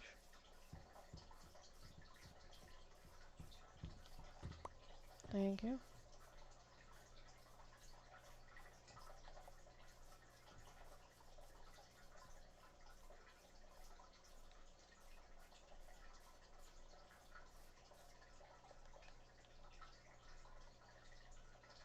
I don't know why they don't attack these things. These do the most damage, but yet they don't attack them.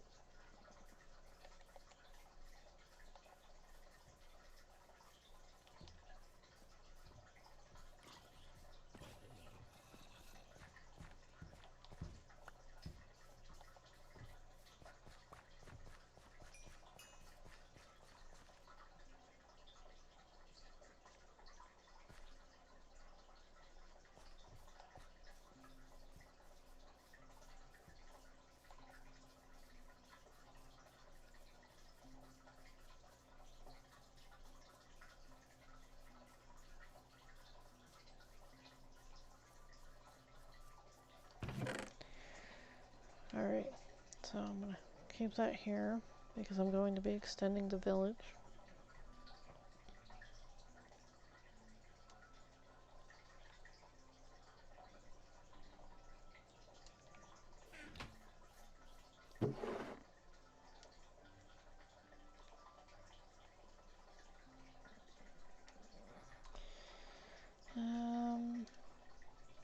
Might as well just throw that in there.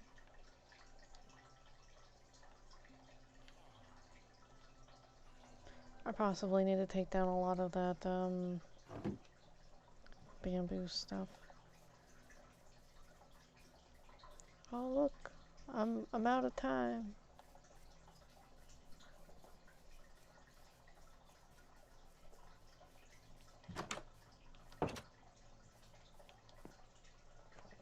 So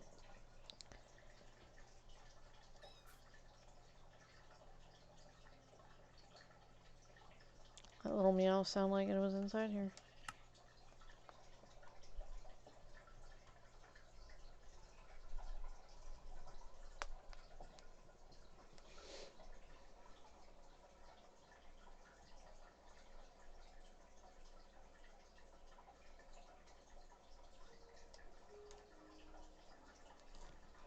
You're going too fast. Maybe not fast enough. It's like I'm gonna get a motorcycle and I'm gonna floor it just to see how fast I can go. I'm gonna obey the laws of dude. I'm not stupid. I know after a certain what is that called? Velocity, you end up having more of a chance to capsize, flip over, and or skid across some asphalt, and it would not be fun. Kind of like my flesh where it's attached, you know.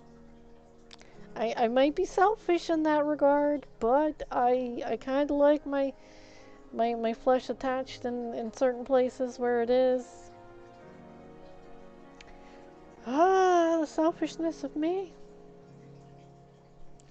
But anyways, um, yeah. Anyways, bye. I'm leaving. Bye bye.